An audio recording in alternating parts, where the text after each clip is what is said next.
Hello. Welcome back. Back once again with some Black Ice. Cold Fusion stream, but this time Black Ice. And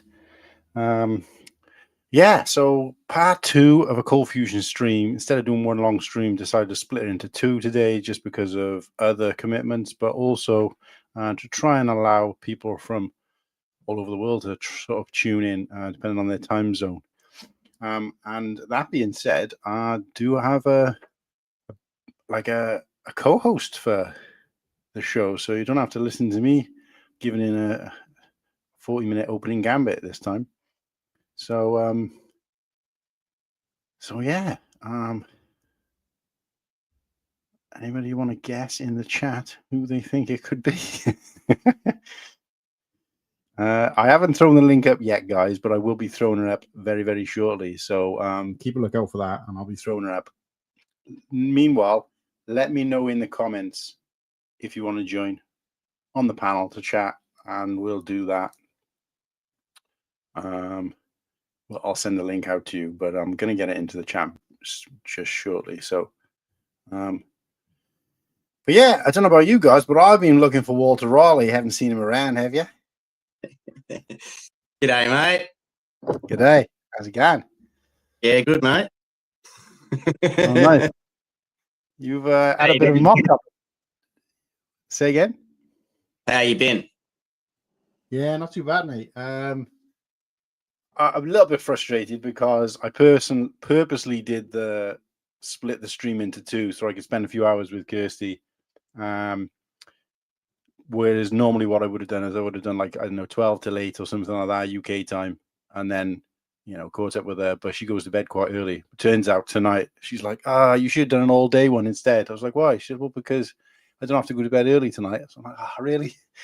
So I'm like, look, I'm committed to it, so I'm going to do it. But it is what it is. I tried to get her to come on the stream with me, but she was like, nah, I'm good. But I've seen her in the chat before, but never had the chance to see the face. Yeah, well, she has actually appeared on one of our thumbnails a while back. She was wearing Yoda as a backpack. I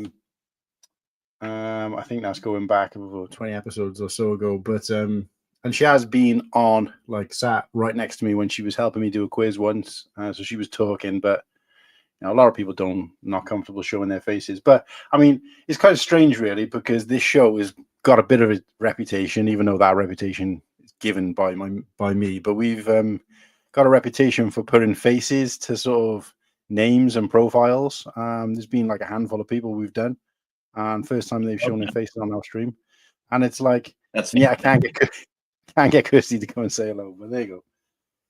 It's early days yet. Maybe for the 100th episode special, we'll see. But yeah, it was really good to see Paddy the Theatre Dog's face, Sarah's face for the first time. I kind of missed the stream, but I just rewatched it this morning, and yeah, really nice. Wish I was on that stream, could have met her, but I had to sleep, unfortunately. Well, she did say she might pop back. So what I'm going to do now is I'm going to pop the link into the top of the chat for anybody who wants to kind of pop along, and we'll see what we get. Like I said, there's no pressure on anybody. But yeah, I mean, sometimes it's quite. I like to engage with the chat, and I like the chat to engage with us or whatever. But sometimes it's nice, especially when you know that person, to kind of have that. The problem is obviously you pull everybody from the chat onto the screen, and then you've got there's nobody in the chat. But you can't have it always. Yeah. So welcome to join the.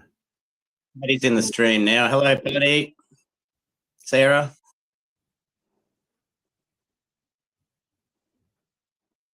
Yeah, I did see her there. Yeah, so I'll throw it out. Like you said, I don't want to, feel like I'm twisting people's arms. But the link is there. Let me just pin it. And like I said, guys, spend a lot of time chatting to people in the chat rooms, and it's really good just to put a face to the name. It makes makes a little relationship or friendship feel a bit more solid. So that's good. I really like it. And it did break down a lot of barriers for a lot of people going into Brickworld. I can't think of any examples.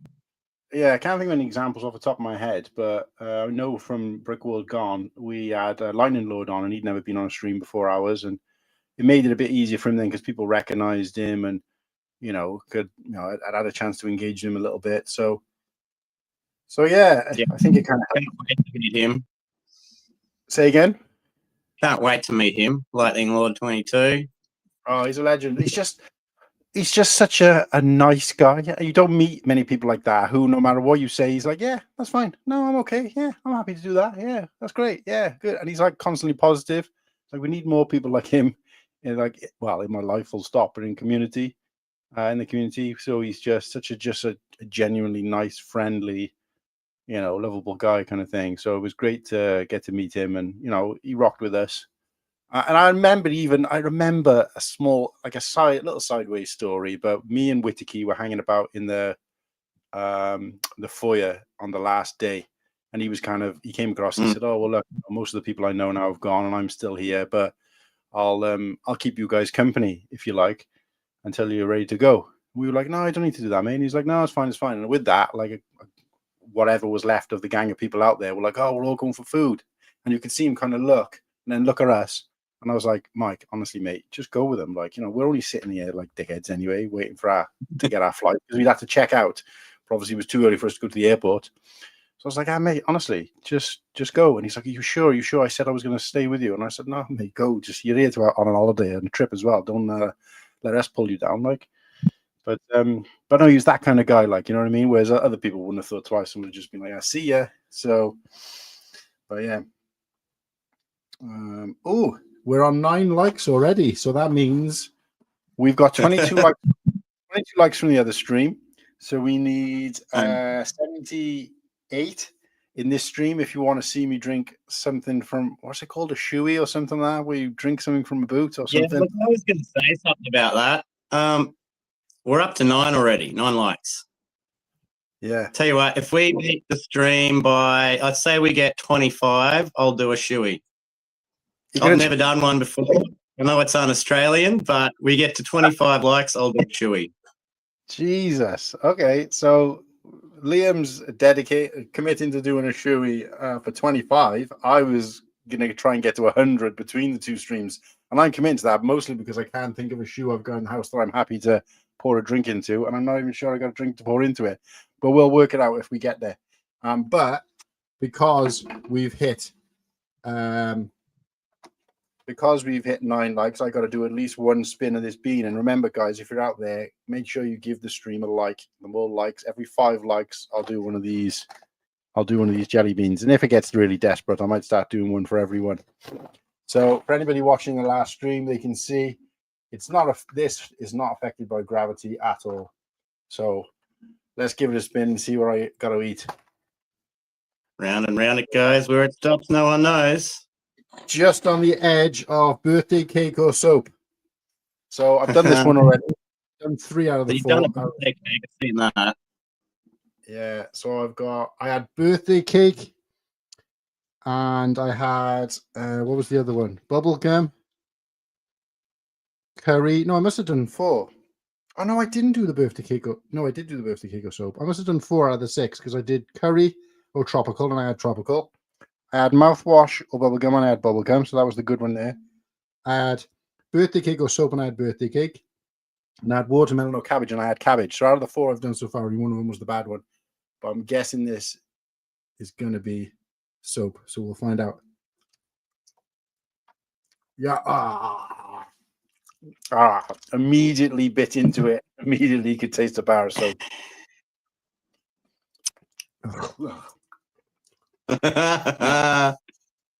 No, is that like when you swore around your mother and she washed your mouth out? I feel like I've been swearing too much. Just wash my mouth out with soap.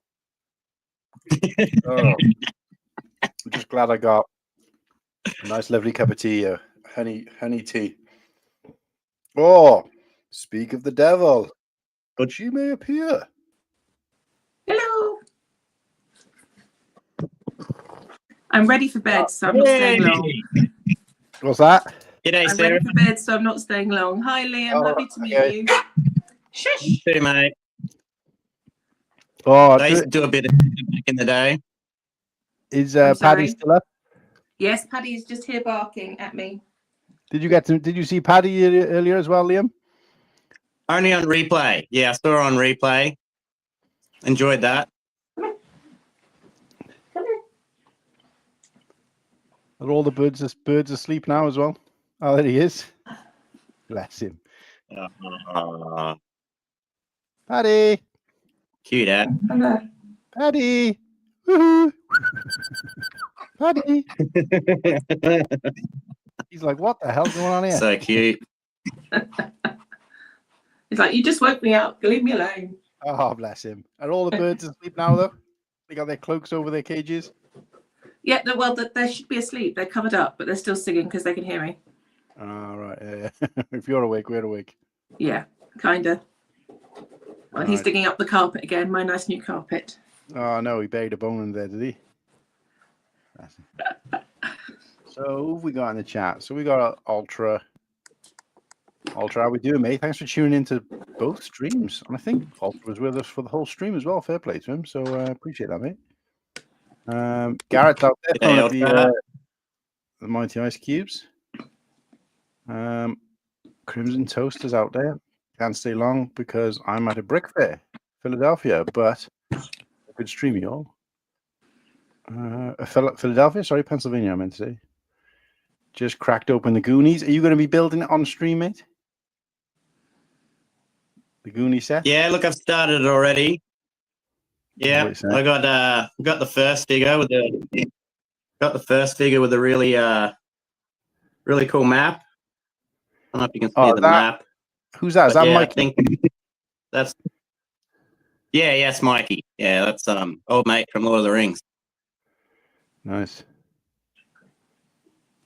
Yeah. But that's a fun little build. I only got it on Friday, so I thought I'd crack it open. And I also got the Disney GWP and the Attic GWP as well. Yeah, I saw the Attic GWP. That's pretty cool. I am after that Disney one. I'm gonna have to try and see if I can pick that up at a convention middle of next year, I guess. That's cool. Yeah, what was the Well, sorry, mate, go on. I don't need a Disney one, so I'm going to try and palm that off somewhere. I mean, I like Disney and stuff, but I don't, to offset 500 Australian dollars for the Goonies set, I might just sell that one off. Yeah. Yeah, see if we can get a couple of bob for it. Yeah, it's already 35 quid on eBay.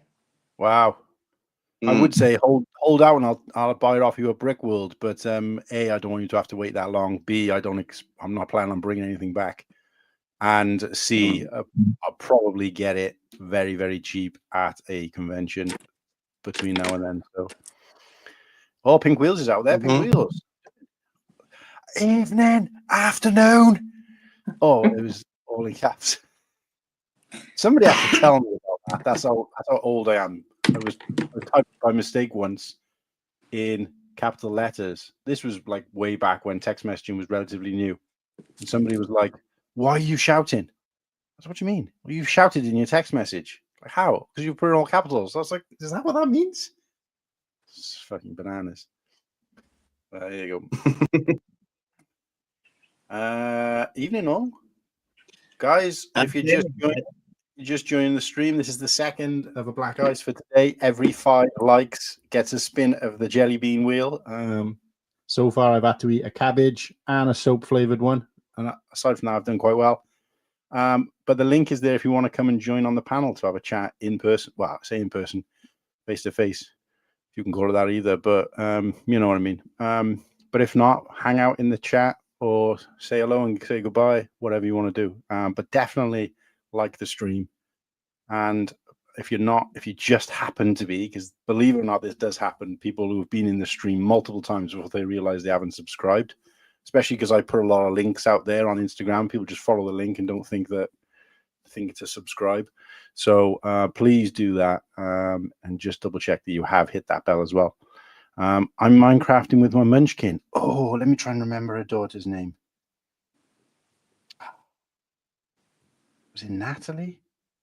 I'm usually pretty good with I'm usually pretty good with faces and terrible with names. So if I saw your daughter, I'd recognize her. But I'm terrible. I'm useless with names. I want to say it was Natalie. I don't know why.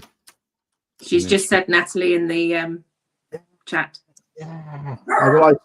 I've relied my entire career on name badges. That it gets when you got to actually remember the name of somebody, it's terrible. Like I call when my sister and my daughter are in the same vicinity, which is very rare considering my sister lives in Sweden. But when we get together as a family, as soon as I never get Maya's name wrong, except for when my sister's nearby, and then all of a sudden, Maya is Laura and Laura is Maya. I mean, they don't look like each other; they act a little bit like each other, but it's just, and I'm just turning into my grandparents because me and my brother everybody used to get everybody's name mixed up, my grandparents, all the cousins. And I was just like, no, I'm Martin.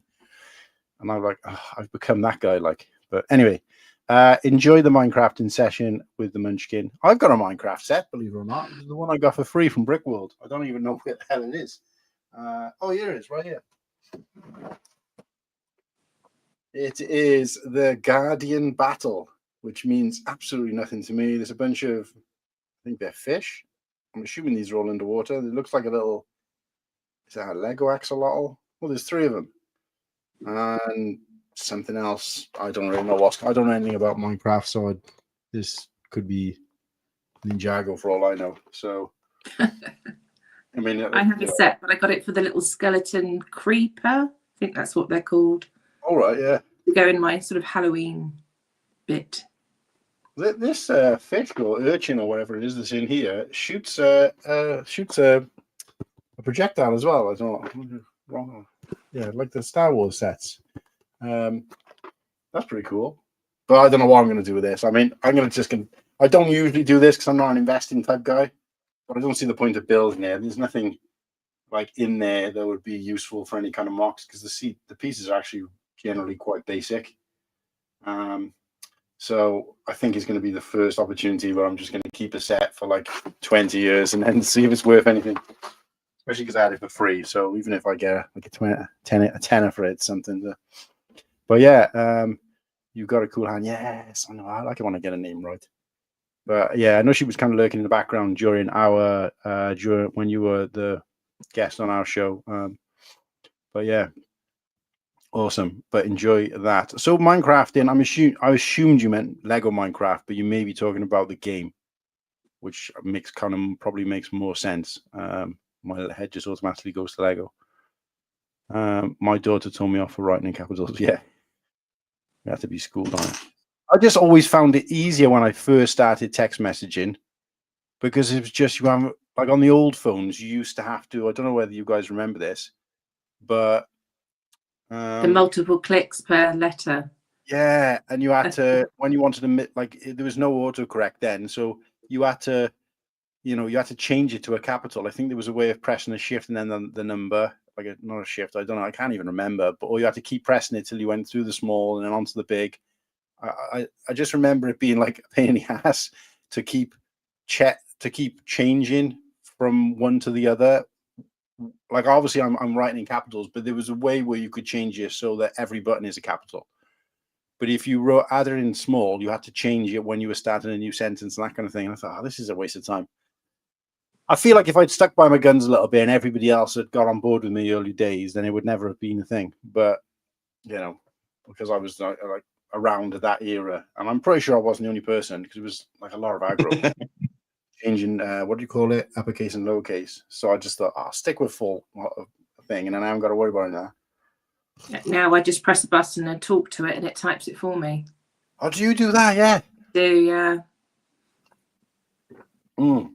It's funny you say that actually, because similar kind of conversation, and I'm interested in your two's opinion on this because you're similar kind of generation to me, without kind of asking people their ages, but we had a conversation recently, or me and Kirsty had a conversation recently, and I remember, like, obviously I've worked in retail my whole career, or my whole legal working career, and I remember taking checks like the old way, where you had to put them in a thing and like that, and all that kind of stuff. And then when the tills upgraded, you could feed the checks to the machine. Then checks went, and it was cash or bank cards, and then you like they introduced these chip and pin machines, and then it was like typing in a pin. And I remember the old people going, "Oh, this just don't trust it. I don't trust it that I got to type in a pin."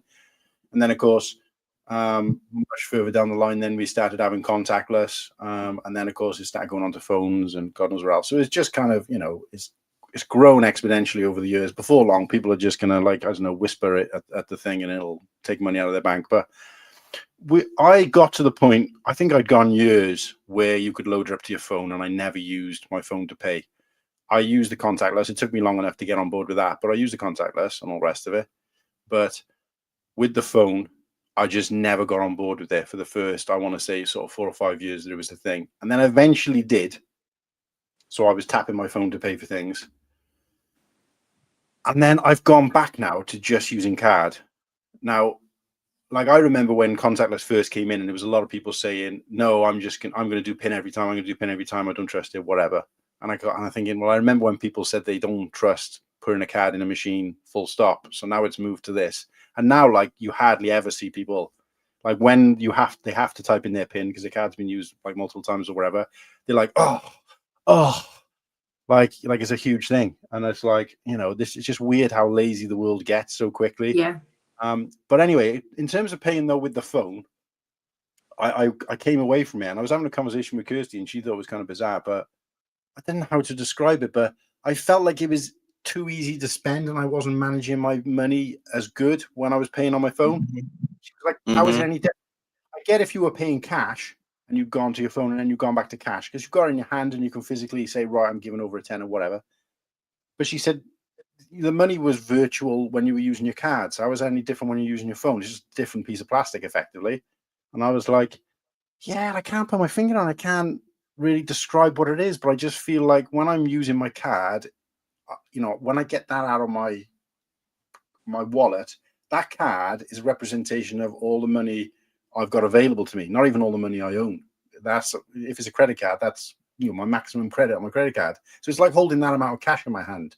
So I feel the value of it, and I'm like careful, and I'm making sure it goes back in my wallet, and I'm not like flamboyant with it. Whereas with your phone, I feel like generally, not necessarily making payments, but generally you're a bit kind of blasé with it, putting in your pocket, putting it down, forgetting where you put it. Like, people all do that generally. But I feel like I don't have that feeling when I've got my phone, especially because it's secured, that it's money in my hand. Whereas when I got my card, I do. So it's like pulling a big wad of cash out of my wallet at any given time. So for whatever reason in my brain, it just computes that I've got to be more savvy with it, be more careful. And I'm also conscious of the fact that I've used it. Whereas when I use my phone, it's just almost like, tap on. It just becomes too easy. Does that make sense? And I don't know. I'm not going to say I haven't, you know, since I've gone back to not using my phone. It's there in emergency. It's not like I've deleted it off there, but I've made a conscious effort to be like, no, make sure I got my card. Because I just feel like sometimes it was too easy. You know, there's been probably a handful of times where I've been like, I'm going to buy, I haven't got my card on me. Oh, well, I can't buy it. That's exactly why I put it on my phone, because I was completely resistant to it, because for that very reason. I've always been cash for silly buys, and then everything that I buy goes on my credit card so that I get my Avios points. So I pay for everything on my credit card, and then I've got a real-time statement on my phone. So I know, like you were saying, exactly what I'm spending. But I'd driven almost 3/4 of the way to Bath. So from my house, that's like 2.5, 3/4 of an hour, 2.5 to 3 hours, and realised I'd left my wallet at home. And I needed so I had no choice but to download it to my phone, get my daughter to read the CV whatever number off the back, so that I could put it all on my phone just to get petrol. And then for about 18 months, I never carried my bag. It was just my phone. And then I'm now full-time carer for my parents. So I can't tell you how many PIN numbers in my head for different things. I know every access code to everything, everywhere. So now I've gone back to cards and PINs just to make sure I'm using the right account to pay for things. So yeah, it's kind of strange. Like, it's weird how the mind kind of, educates or like re-educates you or realigns you when it comes to stuff like that. But Yeah. like for me, what I always say is that you've got to. I guess it wouldn't stop you from paying for something, or it would to a degree, but you've kind of still got to. If you were to try and use your phone and you'd used it multiple times, and you've got to put your card in anyway. That's probably the biggest gripe for me working in retail. When your customer comes to sell, they want to try and make a purchase, and they try to use their thingy on their card on their phone, and it doesn't go through because they're at the point where they've got to put it in and do the chip and pin. But of course, they haven't got in most cases, haven't got the physical card. Yeah. And then, oh, let me go to the car and get my card. Can you put this by? And then, of course, a queue starts building up, and you're just like, ah. And then I think to myself, well, at the same time, I wouldn't expect them to carry it with them, because then what would be the point of using a phone in the first place? Yeah. You can't get any more.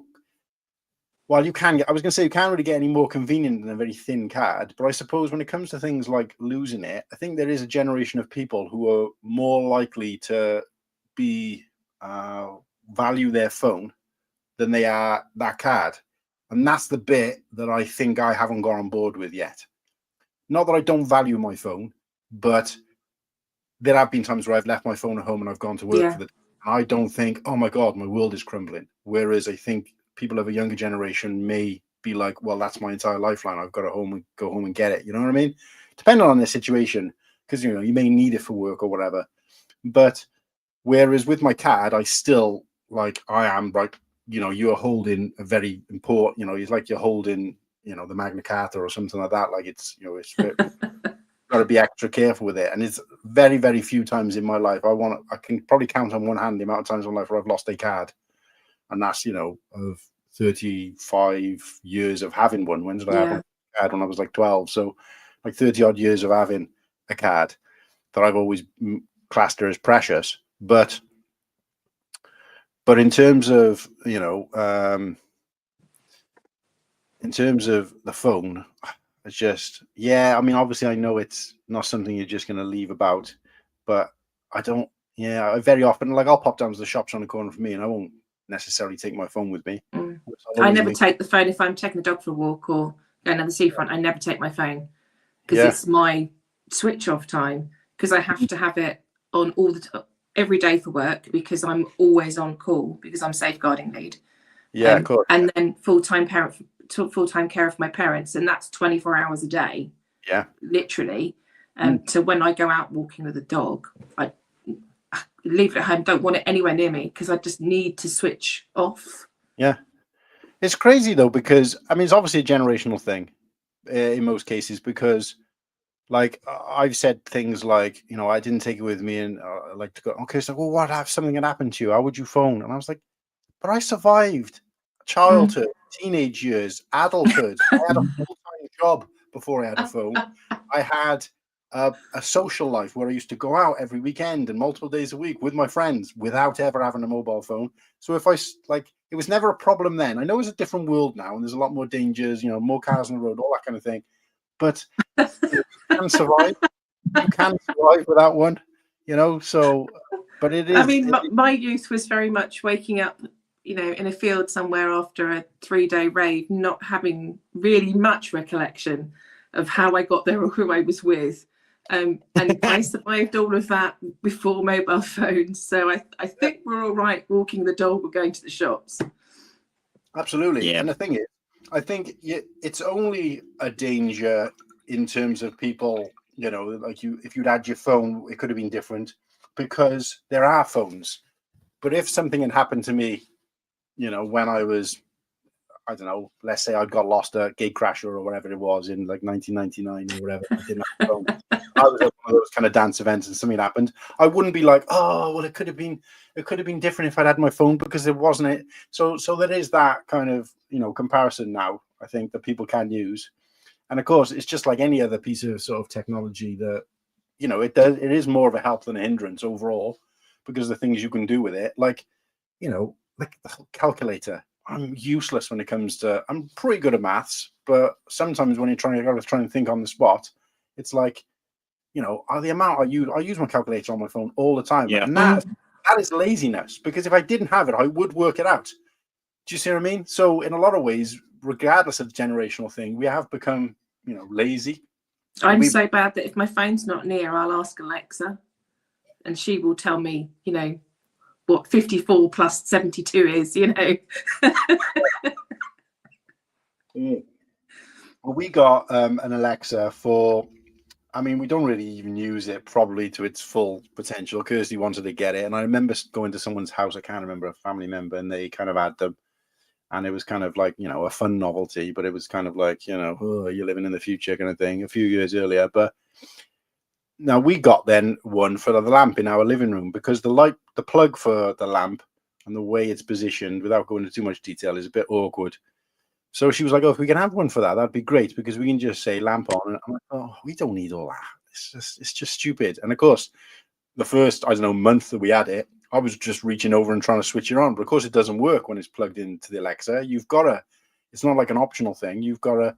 And of course, I was like, "What's going on with this?" And I plug switch it off on the mains, and then it would mess it up then because you've got to reset it and everything. So I'm like, anyway, I finally got used to it to the point where I was like. Kirsty had told me she used the Alexa plug for something else in the house. She went, just so you know, the lamp in the living room hasn't got the plug. And I was like, okay. And literally within minutes of her telling me that, I was like, Alexa, lamp on. Alexa, lamp on. Yeah. And I'm like, I've become so reliant on it that I'm useless now without it. It's just such a simple thing that I didn't want. And now it's like, oh, it's so convenient. It's. I'm glad I'm upstairs because mine would be having a hernia. You saying that? Trying to switch lights on that are already on. Yeah, that's a good point actually. Yeah, and when you watch an advert for Alexa, where they're in the room and it goes bananas, then it's like they have a conversation with each other and they're or she'll start farting at me or something. Yeah, I've got because I've got the lights and my son put weird things on it, so the hall light is called Dumbledore. So I need to turn on and turn off Dumbledore. Yeah, that's awesome. I've got a few think box set up in this room here. So I've got 17 lights that react to the TV. So you put a movie on and it's got flashing or whatever. The whole 17 lights in the room react to the movie. It's pretty cool. A whole new visual sort of experience of the whole thing. Well, so they interact with the TV? Yeah. So any light that goes on the TV reacts to these 17 lights around my room. And it's all set up sequentially, including around the back of the TV and everything. Right. So it cost a lot of money to set up though. So it's like an immersive experience type thing. It's pretty cool. That sounds very cool. Cost way too much money to set up though. Worth it. Yeah, but I don't use it as much as I thought I would either. You know what I mean? Yeah. But, it's pretty special, and I have a lot of friends that come around for movie night, so it makes the whole movie night experience that little bit more, fantastic. Well, next time I'm in Tasmania, mate, we'll have to come and check that out. You just need some vibrating seats and some wind machines now. Yeah. I can find something that vibrates around here. Sorry. There goes the neighborhood. What this is what we do, especially when we're on the conversation of Australia and all that. I saw something on. Did I save it? Saw something on Instagram. I just want to see if I saved it first because that'd be quite funny. I was going to send it you, but Halloween thing. No, Australian themed. Let's have a look. Did I save it? No, my phone's decided to be slow now. Oh no, I must have not saved it. Anyway, it was a picture of the Australian map, and it was all blue, and then it was a black line around the outside, and then it was all red, and a black line around the outside, and then all the water around it was blue. And then on the bottom, I had a little pie chart where it said red, areas where you can be killed by animals on land.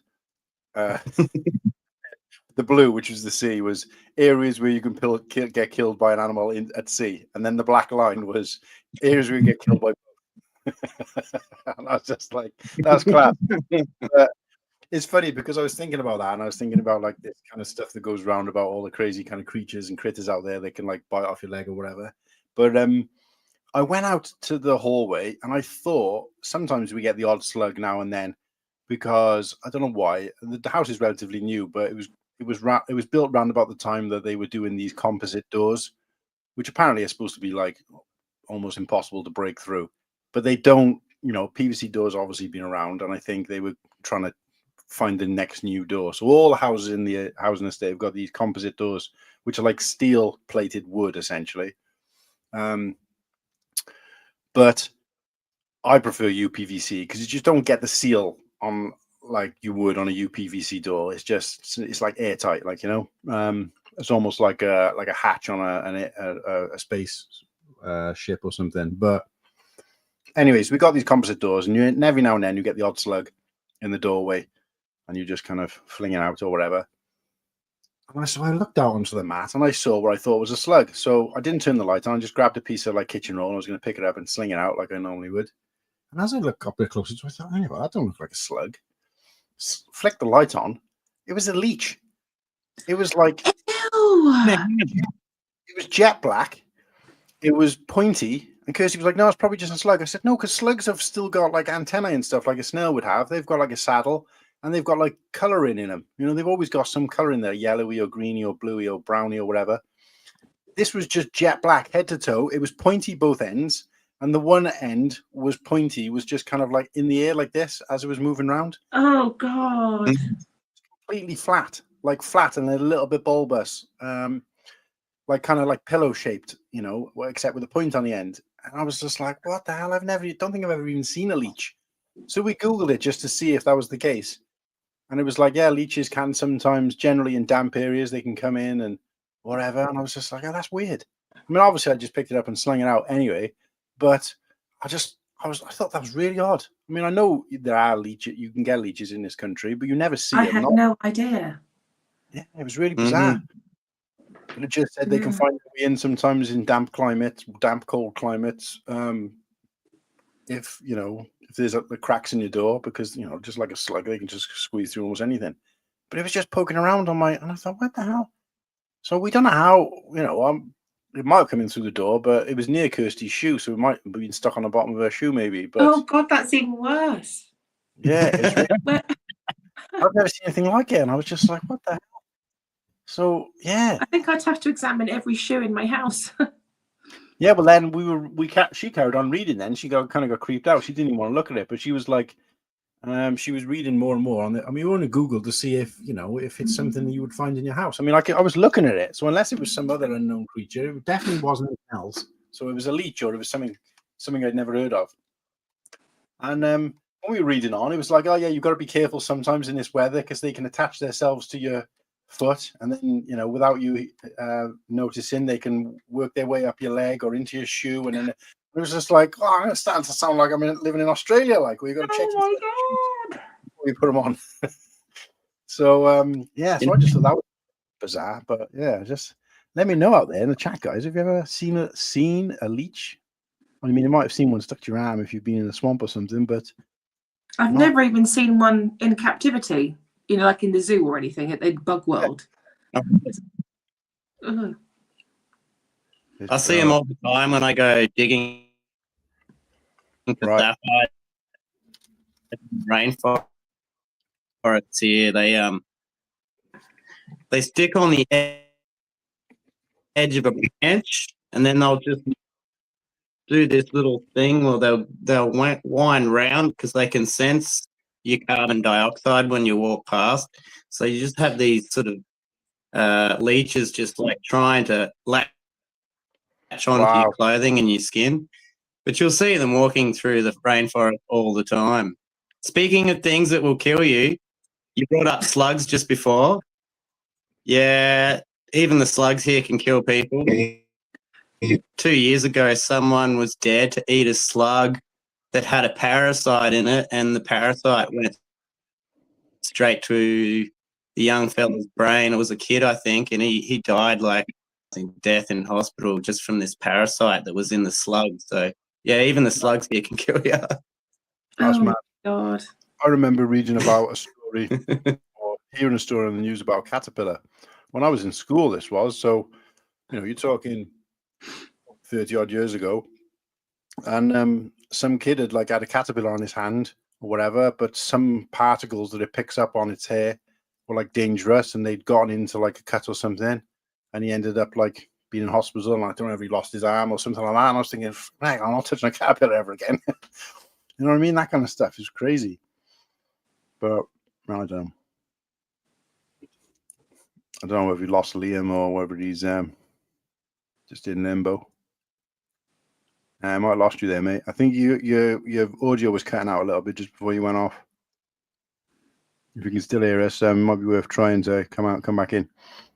Game, we are having a lazy Saturday. She had a viola ensemble competition this morning. See, I'm terrible at reading.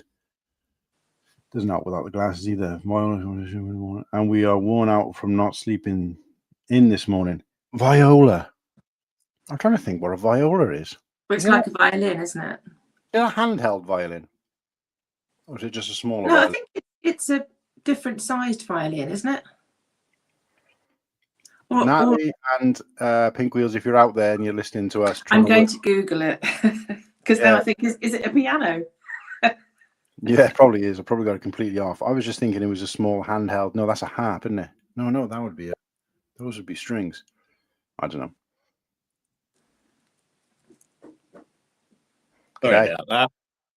Right, mate. It's a string instrument in the violin family, usually bowed when played. It's slightly larger than violins with a slightly lower sound.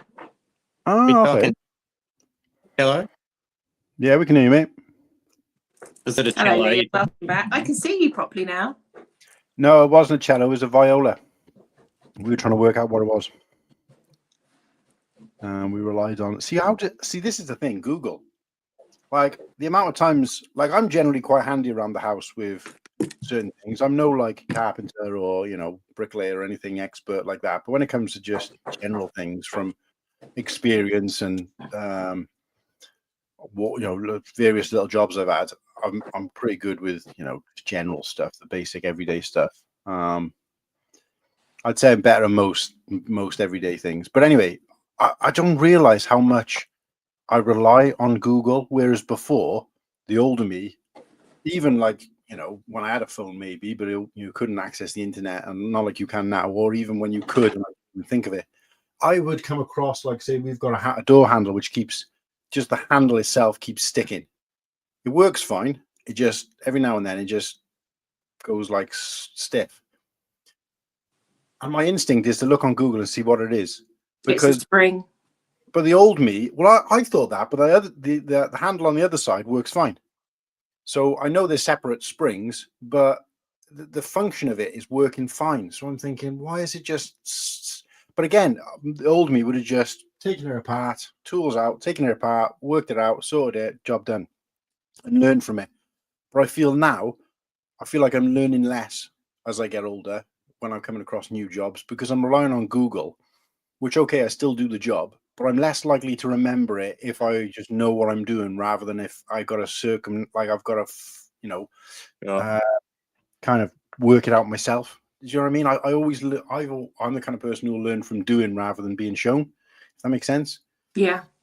But again, that's another thing that I don't know how I'd manage without it. But at the same time, is it really helping, or is it making us dumber in the long run? It's been invaluable for me because I'm divorced, had 2 young kids.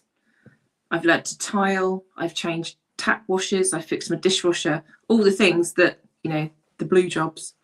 I've learned to do myself out of necessity, and I couldn't have done it without YouTube. Yeah. YouTube has been great for that. Absolutely. But I think there is a fine line. And my problem is that I'm using it for things that I probably could have worked out myself. Yeah. Is what I was trying to say. But you are right. 100%. I've used it for some things I would have to pay through the teeth for somebody to come and look at. But your brain obviously works in a way where you could have worked out how that handle would have gone back together, where I would have taken it apart and immediately lost the spring and somehow got one extra screw and never put it back together again. So Well, sorry, I'm just quaffing a mince pie. Jealous. Do you like mince pies? I do. I don't think there's many of us around anymore. I feel like when I talk to people about mince pie, like in my store, for years and years, I was the young guy in the team. Then the age of most of the guys in the team, and then when I became a manager, I was like the young manager, and most of my team were kind of older or the same age as me. Now I've become that guy, and I feel like I blinked and it happened. Where most of my team are younger than me, and they're kind of like, "Oh, you don't understand this," and they're talking about things, and I'm like, "What the hell?" And I'm like, "I'm the old manager now. When did that happen?" Like, but I'm just trying to think what it was, what conversation that came up, and I was just like, "What?" Talking about like mince pies, I think. I was talking to a customer about mince pies, but it was an older gentleman. And one of the younger members of staff was just like, "Oh, I can't believe you. They're like for old people." And I was like, "What? A mince pie?" I said, "No, mince pie is that." And he was like, "Oh," he said, "Oh, I remember my grandparents eating them. My parents sometimes have them." But I'm just thinking, no, don't tell me that. Don't tell me a mince pie is going to become one of these things that just kind of dies out because people don't buy them anymore. Like when I first worked in food retail, at Christmas we used to have like slabs of fruitcake with like icing on top. And I always remember thinking to myself, who eats this? And I remember I'd go to like my grandparents for Christmas and everybody would have like those kind of things out. And I'd be like, oh, and then my parents never really did that. And if they did, they've stopped now. And I've never done it. That's an old thing. And I'm thinking, oh no, mince pies are turning into like lumps of fruitcake. Yeah. They're dying out, like people aren't. And it is crazy because the other thing that I used to see all the time, which I never see and I've never adopted, is when I used to go to my grandparents. And I don't even think my parents may have done it in the 80s, but not now and not for a long time. Is just having like a dish of just random nuts that you've got a crack to open. Not like salted peanuts or cashews, that kind of thing. But the old nuts and you'd have a nutcracker would be in the bowl and you just give it a crack it open and eat it. And I remember going to my grandparents at Christmas and the older people would be sat there cracking open a nut for me and they'd be like, hey. But you don't see that anymore. And when I first worked retail, we used to sell like a sack, like a string sack of sort of the orange net bags of walnuts. Yeah, that's it, yeah. You just don't. I'm thinking, oh, please let on them not that. Please don't let that happen to mince pies. Because the thing is, mince pies aren't a worldwide thing anyway. Like you mentioned mince pies, or you're someone in the US, and they're like, what the hell is that? So it's already up against it. But for it to die out. You're talking fruit mince pies? Is that what you're talking about? Mm-hmm. Yeah. Now that's still big around here in Christmas time. Right, yeah. Yeah, well, we only tend to get them. But when we talk about mince pies in Australia, generally we mean like meat pies, meat mince. Yeah, well, gravy. The same here, in fairness. So it's like, I think you just say a pie here, or mince beef onion pie. But yeah, no, mince pie. I mean, now I think about it though, the last couple of years, I've been like, Kirsty will come home, perhaps if she was working closer to a store than me, like a Tesco or an Asda or something, and she'd be like, oh, maybe this is a week or two after Christmas. She'd be like, oh, I brought you home a bunch of mince pies. I know you like them. She won't touch them. But it's like, because I know you like them. And they were reduced down to like 10p or something. And she, oh, grab me 6 packs of them. Oh, where was that? I'm going to grab a few more. Because, it's not like your typical kind of cake or fruit or anything like that, where, if you eat it a second past the sell-by date, it's going to be green. They're probably good for a while, actually. It could probably be a year later and there wouldn't be anything wrong with them. But they freeze really well too. Yeah, and it's quite a formidable. I mean, obviously it crumbles, but in terms of it like lasting in your cupboard, it's quite a formidable. It's like a biscuit in a package. I mean, obviously biscuits can go soft a little bit, but generally, if you're a sealed pack of like Hobnobs or something, they're good for about 10 years. Before anything actually goes wrong with them. But anyway, so I mean, I think to myself, why are they always so cheap? And is that because people aren't buying them as much anymore? Is the day going to come when mince pies are like, you don't see them on the shelves anymore and you've got to go to specialist stores to get them? I hope not. Well, there were thousands, almost literally, in Sainsbury's today. Yeah. Yeah. I couldn't believe how all of a sudden when did I last go to Sainsbury's? Monday. So today, from Monday to today, Christmas has arrived in my Sainsbury's, and they were literally everywhere. But interestingly, the Christmas pudding aisle was. Yeah, Christmas pudding. That's another example. Christmas pudding was a massive thing when I was a kid. And I got to be honest, I'm probably one of them, one of the people contributing towards them not being as big now, because I never had one when I just thought I can't be bothered when I moved away from home. And then Kirsty doesn't eat that kind of stuff. So we've never really got a Christmas pudding, and it's not become a tradition in our house. If I gave Maya Christmas pudding, she probably wouldn't even know what the hell it was. Yeah. So yeah, I think I'm contributing to that one in particular, but yeah, I don't know. It's crazy. But the worst thing I used to find about mince pies is that they'd come in, one of the first things to come in out of all the Christmas foods, and then they'd always have a short shelf life. So you writing mince pies off and reducing them months before Christmas. Yeah. Why have they got such a short shelf life? I mean, they like I said, they're quite, compared to a lot of things. Like I've bought like a punnet of grapes before, and within 2 days they're all like shriveled up or whatever, and you've got like a week on them. And yet you buy a mince pie, which you know is going to be good for about at least 6 months, and it's got 2 weeks date on it. I'm just thinking, what the hell? Who's working these dates out? So it's the same as Christmas puddings, though. I mean, I buy the individual ones, and I have them all year because I really like Christmas pudding. Yeah. It's like my Christmas pudding choice. is like the American Twinkie, innit? It probably could survive a nuclear holocaust, or a nuclear fallout. Yeah. And I literally ate one the other day that was about 6 years old, at least 6 years old, because it must have been more than that. About 10 years old, because it was from a shop in town that isn't there anymore. Wow. Is it a Miss Peaks? I don't know the name. Miss Peaks, maybe. Miss Peaks, right? So my mum, we only ever used to get Miss Peaks, and they used to come back then in like a red plastic container, and I had like a little woman. I can't remember what the woman looked like, but it was like Miss Peaks, and used to be able to get them everywhere. But then slowly over time, couldn't get them. So my mum now has to go to like a specialist store if she wants one for Christmas. And I don't even know whether she bothers anymore, because they usually go away for Christmas now that they're retired. So like to stay with family. You can get them on Amazon. Oh, can you? Yeah. Are they expensive? 15 quid. Ooh. For a what? That's not. Is that for a big one though, or 400 grams? So 2 people. Oh Christ, yeah, that's not very big, is it? 400 grams, because they're every bloody things as well, aren't they? My grandparents still make Christmas puddings. They boil them themselves, and they stick little threepences and sixpences in there. Do you guys remember the old currency? Yeah. Did your grandparents ever do that? They put a little threepence and the sixpence in there, and whichever kid got the sixpence, they traded in for a 10-cent piece, and then same 5-cent piece for the threepences. No, I mean, when I was a kid, half pennies were the only like old coin that was still kicking about. But I don't remember, I'm not old enough to remember those coins in terms of people even using them as gifts.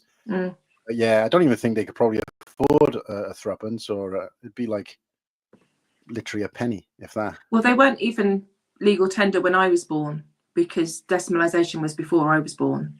Right. I'm older than you. So I think they might have still used the language, because my grandparents used to convert. That's, 6, 4 or whatever, 5, 6 and 10 or whatever, I don't know. Yeah, they're still, yeah. No, I've never been able to grasp my dad talks about it all the time, and he said, for whatever it was, half a crown, I'd be able to get a bus into town, go swimming in the Empire Pool in Cardiff, get a pack of OXO crisps from the machine, and OXO crisps, whatever, and then something else, get a can of, I don't know, roller cola or something, I don't know, and then the bus back home again. And I was just like, yeah, but I don't know what that coin is. So that's not like you kind of showing off like how things have changed. Now, if you said you did that with 10p, then I'd be like, whoa. But obviously, because it's a different coin, it don't mean anything to me. But it's funny, actually, now that we say that, I was talking to my daughter recently, and I was saying that I remember as a kid we lived down the road from a leisure centre, and on a Saturday, again, no phone. It was just something we always planned to do. Because I lived so close to the leisure centre, my mates would call for me quite early in the morning. Well, I say early in the morning, like sort of 10 o'clock ish. And then we'd walk down to the leisure centre. They've come from different places in the town and walk to me. And then we'd go down, we'd go swimming, get out of the pool, go up to the cafeteria, get sausage, chips and beans. Sausage roll, sorry, chips and beans, not a sausage roll, chips and beans, and on a plate and everything from the leisure centre cafeteria. You could look down on the pool and see everybody like swimming or whatever. Eat that. You'd get a drink with it as well, so you could be able to get slushies then, because they, you could get them in like restaurants then. So I'd get a slushie, and then we go down to the machine and get a pack of Frosties. I thought you were going to say fags. No. Not quite. I mean, this is when I was like 9, 10. So pack of Frosties from the machine, and then obviously come home, and I'd be like a day out. And I used to do all that for £1. And I was telling my daughter about it. And of course, it makes sense to her because she, £1 is still around now, although, she very, very rarely got coins.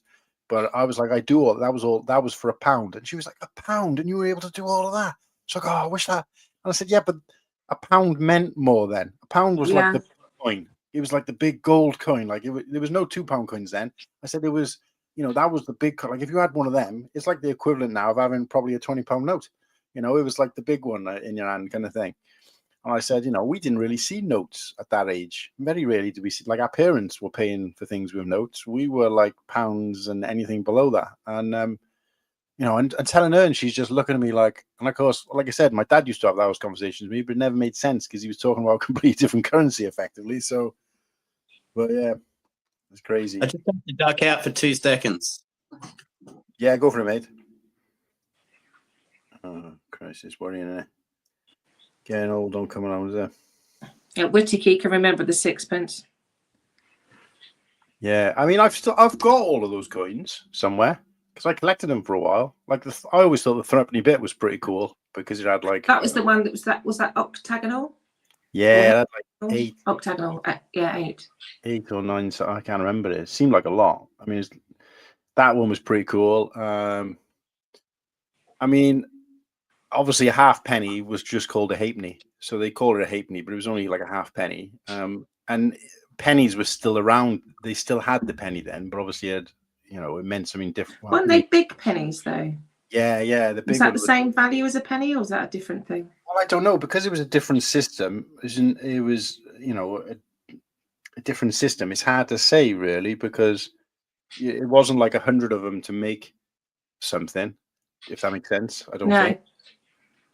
I don't know. I still don't get it, if I'm honest. I struggle with it. Like I've always been pretty good at grams to pounds. Again, because I worked in food retail, so you'd have people coming in and say, "I want like I want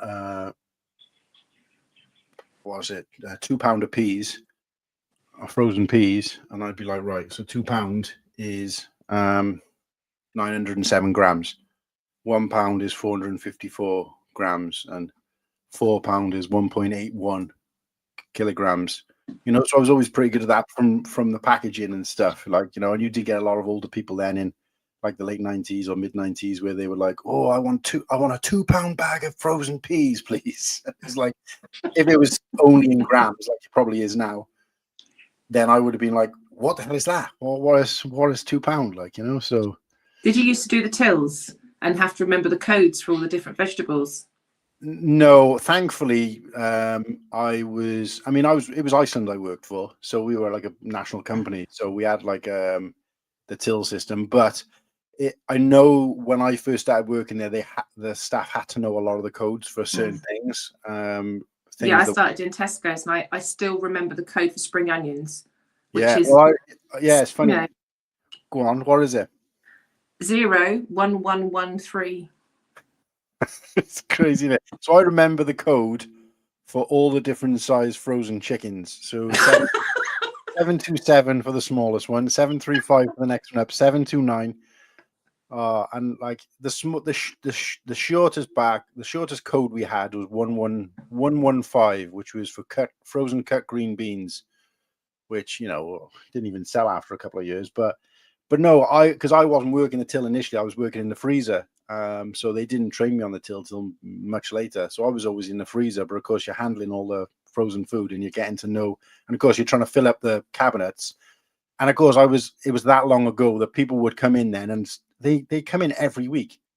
But like the older generation, which, you know, without it sounding awful, but they kind of, their first experience of going to shops, or their main experience of going to shops, was going in and telling people what they want. Yeah. They never kind of grasped the idea of you go in and you pick what you want.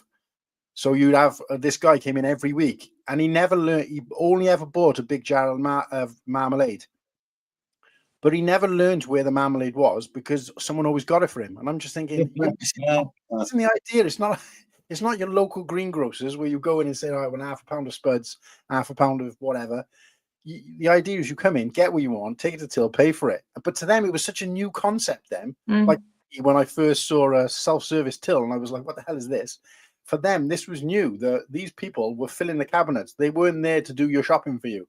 But I was still of the generation where I remember when I was very, very young and first started a job, where people would come in and go, "Right, you boy, I want £2 of frozen pizza." Like, I'm not a personal shopper. But it was crazy. I mean, it didn't last long. It was like, you know, I was literally catching, you're talking like a handful of people a week. And it was kind of, you know, they were on death's door kind of thing. So within a couple of years, they got used to it, or they'd passed on. A newer generation was already on their way through. But you just kind of, I was of that, working in that era in retail when people were on the cusp of like moving to a new thing, which was, you know, shop for yourself, you lazy git. So, but yeah, madness. Which makes me even more cross, really, when I think about my parents, because they refused to have food delivered. Flatly refused. They want it selected. But I keep saying to them, somebody is selecting that food for you. They're putting it in the box and they're bringing it to your door, and they will put it in your kitchen. Oh no, we'd much rather, you know, real person do it. Well, it's not a robot, Mum. It's some lad in Sainsbury's. Real person. No, I get that. And we were quite famous in Iceland for free home delivery at the time, when it was just kind of first, because Iceland was the first national food retailer to do a home delivery service, believe it or not, because it started in like 1990. It started the year I started there, which was 1996. And I remember that they were saying, the year I had my son, I was pregnant. I remember him saying that it was like, and you had a lot of people coming in and going, and I get it, because nowadays, if we do a delivery, which we don't do very often, because we both work quite closely to stores, so it's just easy to pick things up. And we do Gusto as well, so we have, you know, most of our like meals to make delivered, so we don't need to do as much as we used to, and it is probably more cost efficient in the long run. But I was always a bit, when I said to Kirsty, I said, don't bother with getting them to do like your fruit and your veg, because they'll always give you, like, I like to pick out, you know, if I'm paying £1 or whatever it is for like 5 bananas, I'm going to get the biggest fuckers they got. Like, you know, I'm going to get the, you know, and if I'm picking out some fruit, and it doesn't really matter, like things like potatoes and stuff, it doesn't really matter a lot. But when it's like comes to things like apples, I like to check them. When it comes to produce, people buy with their eyes, don't they? So, and I know they're just like, oh, grab whatever they see, and then I'll Kirsty's ordered me bananas before, because I like to have a banana for breakfast. And they come and I'm like, look at these. It's like the bananas are the size of my daughter's fingers. Like, it's just a little bunch like this. And I'm thinking, if I go in a shop, sometimes you can go in and you see a bunch and they're like that, like they would have been dropping off the tree. But yeah, but then you can get little ones and it's the same price. And I'm thinking, no, I'm getting the most I can get for my money. Like, that punnet of tomatoes looks fuller than this one. Even though they're both 250 grams. Yeah, but you do. I like to look at them, and like even when I used to take Maya shopping with me, and she'd be like grabbing the tomatoes. And I'm like, whoa, did you check them? What do you mean, did you check them? I said, no, have a look. And I said, and a cucumber is the other one, because a cucumber, you pay for a full cucumber, but they can be completely different weights. I said, you got to get one, and you got to make sure you can't get your hand around it. You know, it's like, and it was a good shape. You don't want one of these long, skinny cucumbers, because it's like you got to slice like. Oh, no, I'm not doing any of that. I'm the complete opposite. I'm like supermarket sweetie. I'm in there, fill the trolley, get out. I can't. I just hate it. I scan as I swap. I don't want anybody near me. Just get me in, get me out, and get me home. No, you're right. I mean, 'cause I work in a shop. The last thing you want to be doing in your free time is being in a shop, you know. But at the same time, working in a shop has made me more fussy when it comes to certain things. But no, you're right. That home delivery service has just changed, and I think Tesco came up with a slogan, which was like the best thing I've ever seen. And I was like, why has nobody else ever thought about that? And on the side of their van, it just says Tesco shop, Tesco home delivery service. You shop, we drop. And I was like, that is perfect marketing. Like, anyway, but there you go. You got to pick your own fruit and veg. You can't let a company pick your fruit and veg. That's too personal. Tomatoes come all soggy, and you know it ruins the experience. Yeah, I'm not having some stranger touching my plums. Can I take this direction into Lego again for a second? Yeah. Yes, absolutely. Please. I don't know if you've seen it, Paddy, but you may have, Cool Hand. You know the ACOB drop with the sticker set and the Mercedes-Benz cars that they're doing. Oh yeah. I didn't pick that one up, but yeah, I know what you mean. Yeah. So there's a guy on Discord. His name's Jake, I think, Wilderness Bricks, and he's done a Pose X-wing with the ACOB colors. Oh wow. So you can stick a set on. And this piece here is one of the essential pieces I'm going to have to order to get the conversion done to the ACOB colors, which has just come free in this Goonie set. But I'm not about to butcher a 500 Australian dollar set just for one of these, which is pretty annoying at this point. Yeah, it's you'd be fine. You'd be surprised how cheap it might be, though, because I found that before. When I found there's been certain sets where a part only exists in that set, and then I've tried to reorder it. Like, for example, I was going to do the Tron. I was going to remake the Tron light cycles, but I was going to adjust them to be red to match like for the new movie, right? So I've set this live now. So if anyone beats me to it, then I'm gutted. But I was planning to do that, so I'm kind of in the process of thinking and going through the parts. And anyway, I looked at it, and there was certain parts for that bike that I was like, oh, I'm gonna have to try and use from the set I've already got, because that's going to be expensive because it only exists in that set. I thought, for a laugh, I'll just add it to my basket and see it. And it was like pennies. So I'm thinking, why is that so cheap when it only exists in that one set that not many people are going to have, because it wasn't like a huge, a hugely released set. And it can be bizarre sometimes. So you'd be surprised. Sometimes you might think, but you have a look at it online and you might be, in fact, I can do it right. I'm going to do it right now and sort of see. Because it's a medium azure, isn't it? The color. It's 3 different colors. So Brinklink has it as, I think, dark turquoise, and then Lego has it as bright bluish green. Oh, okay. But it's just teal. Let's face it, it's just teal. It's basically my hair color. Yeah, just that lovely color. Yeah, I was just thinking actually that because I remember having a conversation about it being like, I thought I remember him saying it was supposed to be the representation of the medium azure, but I might be wrong. So let's have a look. Let's go Goonies. Hopefully it's on here. It usually is. Right, Goonies set. Goonies Lego Ideas set. Right, so it's a bit too early yet. So because it's just launched, they haven't got the inventory available yet. This sometimes happens. So it's not the actual katana piece, is it? It's just the kind of blade piece, isn't it? Just the blade piece, yeah. This piece here. Yeah, another one you mean, yeah. I've seen it in something else.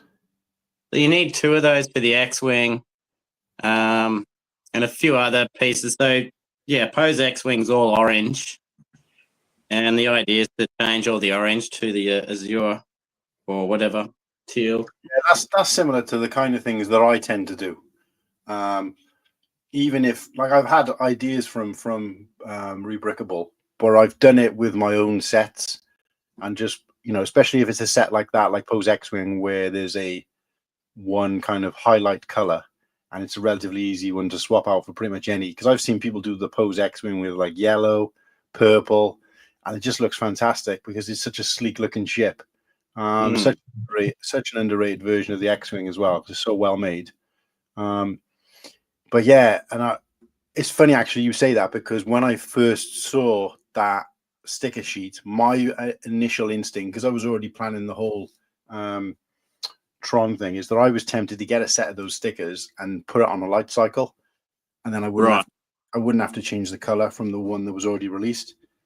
But I saw the cost of it, and I was just like, that's too expensive to have it shipped over to the UK, and I wouldn't want to wait to potentially pick it up from Brickworld, especially if I didn't end up going. So I'm trying to find this. I'm trying to see what other sets have got this piece in, but I can't even seem to find it. I'm trying to think what set I've seen it in a different color.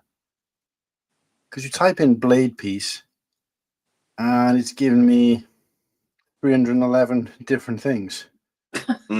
See, how can I narrow it down more than that? Blade. Where else did I see it in? It hasn't got like a handle on it at all. Has it got a handle? At all? Yeah, somewhat. Hold it It's up again. Oh, you've already put it on, have you? I already put it on, but there's a piece down at the bottom and there's a piece at the top there you can sort of see. So it thins out to one stud, one plate at the end. Hang on, I'll pull it apart again. This one here. Oh, it's that. No, that's not what I was thinking of. Sorry, I thought when I saw in your hand the first time, must have been because you were so small.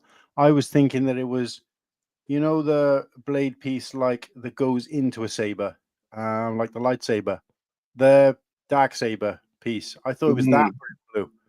Right. Okay. No. So you were talking about So Tape it down. I've got Pose X-Wing over there, but I've already mocked it into something else, different ship, so I can't see that piece. But at least I know I can just obviously go for Pose X-Wing, can't I? So Pose X-Wing fighter. I'll just find it in orange instead.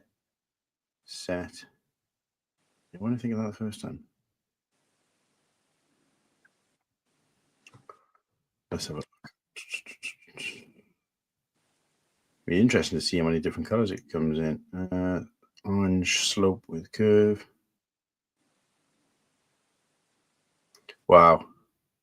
Yeah, it comes in loads of different colors. So there's a dark azure, a medium azure, dark turquoise. Oh, Christ. My mask, there's lots that look similar. So you said where are you guys at with paper bags in the UK? Are you getting more paper than plastic at the moment, or is it still all plastic? Still haven't seen one. Still haven't seen paper, as do Morrison's. Oh, wait, are you talking about in Lego sets or just in shops? Oh, sorry. Yeah. My price still on the shops. You meant those. Oh, right. Yeah, I was thinking. No, I still haven't. Late. No, I can't. No, I tell a lie. I wouldn't say I haven't seen one. Kirsty opened a set which had paper bags, but I still haven't built a set from paper bags. But that's because I don't build most of my sets, in fairness. So I probably got a stack of them here with paper bags inside there, but I haven't opened them yet. So what about you? Well, I think most Australians, Bearded, would agree. Like, we haven't seen plastic bags in about a year and a half. Really? So it's all paper. Oh, and one thing about that too is it's really not that great for the environment as much as they say it is. I actually burnt a whole bunch of these from the Black Pearl, burnt them outside, and all I could smell was burning plastic. So it's all lined inside. Yeah, and it stank, so it's really not that great for the environment. I don't even know if that paper's recyclable. I don't think it says anything about it being recyclable. Yeah, that's bizarre, isn't it? Because I mean, that was the whole point, right? So it doesn't make any sense. You terrorizing those birds. Stop it. Dark turquoise. Anyway, I haven't even read a single comment in the chat for a while, so I better check on that. So what was the last? Jesus, yeah, it's been a while since I read any. What is 66 on? And General Trons. G'day, Say what again? up? Porter 66 and General Trons is in the chat. How you doing, Yeah. guys? I'm trying to catch up now. The only one I've seen is stand by me. It's a bigger violin. It's a between the violin and the cello.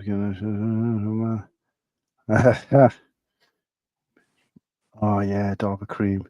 Yeah, now I'm seeing him. Right, I'm catching up. Tron, what's happening? Hoarder. I'm off to bed. Take care, everyone. I'll see you on tomorrow's show. Oh, mate, you're going to bed. You're not even going to call in and say hello. Oh. Come on, Whittaky. Oh, wow, that's upsetting. Yeah, there's so many different colors close to that color of this set of this piece that, but there seems to be lots of them available, so I don't think you'll have any problem getting it. The thing is, too, like it's pretty hard to find parts available in Australia, so probably going to cost me more money to ship it over than it is to pay for the piece. Mm-hmm. Oh, is there not a lot of Bricklink sellers then in Australia? Well, not as much as you think, but there are a few. But if you're after a specific piece, it can get pretty tedious. Yeah, I only look in the UK. See, I just I don't even sometimes I've had people say to me that, you know, if you open it up to like Europe, sometimes you can get better. And I'm like, well, I've never not been able to get a piece I want. Okay, the cost might not be right, but by the time you factor in postage, just from the UK, it adds a couple of quid on. So yeah, you know, I'm assuming getting it shipped from like Germany or something that's going to be even more. So it's not even worth looking at. So I just immediately just go UK only. And I tend to do okay. I've never built anything that's not, you know, complicated really anyway. So he's a nightmare without me. No, Whittaky, you are like Google is like I've got so used to you being there doing it for me that I've no clue how to do it without you. So I've part that I've noticed is super rare, especially in the States, is trans neon yellow. Oh, okay.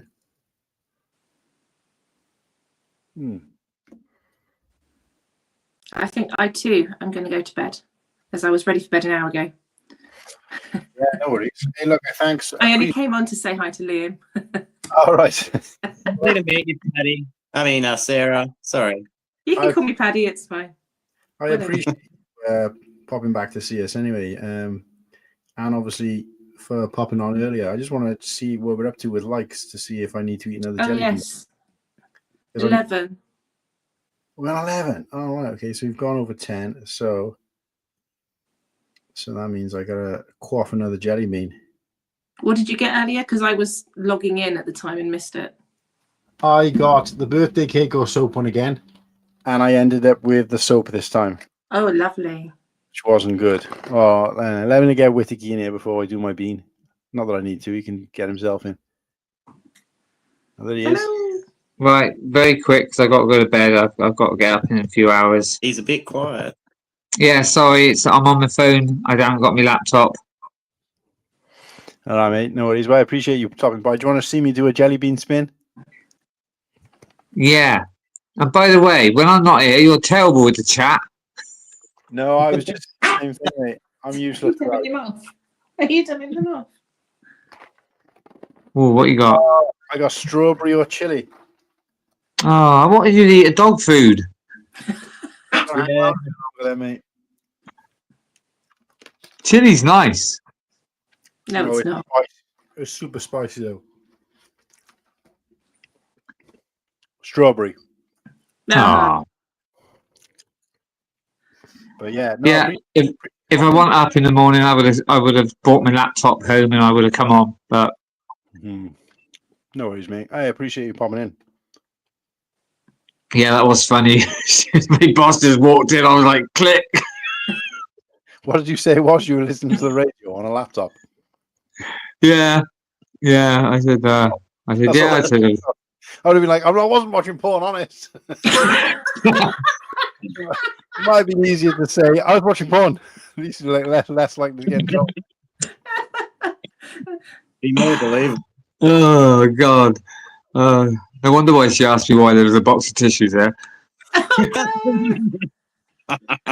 Mate, you can't say nothing after your comment about plums earlier. I thought, God, you tell me off. I meant fruit. What are you thinking of? Yeah, right. Oh, no, mate. I'd love to stay on, but yeah, I've got to Go on, I've got to get off. put 'em on, Go straight into work. and I've yeah. Well, I've come home now, and I wasn't going to, but I'm still. Can you see that? Oh, he's building a set. What is it? The Goonies. Ah, Oh, you got it as well. I Yeah, just I'm on built the the wall. Yeah, Both the I've rulers. literally I've got bag 20 and 21 to do, and then that's it, all done. Oh wow, Liam's got some catching up to do. Oh, then. nice. Yeah, because I wanted to get the what's we call it as well, the GWP. That's why I got it. I couldn't help myself. I couldn't really afford the Goonie set. I couldn't afford to miss out on the GWP. So, Yeah, that's the thing. I was going to wait, and then when I saw that, I thought, oh, and then obviously I got the Disney set as well. So, and yeah, I was going to say, Martin, give me a shout about that if you want a bit like the old the library thing. If you know what I mean. Oh yeah, don't mind me, but it depends on the price because if you're not interested in it, then it's I think it's going for a decent figure. It's going for more than I'd be willing to pay for it online at the moment. So if Yeah, but there's friends rates. mates rates, yeah. How much is it going on at the moment then? I think Sarah said she saw a 35. Yeah, 35 on eBay. Be cheaper than that, mate. It's only 60. When you look on it on the thing, it says it's only $16.99 value. So Yeah, to they mark it always straight up to 35 is crazy. Yeah. Really. they always say that. Yeah. They said It's this was like 1999, wasn't it? yeah.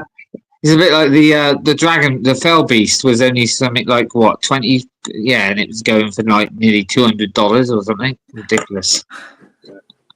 Right. Anyway, good night, everyone. Yeah. Good night. Nice to see you both. All three of you.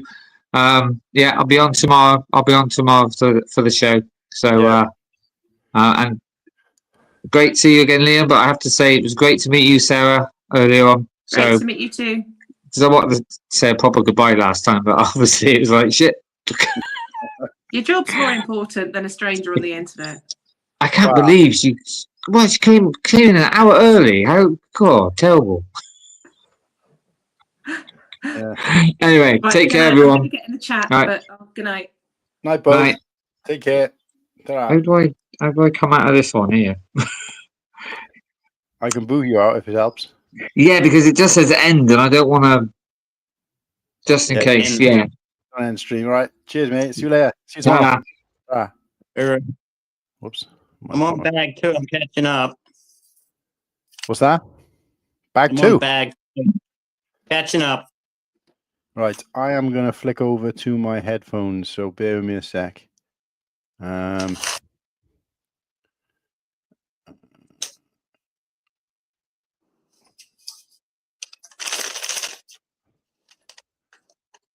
You're still in the green room there, Whiskey. You're out now, so you wouldn't be able to end the stream. So just kick yourself out, mate. Or just close your phone. And there he goes. So I'm going to switch over to my headphones, so it might cause audio issues. So give me a sec. Righto, mate. Because Kirsty's in bed, so she don't want to hear. I mean, she's still got to hear me, unfortunately, but at least she only has to hear one voice.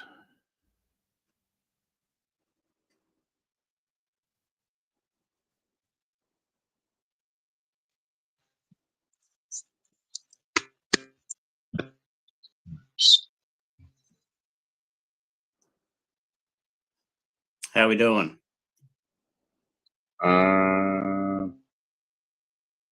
Looking.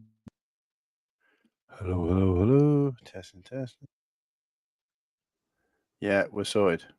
Sorted. Sorted. Sorted. Have you ever seen the movie Human Traffic back in the 90s? It was about the Welsh clubbing scene back in the day.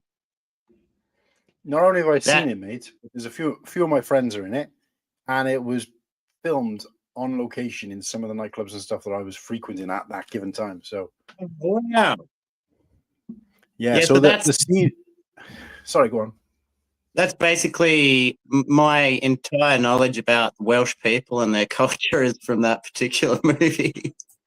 So those were what you would regard as like city folk or the Cardiff type people, because it's the capital city, and that the place where I was born and raised, it's like 20-minute drive away from there. So it's a different town altogether, but it's, Cardiff is the closest on the doorstep. But there are different areas of Wales where things are slightly different. So you've got North Wales, which are called the Gogs, and they got a completely different accent and even a completely different Welsh language.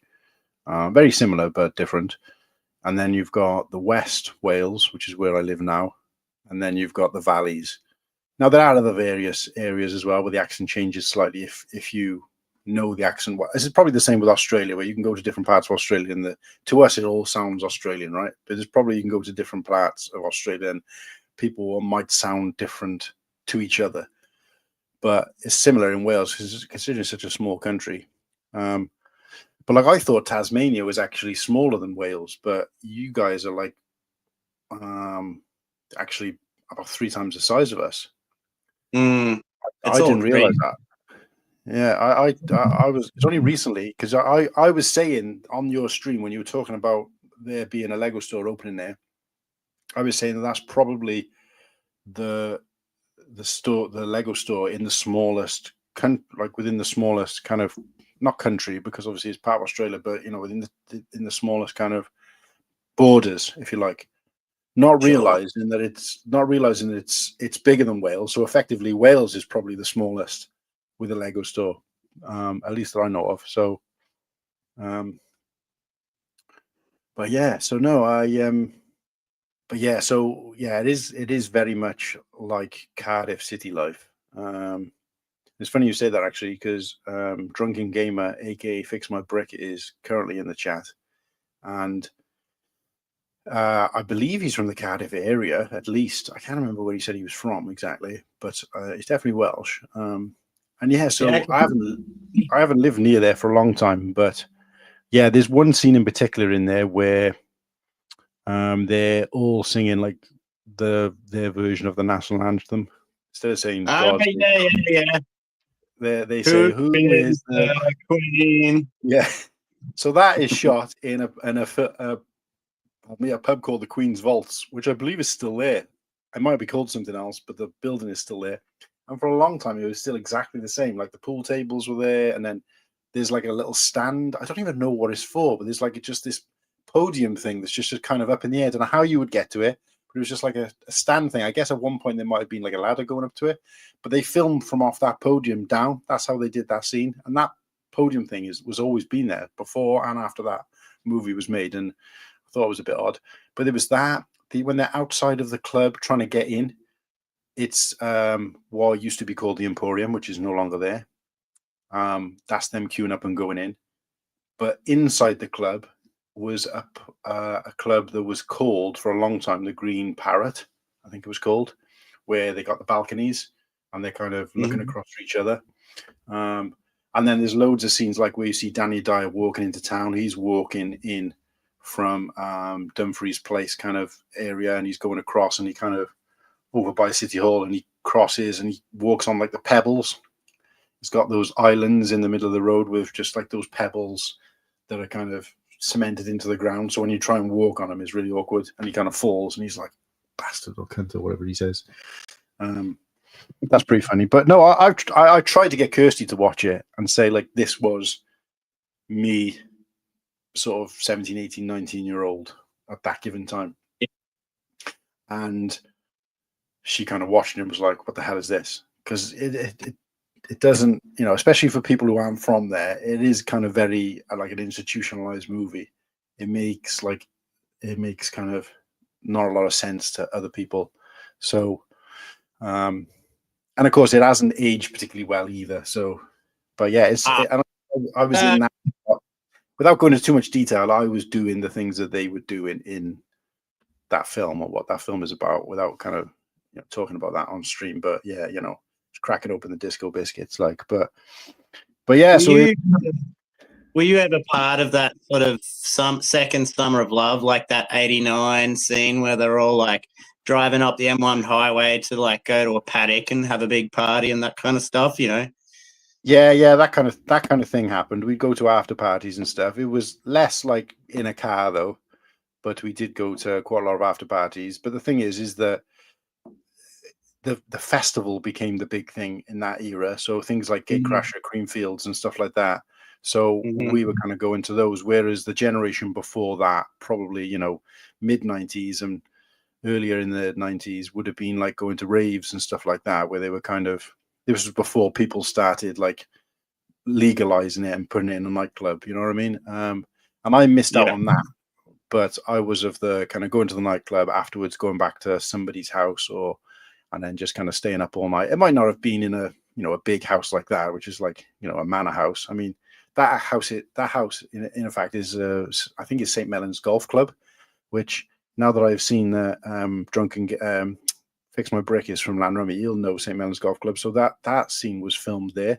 I don't know about the inside, but the outside parts where you see them going in, and it makes it look as if there's someone's big house. But obviously, I never went to a house like that. In fact, if anything, most of the houses I went to were dumps.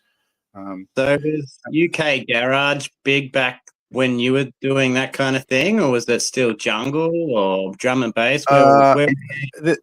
There was a little bit of everything, but when we were going out, it was mostly like kind of house music, euphoric house music, trance, just general dance music. You know, there were sort of, you know, if you went to places like Creamfields and certain nights in certain clubs, they'd have jungle nights and things like that. But I was more of a kind of trance dance, that kind of sort of generation, you know. Yeah. I mean, I've been part of the Australian psychedelic trance scene for about 19, 20 years now myself. So, oh wow, you know, are you still traveling 4 hours into the rainforest or the middle of the desert and just setting up for, you know, 2 weeks to just have one weekend of fun. Wow, it was pretty fun. Still a contributing member to it, but not as frequently as I was when I was. Yeah. It's funny you say that, actually, because I'm still in touch with a few of the people who I kind of, you know, was around with in that generation, and recently they were doing in Cardiff, I think it was end of September. I remember seeing it as early as kind of June time. They were doing a human traffic night in Cardiff, where various clubs in Cardiff were, you know, doing a kind of tribute to human traffic. I don't know whether it was like, I guess it was maybe 25 years. No, it must have been more than that. More, maybe 30 years since human traffic. No, it couldn't have been as many as that. I don't know what year did it come out? 99. Oh, maybe it was. Maybe it was. Well, no, it would have been 26 years, wouldn't it? So I don't know whether there was an anniversary connected to it, but they were doing it, and I spoke, like, people had seen it and tagged me in it and sort of said, you know, fancy this for old time's sake, you know. And I was like, I don't know whether I could.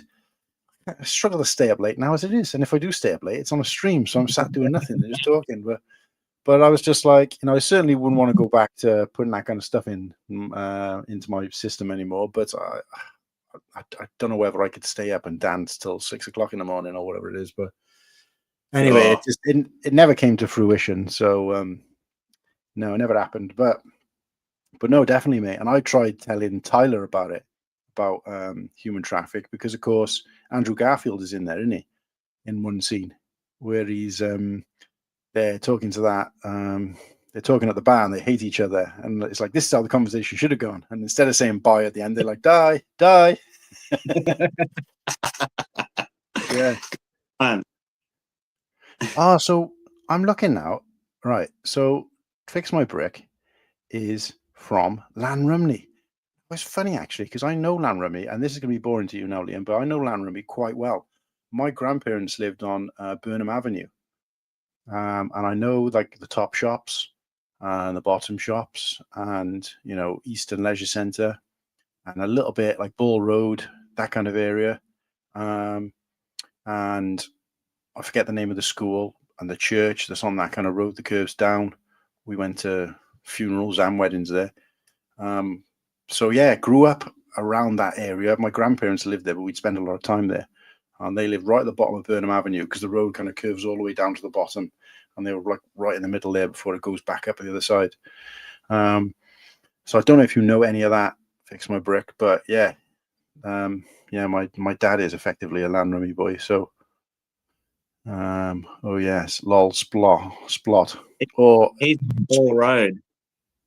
Drunken Gamers off Ball Road. Is it Fix My Brick? Oh wow, yeah, Ball Road. Yeah, I got Ball Road.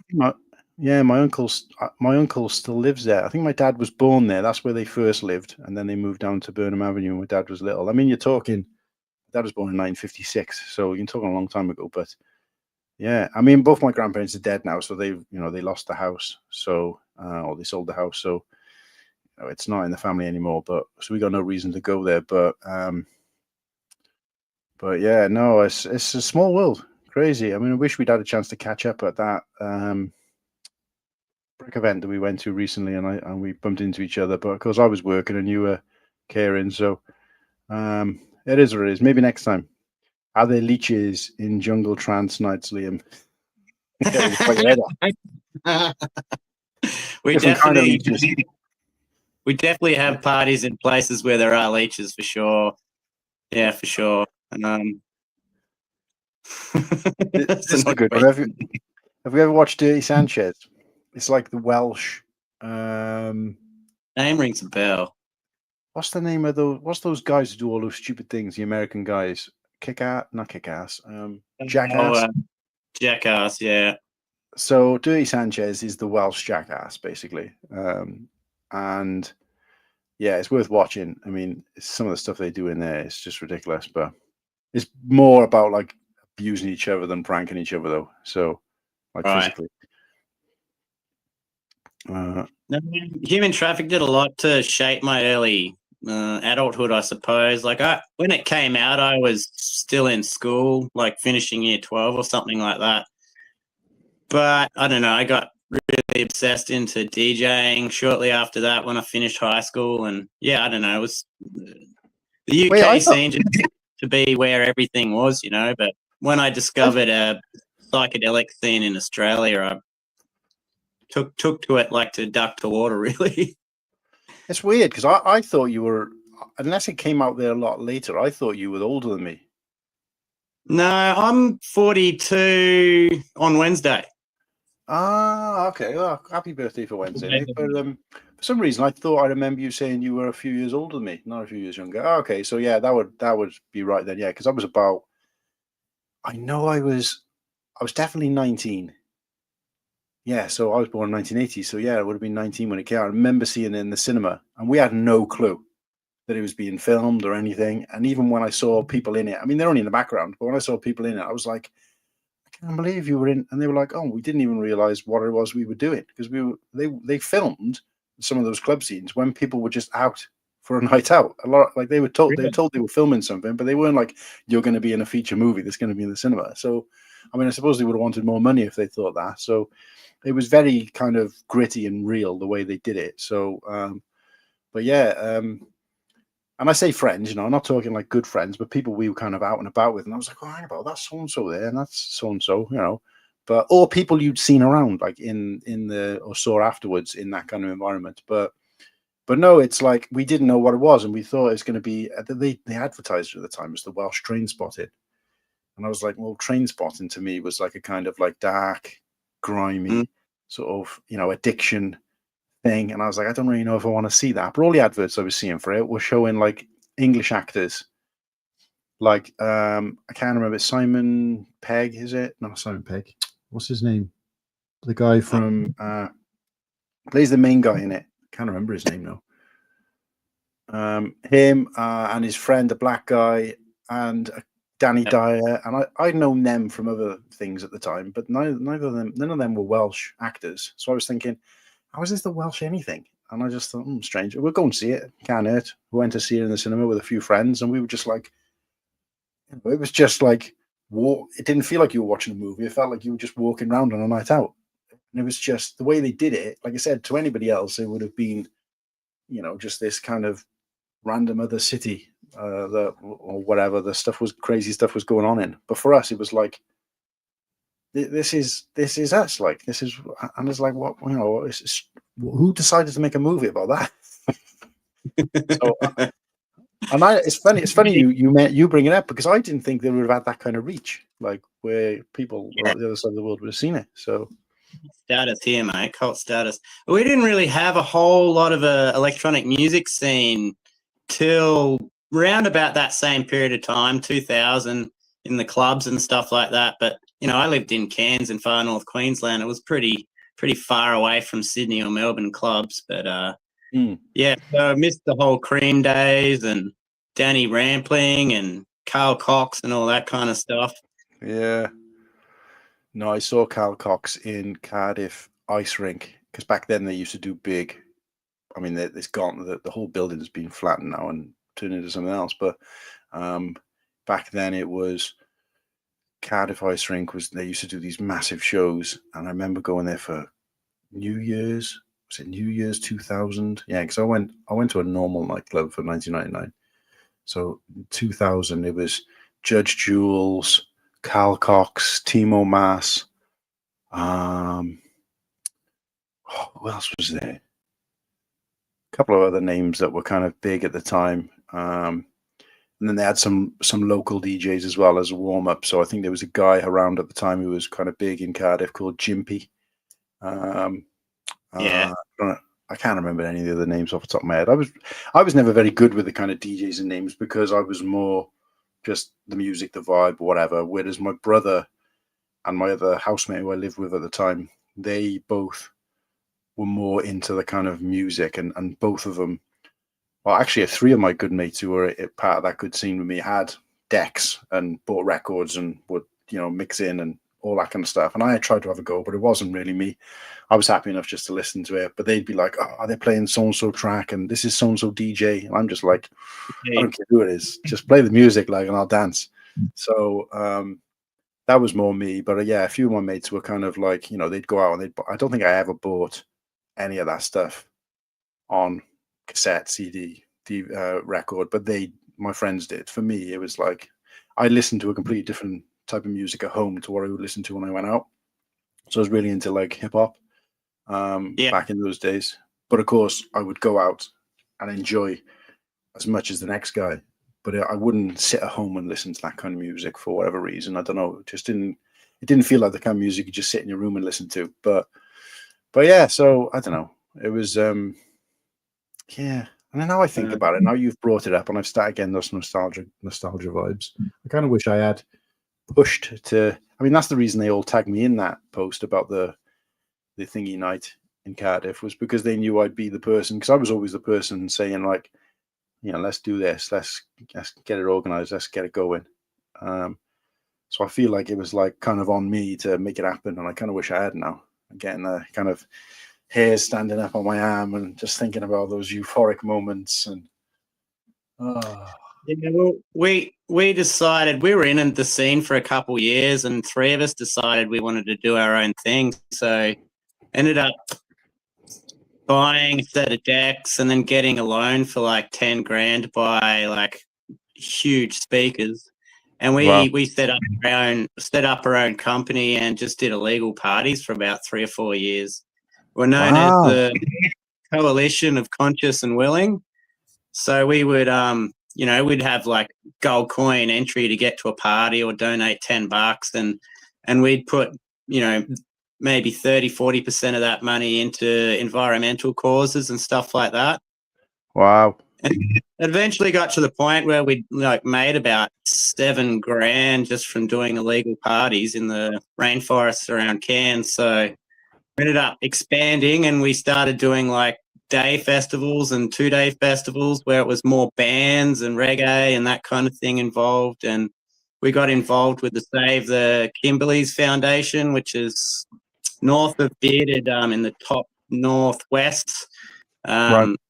The region there was being sold off for gas mining and fracking and things like that. So I think we ended up making like $2 or $3 grand for them. And other projects were like to clean up our rainforest from, like these vines that just took over everywhere called lantana. So we do a lot of those kinds of things. And we ended up like there's people on the radio nationally in Australia that we had, they were, their first gig was at our festivals and things like that. So, that always tickles me in the heart, a lot. But it's just one of those things. We just wanted to contribute to the music, and I just wanted an excuse to DJ somewhere as well. So wow, yeah. Oh, so you got soul and funk and hip hop together, and just blend all that through. Lots of chilled out music, like the Ninja Tunes, UK stuff from the late 90s. I don't know if you know Ninja Tunes, Cold Cut, Mr. Scruff, that kind of stuff. I know, yeah, Mr. Scruff I recognise, and we listen to like Plump DJs. Plump DJ, Shadow. Another guy that was around that we used to go and check out quite a lot at festivals and stuff called Jaguar Skills. Have you ever heard of him? Jaguar Skills. No. I mean, he wore like a mask and everything, so he never showed his face. But some of the beats, Rob the Bank. Oh Christ! I mean, recently Kirsty was going through a lot of my old CD collection, and like I said, I never bought this music in this era when I was going out and going to the. But much later on, I would buy some of the collective things. This was out long after I'd stopped going to the clubs and stuff. And I still had a few of them, and I remember coming across them thinking, and some of them were in tins. I used to get a CD case that was a tin. Like, who even is this? Plump DJs? And I'm like, that takes me back. I know the Plump DJ. Yeah, and it was just people like that. I wouldn't say we followed them around, but they used to do a lot of gigs, and it'd be like, right, should we go to this gig or not? Or sometimes there was various gigs going on. But this is the thing, is that I didn't start buying and listening to that music outside of the dance scene until I'd stopped going, if that made sense. Because it was like me reconnect with it all. But yeah, crazy. And the weird thing is that I never went to like hip hop. Like I was into a little bit of rock music as well. Never went to any of those events. Never went to see shows. And yet I listened to that music at home. But yeah, I went to shows of music I didn't listen to at home. It was kind of weird, but yeah. Oh Christ, mate! So you were really in the thick of it there. Like again, like your finger was in all the pies. Well, most of my friends produce their own music, so it was really good to give them a format to like get themselves known in the community as well. So that was another thing that we really pushed for as young and upcoming DJs and just even acoustic artists and reggae artists all around the area as well. We didn't like it. It wasn't exclusive electronic music, but yeah. Then one of the 3 guys ended up on his motorbike underneath a bus. He got run over. Never. So then there was just 2 of us. So we only did a couple more gigs after that. But yeah. Rest in peace, Ross. But we all got tattoos to commemorate him. So damn, that looks a bit like the Goonies thing as well, doesn't it? Yeah, she's the Jolly Roger, mate. Yeah, nice. But I still only get out to one festival a year nowadays, so I try and make it a good one. But yeah, still in the scene. But there's a lot of crossovers between that and I find the Lego scene too. Like people start talking normies. Yeah, like people talk about normies in Lego. People are just not really that into Lego. We used to use that term as well. Like, oh, the normies are here, which were usually the people that were on LSD at the time. No, yeah, Christ, because when we first started going to these gigs, it was a breakaway really, because it was around about the same time I'd started going out and drinking, or a couple of years after I started going out, sort of drinking, and like, you know, back then you used to have to wear like a shirt collar and trousers to go out, and shoes. You couldn't wear like trainers, jeans, t-shirts if you wanted to go to a proper nightclub. Like, and I'd done that for a couple of years before I was just kind of like, you know, listening to everyday music, pop music or whatever. And I'd be like, this just isn't enough. And then I kind of found, by getting friends with a few people, I founded the kind of dance scene. And obviously a group of us then from that group of mates started going out. I mean, we would still have normal nights out as well, but we would go to these events at least sometimes once or twice a week. But, you know, generally I would say on average about once a month.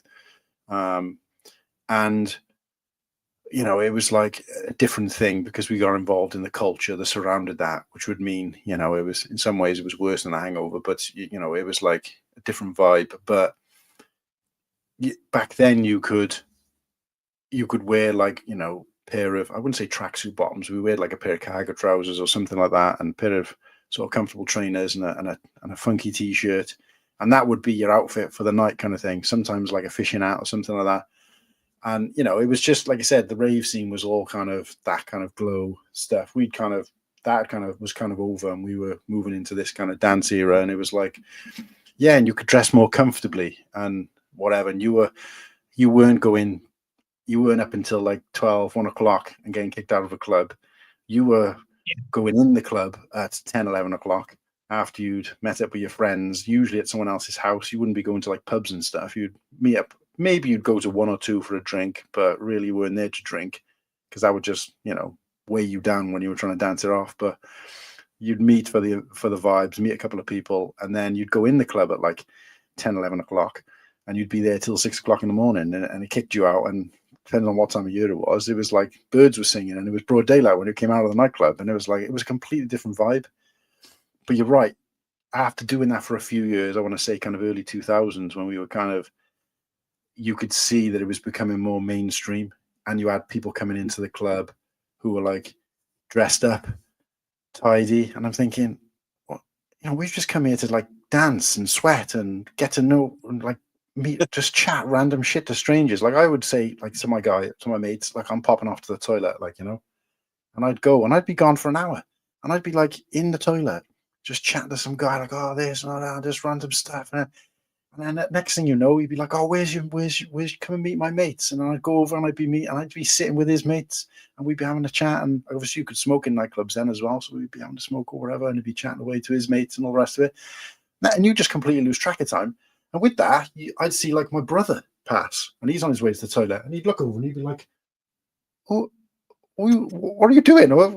Like, they haven't necessarily been looking for me, but he's like, what are you doing there? Like, you went an hour ago. And I'd be like, oh, yeah, come and meet these guys. And then he'd come over, and then we'd become, what was like, say, 4 or 5 of us would become 12 of us. And then, you know, throughout the course of the night, these other guys would kind of disappear, and you'd meet another group of people. And it was just, I don't know, it was a completely different vibe. Like, it's not like it is now where you go out with your own people. And I don't know, I just found that, especially nowadays, but when I stopped going out on nights out with gangs of friends, it became very, I wouldn't say aggressive, but, you know, you were seeing, like, we were walking through Cardiff in particular, and you're seeing people fighting and stuff in the street, and I'm just like, nah, man, when I was coming up, and when I was, you know, first getting into like a community or a nightlife scene, it was all love. Like, it was all everybody, and I'm not just talking because of, you know, the substance or whatever, but just generally, it was like a bit like the Lego environment is now. Now the Lego community is now, where everybody is like caring and compassionate for each other and welcoming. And I just stopped seeing that, you know. But I've seen some documentaries on the UK scene, and apparently it did get like very gang orientated. The music changed; it got darker, and there was a lot more like knives in clubs and that kind of scene as well. So, like, I mean, I study the history of dance music scenes. I think your scene started originally from toast parties in Jamaica. And what happened in the 70s, the Jamaicans, a lot of them, came to the UK to live. They brought all their records with them. and they started doing those sound system toast parties in the 70s, and the punks loved it, the hippies loved it, the Jamaicans loved it, and it sort of started from there, I think. Wow. Yeah, so I think originally, like, I'm trying to track down the first time people put music on and dance to themselves as opposed to like a ballroom situation or whatever where you dance with your partner, that kind of thing. Yeah. And I think the Jamaican scenes where the first times people danced the night away and by themselves, and that actually got into the UK scene, and like the punks absolutely loved the deep dub reggae because it had very anti-government lyrics, and just the bass lines were so hard. So that sort of kicked off that second Summer of Love in '89. It was the exportation of acid house from Chicago. Also, that was a big part of it as well. So, yeah. So, I mean, Ibiza was a big part of it too. Like, a lot of people were partying in the summers in Ibiza in the late '80s and decided to export this sound to the UK. And then you got Cream days in the late '90s, early 2000s, and then, yeah. I mean, and that's how Australia got our culture. Our culture came from Goa. Have you heard of Goa in India? Yeah. So that Goa / Psytrance got exported to Australia about the same time as the acid house music did, and that really kicked it off. And in New South Wales, there was a party where all these people were playing this acid house, and this old lady came by and bangs on the door and said, "What's all that doof, doof, doof?" And so that's how music got coined, doof, in Australia. So we don't have raves, we have doof parties. Oh, wow. So that old woman was like immortalized. Yeah, yeah. So I think it was an old Greek lady too. But I just love learning about the history of like culture starting like that, and how people just wanted to dance the night away. It's a very tribal thing, I think, Yeah, yeah. Yeah, it's crazy because we used to go around the country. I mean, I'm not saying we went like all over the country, but Creamfields was a Liverpool thing because that's where the original club was. So they'd have their, Old Spake Road, old Liverpool Airfield. Went there a couple of years. Gatecrasher was a Sheffield thing, but they kind of existed they did a couple of gigs in Birmingham as well. But I'm pretty sure the main club was in Sheffield. So they were the two kind of main things. And aside from that, I didn't know a lot about it. We went to like the NEC in Birmingham for a big Gatecrasher event there. I want to say it was 2000, maybe 2001. It was massive. I've never seen anything like it. We went up to the main Cream club and the Gatecrasher in Sheffield. We went for New Year's parties, and we went to Colville in Leicestershire, a couple of different places around the UK where, we'd get a hotel somewhere. I mean, it was kind of pointless getting a hotel because we weren't really there, but yeah, it was a different time. And like I said, there was two types, and I was lucky enough to do both. There was a lot of people who probably did one or the other, maybe depending on their age, but there was nightclub, like drinking, not like going out drinking beers and having a hangover. And then there was the clubbing scene. So it was the drinking or the clubbing scene. And the clubbing scene was, you still went to nightclubs when you were drinking, but it was a different type of nightclub. Like, those kind of clubs, those drinking clubs were kind of peaking around about the time the clubbing clubs were letting in, so it's, yeah. And I was lucky enough to be heavily involved in terms of enjoying it in both. And, we did get to see a lot. There was a really good night clubbing scene down in Bristol, and a girlfriend of mine at the time was in university there. So they had like a house, a big uni house, pretty much empty.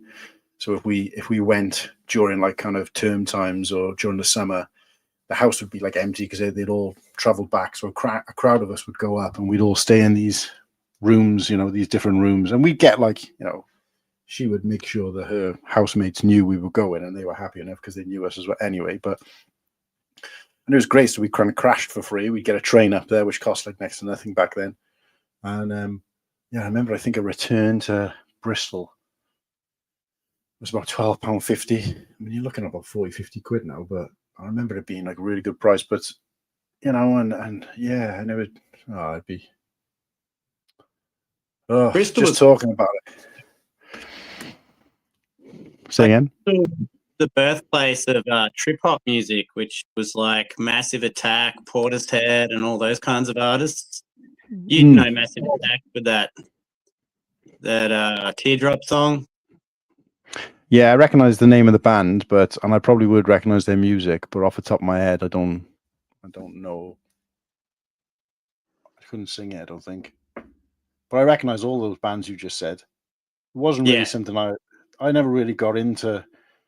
I don't know. I listened to a little bit of rock music and stuff all through my life, but I think I kind of got into the rock revolution that kind of happened around about early mid 2000s, so 2004, 2005, when people like Snow Patrol and the Kooks and Block Party and those kind of bands.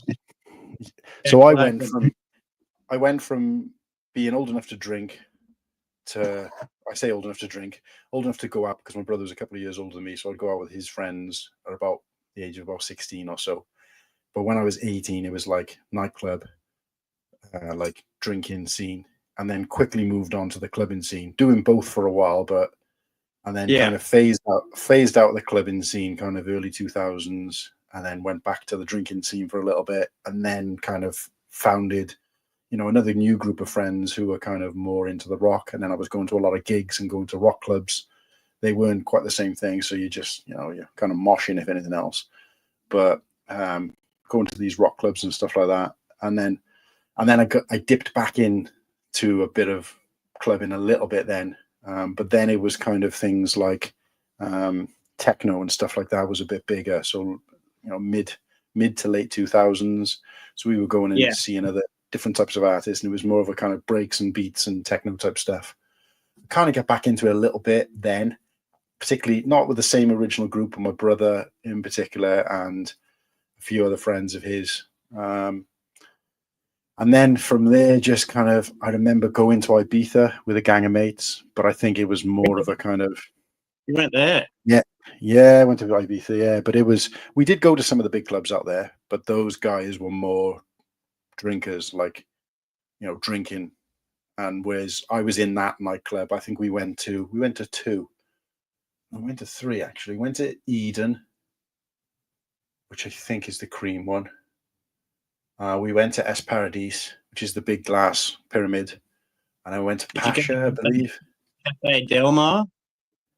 No, there was a lot of, this was 2009, so it wasn't quite, Ibiza was still quite well known. It had been, since the clubbing generation had been around, but there wasn't quite as many clubs there. And the gang of guys I went with had never really got involved. Some of them were younger than me, so they weren't around for the kind of clubbing scene, but as much. So they went out there. So they were in the nightclub and they were just kind of drinking beers. But I could see both elements in those clubs, where you had people there who were just kind of knocking back beers and like this on the dance floor, and other people who were just like head down, fishing hat on or whatever it might have been, and they're just like and it was all about just dancing, sweating, and then next to them you'd have a girl like that spilling a beer on the dance floor, and it was just, for me, that was like yeah. And I was never, when I was in both of those generations, it was always one or the other. I was never, that was the first time, 2009, when I was in Ibiza, where I saw those two worlds collide at a nightclub. Right. And I was just like, yeah, I'm glad I wasn't, I wasn't in my heyday at this point. I was only like 29 at the time, so it was not like I was an old man, but I remember being at that, whatever club that was in Ibiza, and being like, I've been both of those people, but I'd never crossed paths with those people. If I was out drinking, I was with everybody else was drinking, and if I was out clubbing, everyone else was clubbing. I never ever remember being like head down, like bang, bang, bang, bang, bang, bang. and having people next to me trying to drink a pint. You know, everyone had bottles of water. Do you know what I mean? So it was crazy to kind of see those two walks of life becoming one. And yeah. So I did enjoy that, Beatha, don't get me wrong, but we went on one of these like over here we had two companies at the time. It was 18 to 30s and 20s. And they were kind of like these tour, I don't even know if they still exist, but they're like these tour groups that they take gangs of people out, and they like, you know, they take you to certain clubs and certain nights and get you in different places, those kind of things. And I didn't think much of that. I was just like, I think we could have had a better time if we just come and got, because they would literally be like herding us, like, right, we're going to this place now. And I remember they herded us to one place. We got off the coach, and a mate of mine was like, oh, I want to go and grab some fags or something. So we went and found a little shop on the side and went and grabbed some fags for him. And as we were coming back towards the club, we literally got off the bus and just turned right when everyone else went left. Found this thing, came over. We were literally gone 5 minutes. And as we were getting to the door, the girl there, who was like a tour operator, you know, the nightclub tour operator, literally was shouting at us like we were little kids. And we were probably older than her. And she was like, where have you been? This party's... And I'm like, I'm an adult. Like, you know, I know I get that we're on one of these holidays where you take us, and I'm like, but I'm not shouting at me. And I get at least make it fun. She's like, where have you been? Everybody, because obviously they wanted to get all their party in at once, you know, and we'd already kind of prepaid, so they had to stay at the door. So basically, she was waiting there, and she's like, there's 2 people missing. I got to wait now for like 5 minutes before she can go in. And I was like, no, if I was ever to go back, I wouldn't do that. I'd prefer to do my own thing, like being carried around like I'm some little kid. But that I didn't like. That kind of ruined the experience a little bit, but it was a great holiday, don't get me wrong. So, tell you what, another very influential UK artist is coming to Hobart next year. Mike Skinner from The Streets. You know The Streets? Yeah, absolutely, yeah.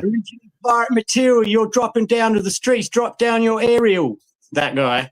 He's playing A Grand Don't Come for Free from start to finish from the album in Melbourne early next year, but I'm going to have to miss it for Brickworld, unfortunately. Oh, mate.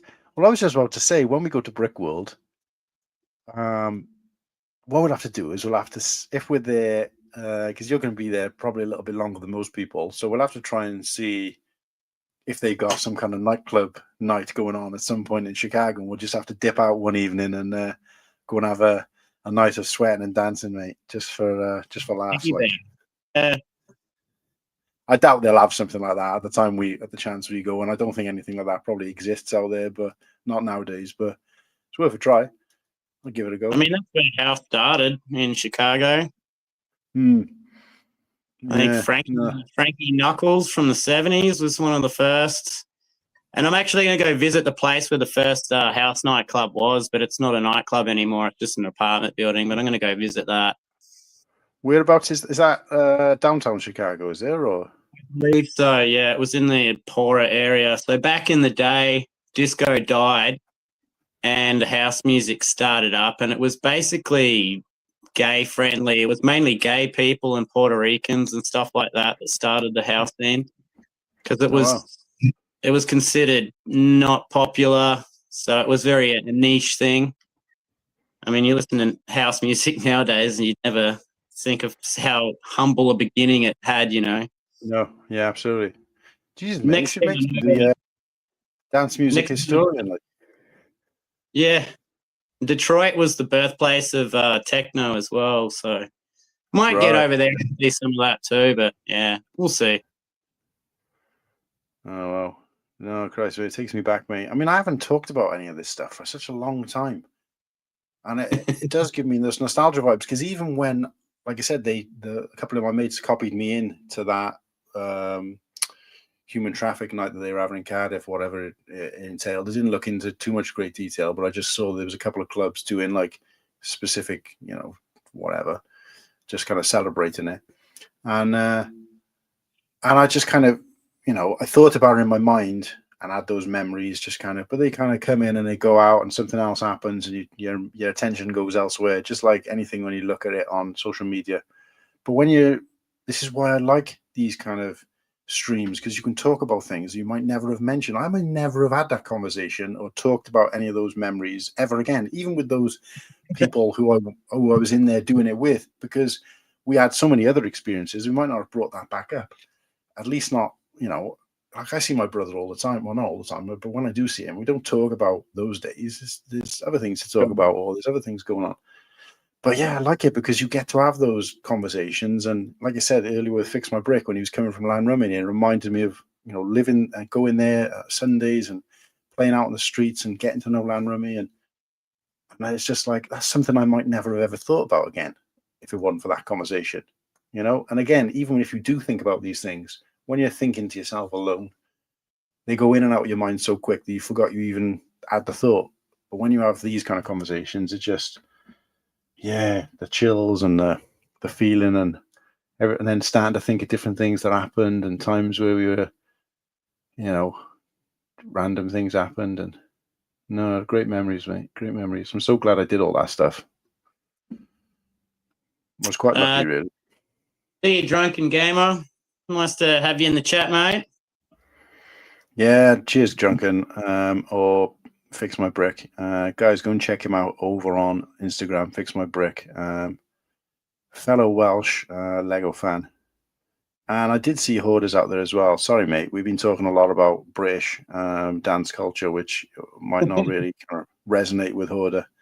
I was trying to work out where Hoarder was from the other day. He didn't actually say in the end because he was saying he was taking a walk. He was taking a walk and it was really nice outside. And I just randomly guessed that he was kind of in the Georgia area, the US, but I don't think he ever confirmed. He might not want to tell people, which is up to him. But there we go. That's fair. 89, not really like 66. He's always been a fun person in the chat. Always been very, oh, how you going? And yeah, he's just a very nice guy. Yeah. Will, he's a bit of a legend. I remember the first time I ever saw Will. I think I've seen his face. I believe I have. He was on Oaktown stream. Right. Way back, a couple of years back, and Oaktown used to have guests on and chat to him, and Will was there, I believe, and they were talking about different things. Pretty sure he's got a beard as well, if I remember rightly. I might be misremembering, but if that sounds like you, Hoarder, then let me know. But I remember seeing that, and I saw him I always see him everywhere in the chats, like a lot of these guys, so... He's in Maryland. I wasn't that far off then. A couple of states south. Yeah. That's one of the smaller states, isn't it? Yeah, so Maryland is just kind of sandwiched between Delaware and North Carolina there on the East Coast. And I found out recently, I had a letter from, there's a company called NACOA. Got the card here. So I did some charity. I was part of a charity stream that Keith from Brick Together, Click Together did earlier this year. That's right. I remember. Yeah, you were kicking about for that. So this is the envelope they sent me with the T-shirt and stuff in said it was from Bel Air, and I was like, oh, Bel Air, like in California or wherever it is in in Hollywood, California type area. It turns out, no, there's actually a place called Bel Air in Maryland. So it's Baltimore Pike, Bel Air, Maryland. So not sure if that's anywhere near you, Will. But and of course, Hive is from Baltimore as well. All right. Yeah, because it took me a while to realize that Good Morning Brick World is a like a pun from the musical, which is actually my favorite musical, Hairspray. And in that, the song is Good Morning Baltimore. So he's changed it to Good Morning Brick World because he's from the same state. I thought it was from that movie that had Robin Williams in it. Good morning, Vietnam. Yeah, well, I suppose it could be both, but yeah, so... But yeah, love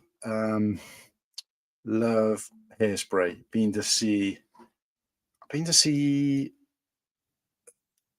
an adaptation of the musical. I wouldn't say an adaptation. It was like a young music group, sort of students. I don't know what you want to call it, amateur dramatics group who did it, and it was really good. And then I went to see, Kirsty got me tickets. It was actually earlier this year to see the show. We saw it. I think it was just about a couple of weeks before Brickworld, I believe.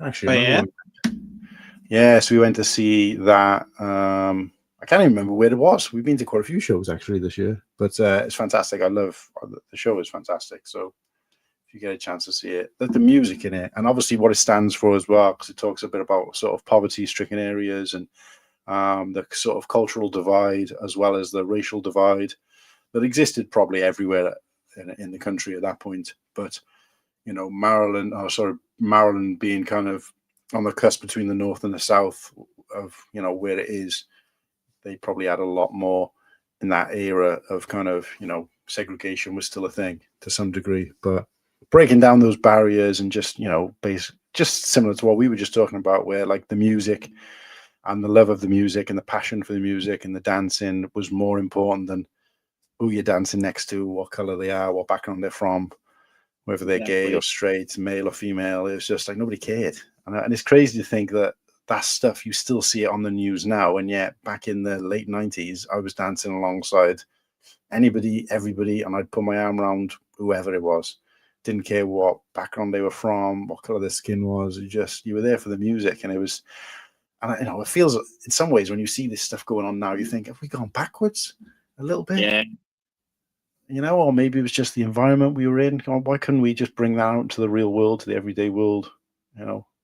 And again, like, you get communities like this, is why I attach myself to them so much and try to give back, because I've always, at some point in my life, been part of welcomed into a community, a working community. And when I didn't feel welcome there anymore, I left that job.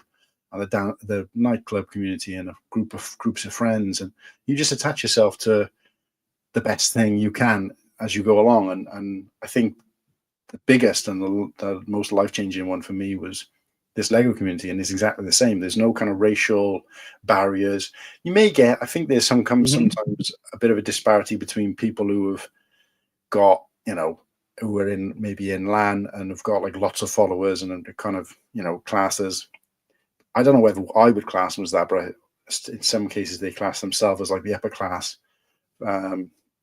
content creators and things like that. But it doesn't feel, I don't think they give out those vibes. It's just, I think it feels that way to other people. But there is it is still an open community and a welcoming community. And yeah, it's great to be in the community now and in this environment and talking about, previous communities, but no. Anyway, going completely off the point. But yeah, that's go and see. On a whole, I think the Lego scene's an amazing scene to be part of. I mean, as long as you can afford it, that's the main thing. You gotta. I mean, we're creating a beautiful scene of beautiful people, but it's all based around us purchasing a product that we can all relate to. You know what I mean? So yeah, still has that holistic viewpoint to it, but. I mean, you can still be a Lego fan and be involved in the Lego scene and only buy one small set a year. I mean, no one's judging you too much on that, I don't think. But no, yeah, 100%. Beautiful little scene, really. And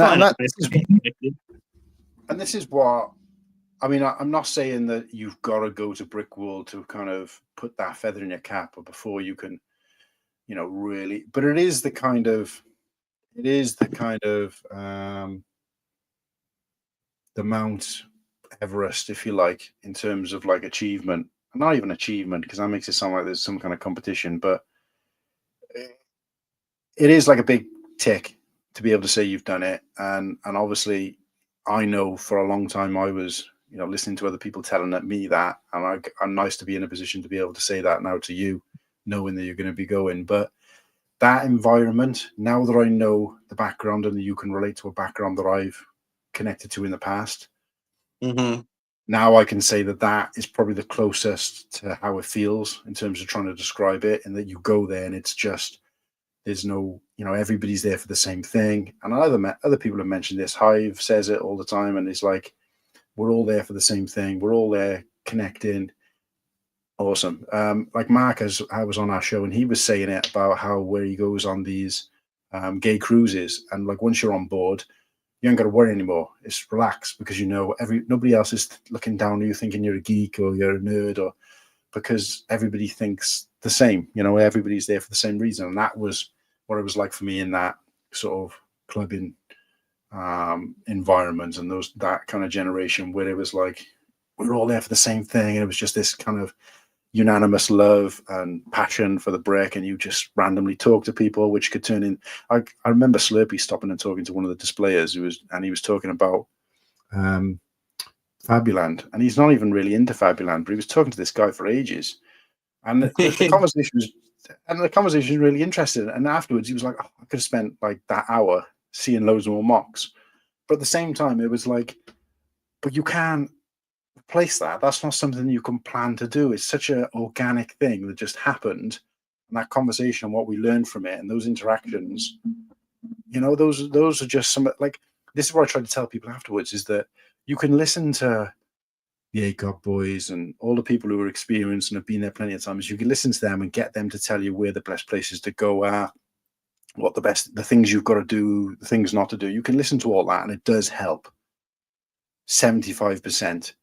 But the other 25%, you've got to go and find it for yourself. You've got to go and discover your own thing, because of all the amazing things that happened to me there, the majority of them, nobody had ever told me about, because they'd either never experienced it or it hadn't happened to them quite the same way. The places we ate and I enjoyed the most were places that nobody had mentioned or talked about. My experience of going to Bricks and Minifigures was great, where other people had said it was crap and don't bother going there. Now, I people had said lots of people were saying don't go to the yard sale, it's a rip-off, don't bother going. And I was like, oh. And I listened to them stupidly for a while, and I didn't go, and then I didn't use my ticket, and then later on I was walking past there and I thought, well, can it to have a look?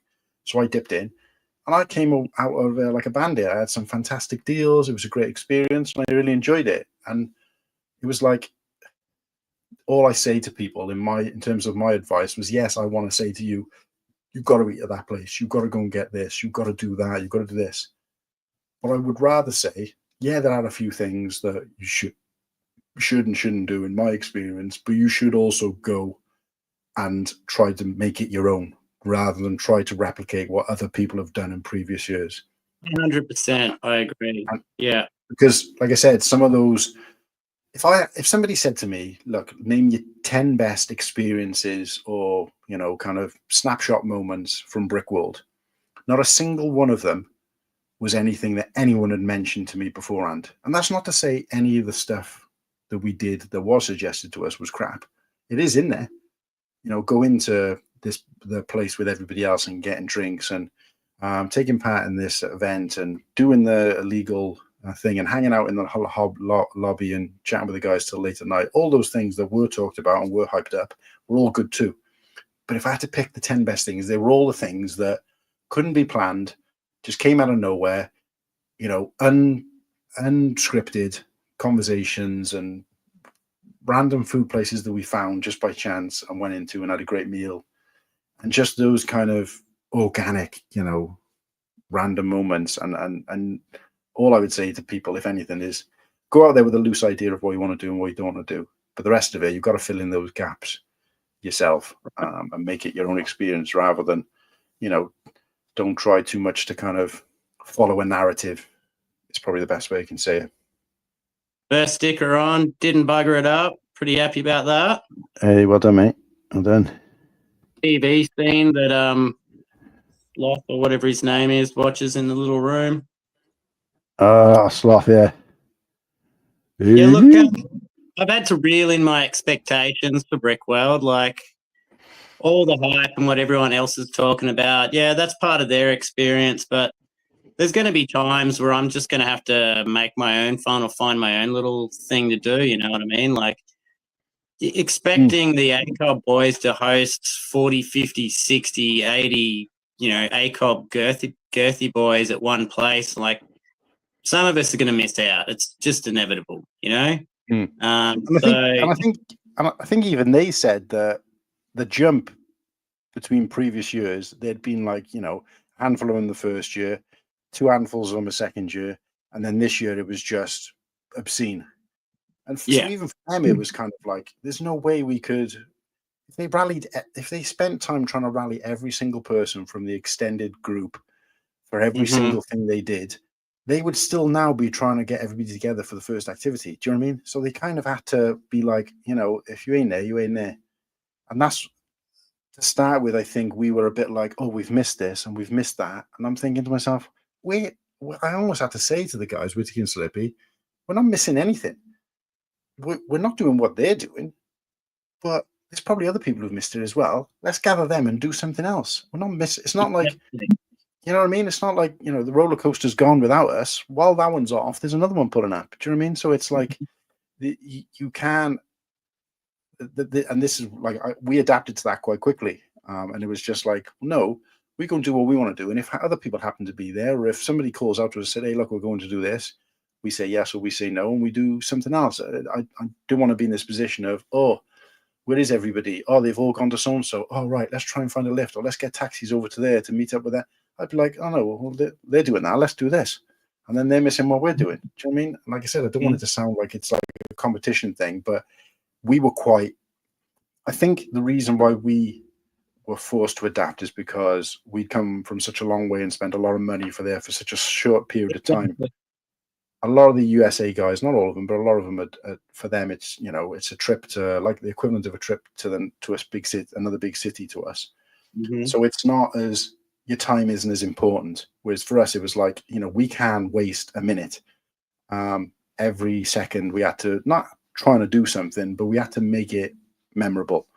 And I think this is why the experience might change for you, and certainly for Bearded, because he's going to be a bit more relaxed, I think, at Brickworld than probably we were, because he's going to be out in the States for, like, you know, a month by the sounds of it. And so he's going to have familiarized himself with everything. He'll have gotten to see the boys and spent time with them for a few days before they even get to Brickworld or whatever it is they do.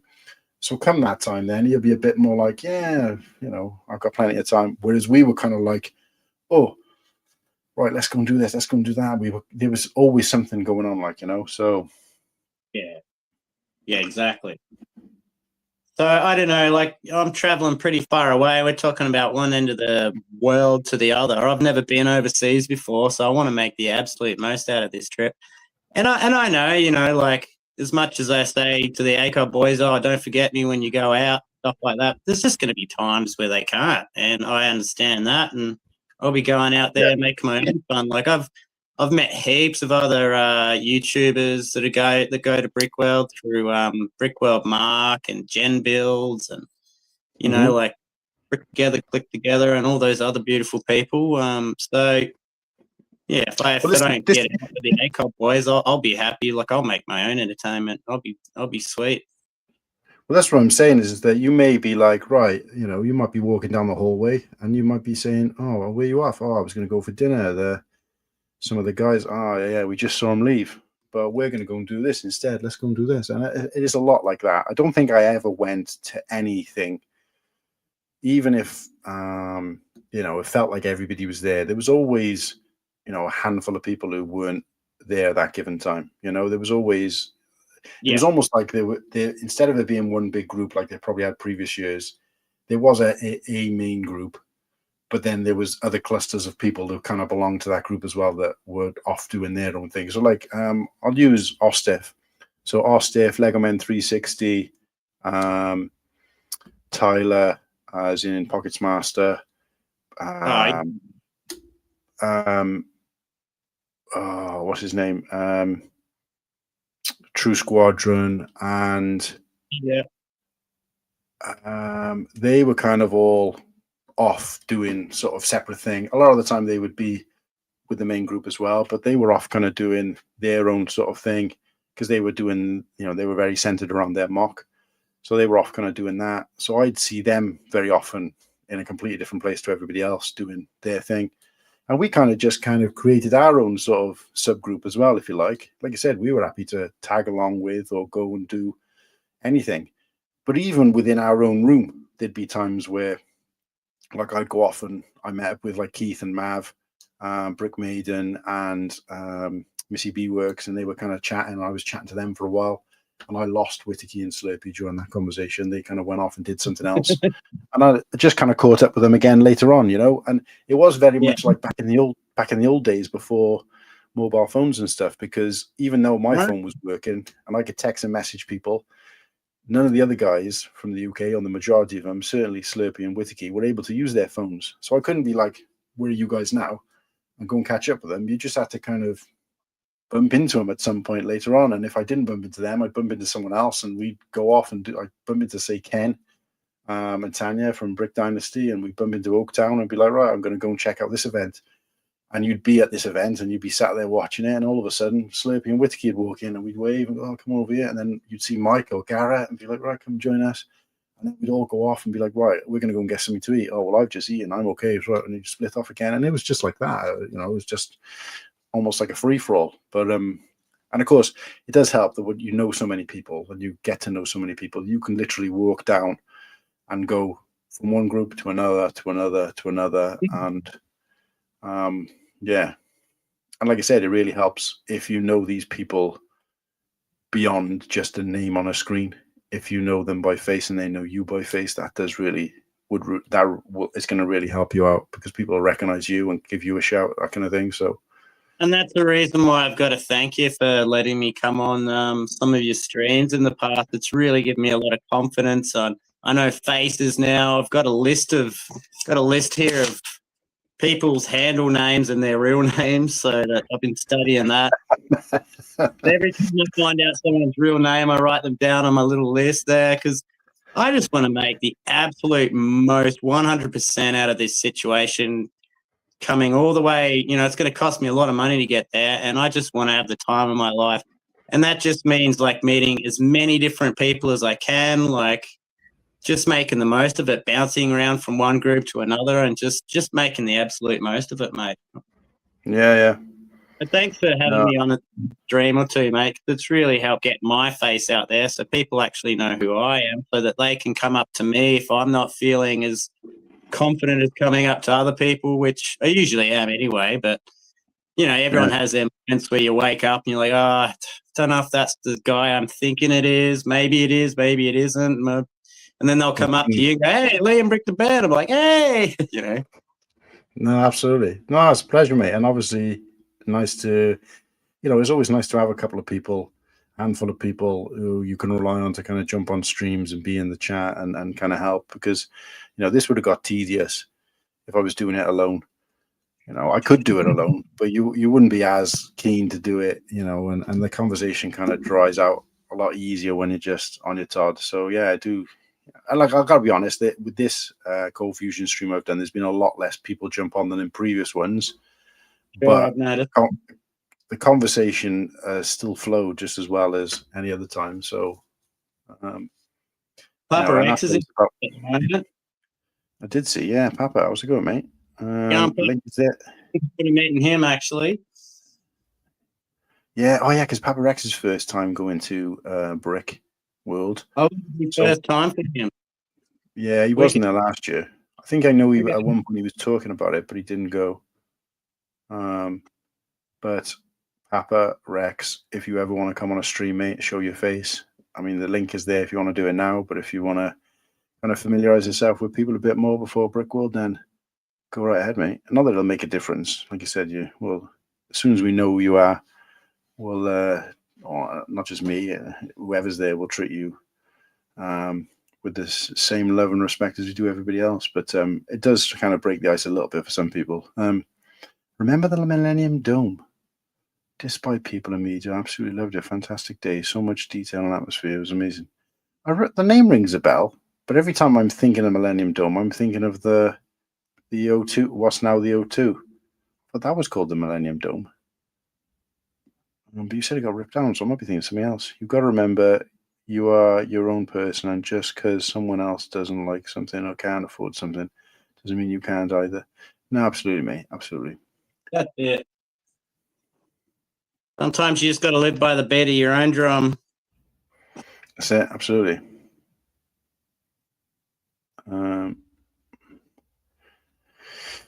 So yeah, Sarah's asking how the build's going. So let's get an update, mate. Yeah, say that. And yeah, look, I'm just putting the chains up here for where old mate sits with his TV and these little chains there. Rocky Road. I've done the water pipes down the bottom here, so I'm guessing that's the water pipes and that's the TV room there. Not really sure where this is yet, but the build's going well so far. Thanks, Patty. Yeah. So they put all of it inside the ship, even though it didn't obviously all happen inside the ship. Yeah. I remember seeing it was the original submission by the artist, who's an absolute dead set legend, by the way. I don't know if you've seen the original submission for ideas that he did. I remember seeing it. Yeah. And so it was all like this perfect, beautiful ship with the actual giant Goonies logo on the top, and then the other side you spin it around as all these giant cave rooms, which is they've kept a similar design. They've just squashed it all and totally ruined the ship side on the other side. Have you seen the ship? It just has this. It doesn't have any curvature for the front bow. It's just this. Whoop. It's terrible. Oh, is that it? Yeah. No, I haven't seen it in close quarters, really, to be honest with you. I mean, all I've seen to be seen is bloody Star Trek every time I go onto Instagram, to the point where I've had to stop. Yeah. Oh, are we on 15 likes? Yeah. We are as well. Get those likes coming in, guys. Let's do another jelly bean then, should we? What are we doing now? Another 10 likes and I'll do a shoey, boys. So it's the first one I've ever done. So a shoey. That's such a random name. All my shoes are terribly gross, so it's going to be a hell of an experience. Yeah, there's probably worse stuff in them now than when you put drink in there. Right, so Sarah's hoping for dog food. Dog food is the brown one down here, okay? In case you can't see. We haven't had that yet. No, we haven't had dog food, and there's one other one I think I haven't had. What have we got? We have got tropical or curry again. Curry? Since Sarah's due to go to bed. Actually, no, there's only one now I haven't had, which is the dog food.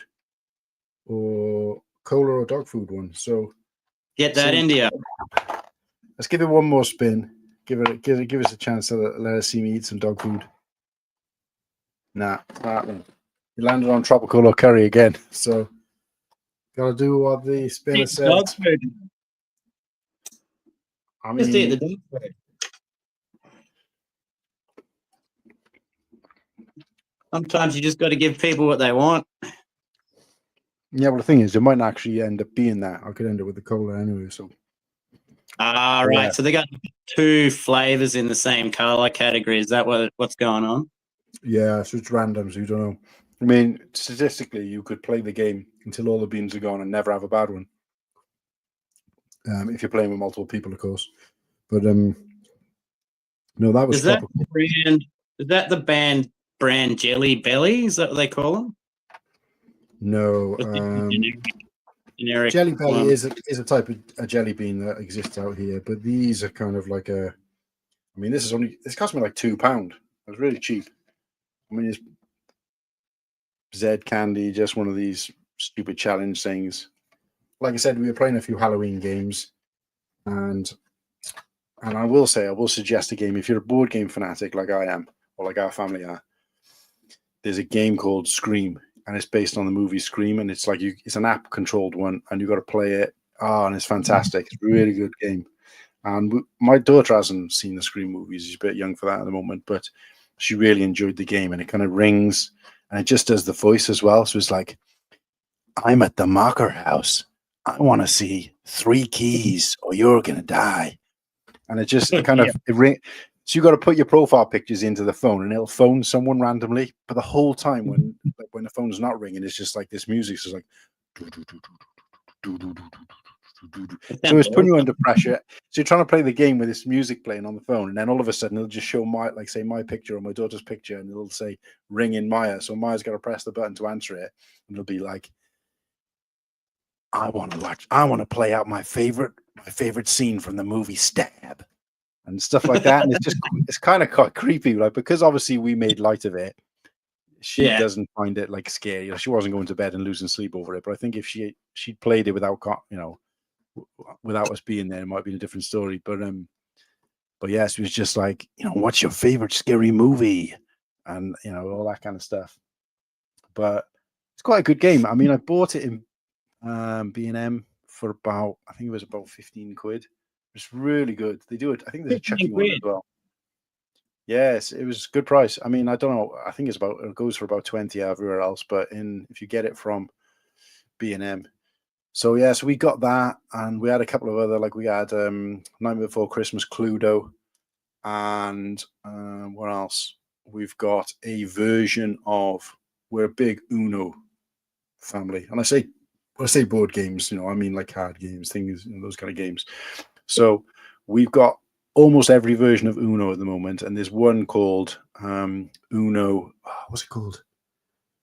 Uno. I can't remember what it's called, but it's like pick up 25 and stuff like that, where it's just like relentless. And then there's another version that we've got, which is there's no normal cards; they're just all the power cards. So it's just like you constantly like flipping, missing a go, picking up, and there's no like. Yeah, it's called. That one's called All Wild. So it's all wild cards. I can't remember what the other one's called. It's like in a red. Really? Yeah, we've got a couple of versions actually, but yeah. So anyway, so we just decided we were going to have a Halloween night and then watch a Halloween movie. So we all put 3 suggestions into a bowl of a Halloween movie, and we picked them out. So we ended up watching Coraline. And that's morbid as. Yeah, that, and we watched Corpse Bride as well. Oh yeah. So yeah, but we played a couple of these games. But of course, on the day of or the night before, I saw this when I was in B&M, and I thought it was only like 2 quid or something like that. I thought, oh, we'll play that as well, just as a bit of fun, just to change things up. And of course, my daughter and Kirsty at some point had to kind of spit a few of them out. But yeah, I think it was pretty much the dog food one that they had to spit out. I managed to swallow mine, but it isn't good. But go on then, Sarah. Have you ever played Stardew Valley, the video game? I haven't, but Kirsty plays it, so I know of it. It's kind of a little bit like Animal Crossing, isn't it? Yeah, in a way. I've just found out they've got a board game for that, and it sounds amazing. Really? Oh, okay. Yeah, really like to try that out because it's just such a cozy, feel-good game. Interesting. Right. Sarah, if you put a comment in the chat and let us know you're still there, I will do a cola dog food jelly bean for you just before you go to bed.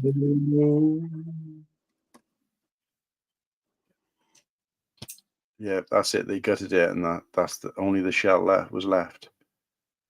I might be thinking of something else, because I thought the Millennium Dome was the thing with like the thing sticking out, because we went and walked over the top of it for Kirsty's birthday a couple of years back, and I'm pretty sure they still do gigs and stuff in there.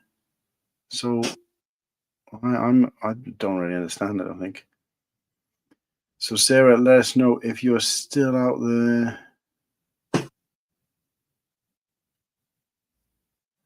If you're still there, I'll do a dog food. We got 8, like the handful of people in the chat, but 8 people watching. Sound out, guys. All come and join us on the stream.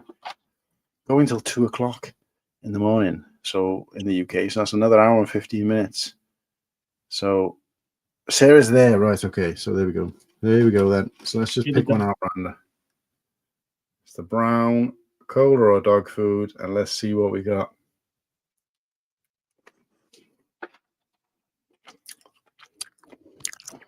Cola. Although there is a hint of dog food, I think, from where we've been touching the other beans. But no, it's a cola. It's all good. Sorry. You've been very lucky. If you're around in the stream on tomorrow, Sarah, let me know. And if I've still got any left, I'll bust them out. Hoarder saying what's up. Yeah, I did say to sound off. I meant, you know, for the people who aren't in the chat and who are still watching, because I think there's more people watching than that are in the chat. And I always get kind of curious as to who those people are, the lurkers. Papa Rex is cooking dinner and lurking. General Tron is still there. So yeah, I think we've got about 5 people in the chat, but 8 watching. So those other 3 people who haven't commented, let us know what you're up to.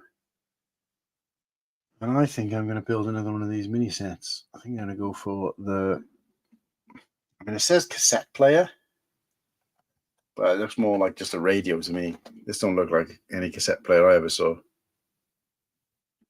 Yeah. Yeah. With the big dial and the 2 small dials, like a cassette player was just relatively. Anyway, we'll build it and we'll see. Just built the first cannon for the ship. Oh wow! Not very great. I think the cannons on the Black Pearl were a little bit cooler. Just this little one here. Oh, wow, that's good. Wait a sec. Let me zoom in. It's pretty simple design. Yeah, I remember the old cannon pieces they used to have years ago. I'm surprised they didn't just put them in. Right. Well, apparently, when they first came out, America wasn't allowed to have the shootback versions. It was too dangerous. Oh, really? So yeah, like you and I would have grown up with the pullback shoot little cannons, but I think, and it was after a few years they actually allowed it into America. I don't know if they made the spring weaker or something like that.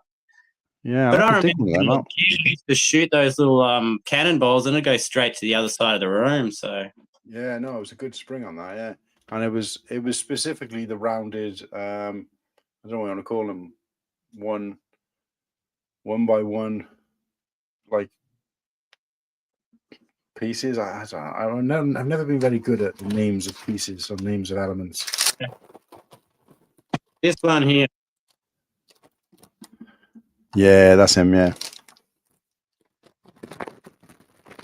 Bit of ASMR for you guys. Yeah, transistor radio, Power Rex. That's probably more like what I would say it is. And we're gonna do the same thing with this one, guys, as we did with a little where's he gone? The little telephone that I built in the last stream. I'm gonna do it without instructions. So here's the box. Instructions going in. I mean, I can't prove to you guys that I haven't looked at it, but I'm just literally gonna look at the picture on the outside. So I'll prop that up there. See how I get on. One second. I'll break from my glasses for a bit.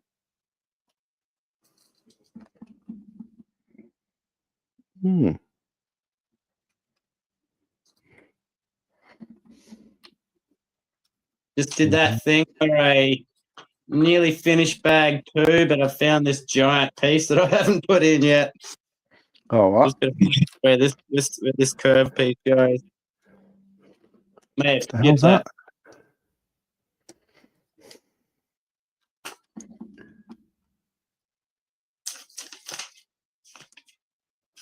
Where are you?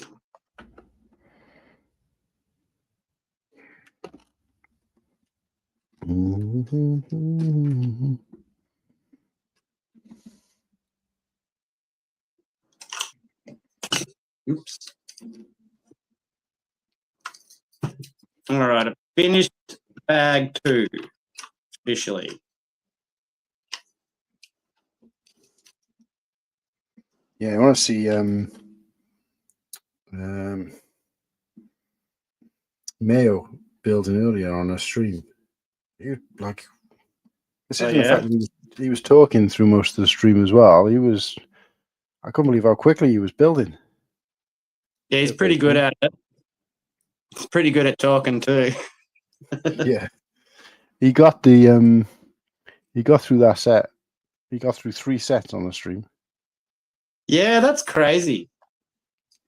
And they weren't. Well, this is my experiment at talking on a live stream and building at the same time. I think I'm doing pretty well. It's slower than my usual uptake, but I mean, I'd like to be able to do my own live builds on YouTube one day soon. So just seeing how it goes. And I think I'm having a decent, somewhat conversation and getting through the bag. So I think I'm doing okay. Yeah, we need a third person in here really, so we can fill in those gaps. I feel like 3, 4 is the sweet spot when it comes to. It's different it's different when you're doing your own live streams on your own, because I don't know. I don't think there's as much expectation from you. Because obviously people are tuning in knowing it's just you or whatever, but obviously when you do a stream like this, I feel like you almost gotta have somebody else there. More the merrier. Yeah, absolutely. But it can get to the point if you have too many people on. Like I said, I've done this stream before when we had about 8 or 9 people on, and it's like, you get to a point where just everybody's just talking over each other in the end, and there's no real conversation going on except for battling to say something. Yeah. What would you say would be that where you get to that point, like 6 people or more? Or I think, yeah, when you get past 6, it gets tough. So to me, 6 like 2 is great. 3, 4 is pretty much spot on, and then when you get to 6 or more than 6, it gets a little bit tough.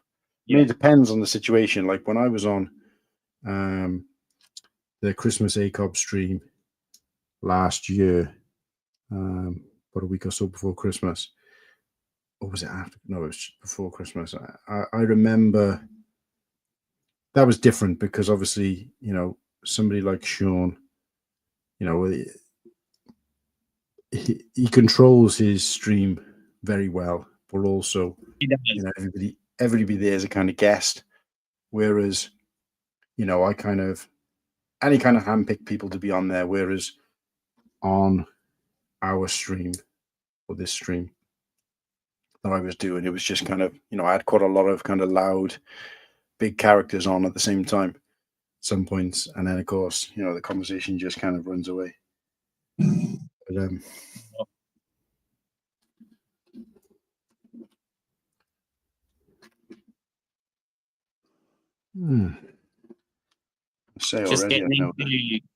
just getting into fly season here, so it's starting to warm up a bit, and starting to see a lot of blowflies around.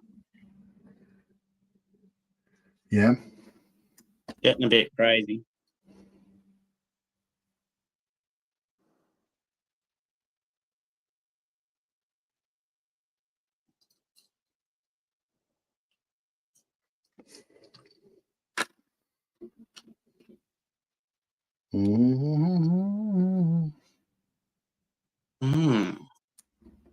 Bag number 3.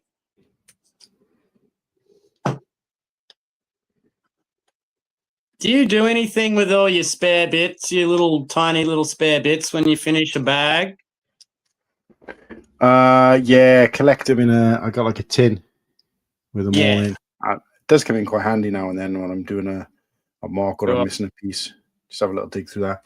I was building the Imperial shuttle on that stream, obviously, as you saw, and just before the stream I kind of scrambled because I realized I actually had some missing pieces. And think of the 10 or 12 pieces I was missing, I managed without even looking properly, just kind of digging through the parts I had, managed to find most of them, 10 of them. I dare say I'd probably find them all if I really looked, but so yeah, and it does come in handy having that little tin for those sort of generally the smaller 1x1 pieces.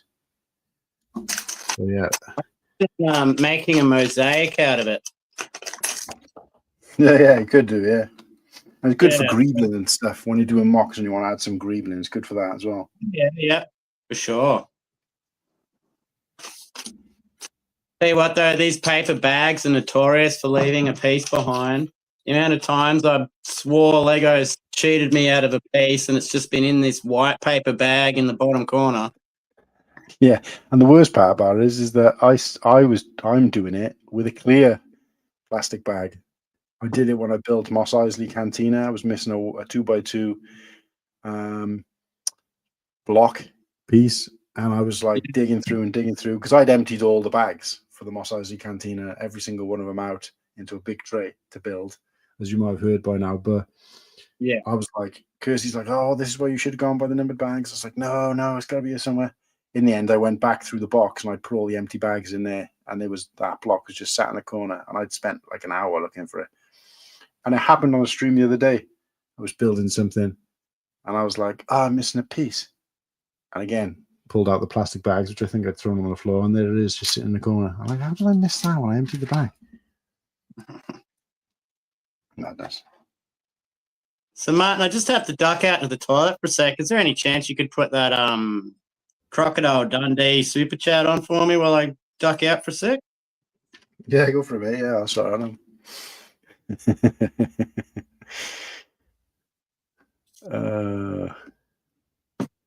I've been looking for Walter Riley. I haven't seen him around, have you? That's bloody classic, buddy. Thanks so much for doing that. It made my day when you made that. Yeah, it takes a lot of work, though, I tell you. But yeah, no.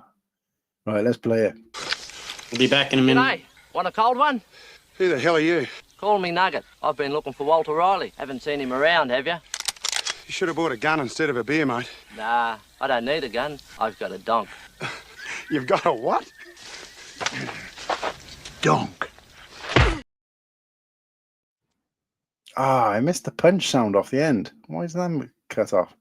Play it again. G'day. Want a cold one? Who the hell are you? Call me Nugget. I've been looking for Walter Riley. Haven't seen him around, have you? You should have bought a gun instead of a beer, mate. Nah, I don't need a gun. I've got a donk. You've got a what? Donk. Ah, why does it keep cutting the punch sound off? I mean, you guys might have heard it, but cut it off for me. It blows. Yeah. Yeah. What's this? General Tron. Let me put that up. Yeah, Mega Bloks gave us spring-loaded cannons before Lego ever gave us any sort of firing items. Yeah, no, I mean, this was the 80s as well. The pirate sets had those cannons. I don't know if they had anything before that, but didn't realize they weren't available in the US. For the holidays, you should have an advent calendar build inside the bag contest. Done it every year, mate. Well, I say a contest. I haven't done it live on stream. I mean, I filmed a couple of them. If you scroll right to the bottom of my Instagram, there's a couple on there. But yeah, it's a good idea. I mean, I've done it every year, so I've still got the last 2 years worth still in bags somewhere. But no, good idea. I'd do it on stream maybe. I rip them completely. Yeah, we could do it on stream if the other guys get them. I know Whiskey will probably be getting it. I'm not sure about Slurpee, but maybe we can do it on stream first to finish it. I rip them open like I can hear it. What, you can hear what? Liam at the toilet or oh no, the punch sound. Yeah, for some reason it cut off for me. I hear the punches. I heard it. Yeah, everyone else heard the punches there. That's a really crisp punch sound. It's midday here, so I'm just gonna have a beer if that's all right with you, mate. No, you can, mate. You enjoy. So, can I ask you a question about why you don't drink anymore? Is that a fair question to ask, or is it a bit private? No, I think I've talked about it on stream, believe it or not. So, combination of things. One is I probably did a little more drinking over the years than I would say is reasonable. So it's not like I hadn't had my fair share. And there'd been times in my life when I kind of decided, stopped and thought about it. There'd been times in my life where I'd been not a very nice drunk, let's say.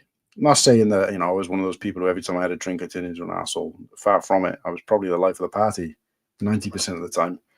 But out of the 10% of the time, I was, I still think about some of the things I did now, after a few drinks, and it just kind of scares me to think I was that person, and I'm not talking like I wasn't robbing banks or, beating up people or beating up women. I think it's a better thing to say, or doing anything like, criminal stuff. But I was, Yeah. I mean, I'm petrified of heights.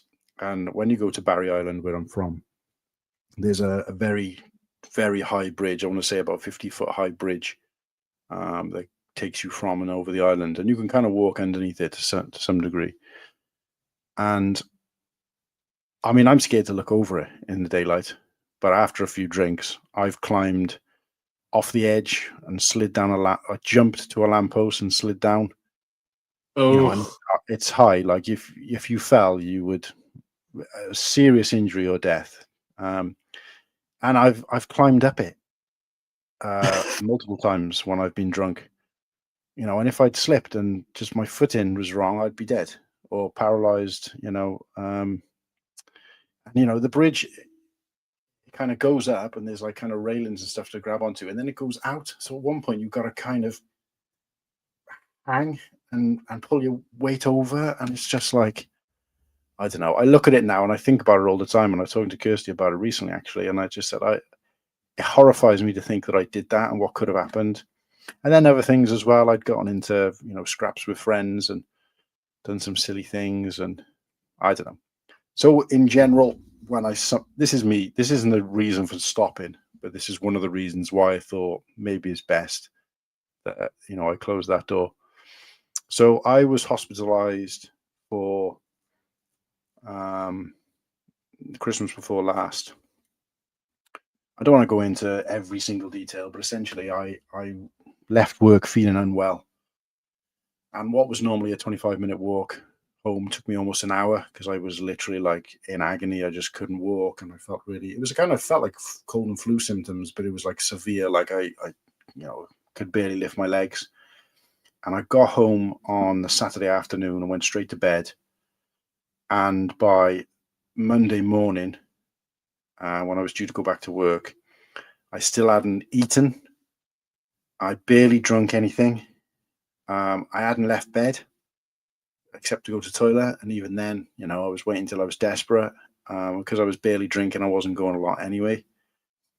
My legs were aching, my head was thumping, my body was like shivers and hot and cold, and it was one of the worst things I've experienced. By the Monday morning, I hadn't slept. I mean, that's not a long time. That's only 2 nights without sleep. But for me, because I'm a heavy sleeper, that was a lot. And those nights were long. Those nights, when you stay up at night sometimes, and most of us have probably stayed up through the night once or twice, whether it be for work or, or you stayed up for something or a stream or whatever it might be. And the time kind of goes quite quick. But when you're unwell and you're alone and you're laying in bed and you're unwell and your head is thumping, it's a long time to be awake for. There's nothing to do. I couldn't watch telly. I couldn't look at anything. My eyes were like, it was just, I couldn't listen to anything.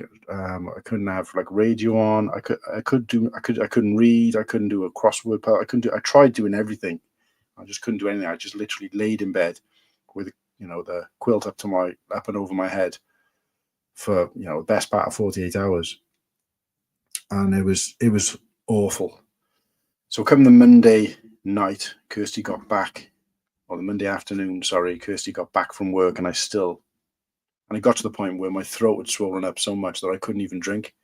And she said, look, you haven't eaten anything, you haven't slept, you still haven't got any better, you've only got worse, and you haven't had it. Now you're at the point where you can't drink anything. I think you need to, find out what's going on. So we went on NHS Direct, and they said to call them. Called them, gave them the symptoms, and they said, you need to get him to hospital, like ASAP.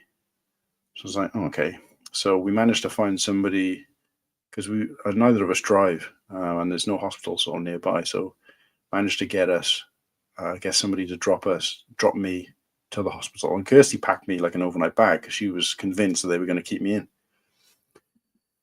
Anyway, long story short, or short story long, as it tends to be with me, but got to the hospital about 6 o'clock afternoon. On Sunday? On the Monday now, 6 o'clock Right. Monday afternoon. I didn't leave the hospital until 11 o'clock the following day, and I still hadn't slept. I waited in the waiting room for 11 hours before anybody even saw me.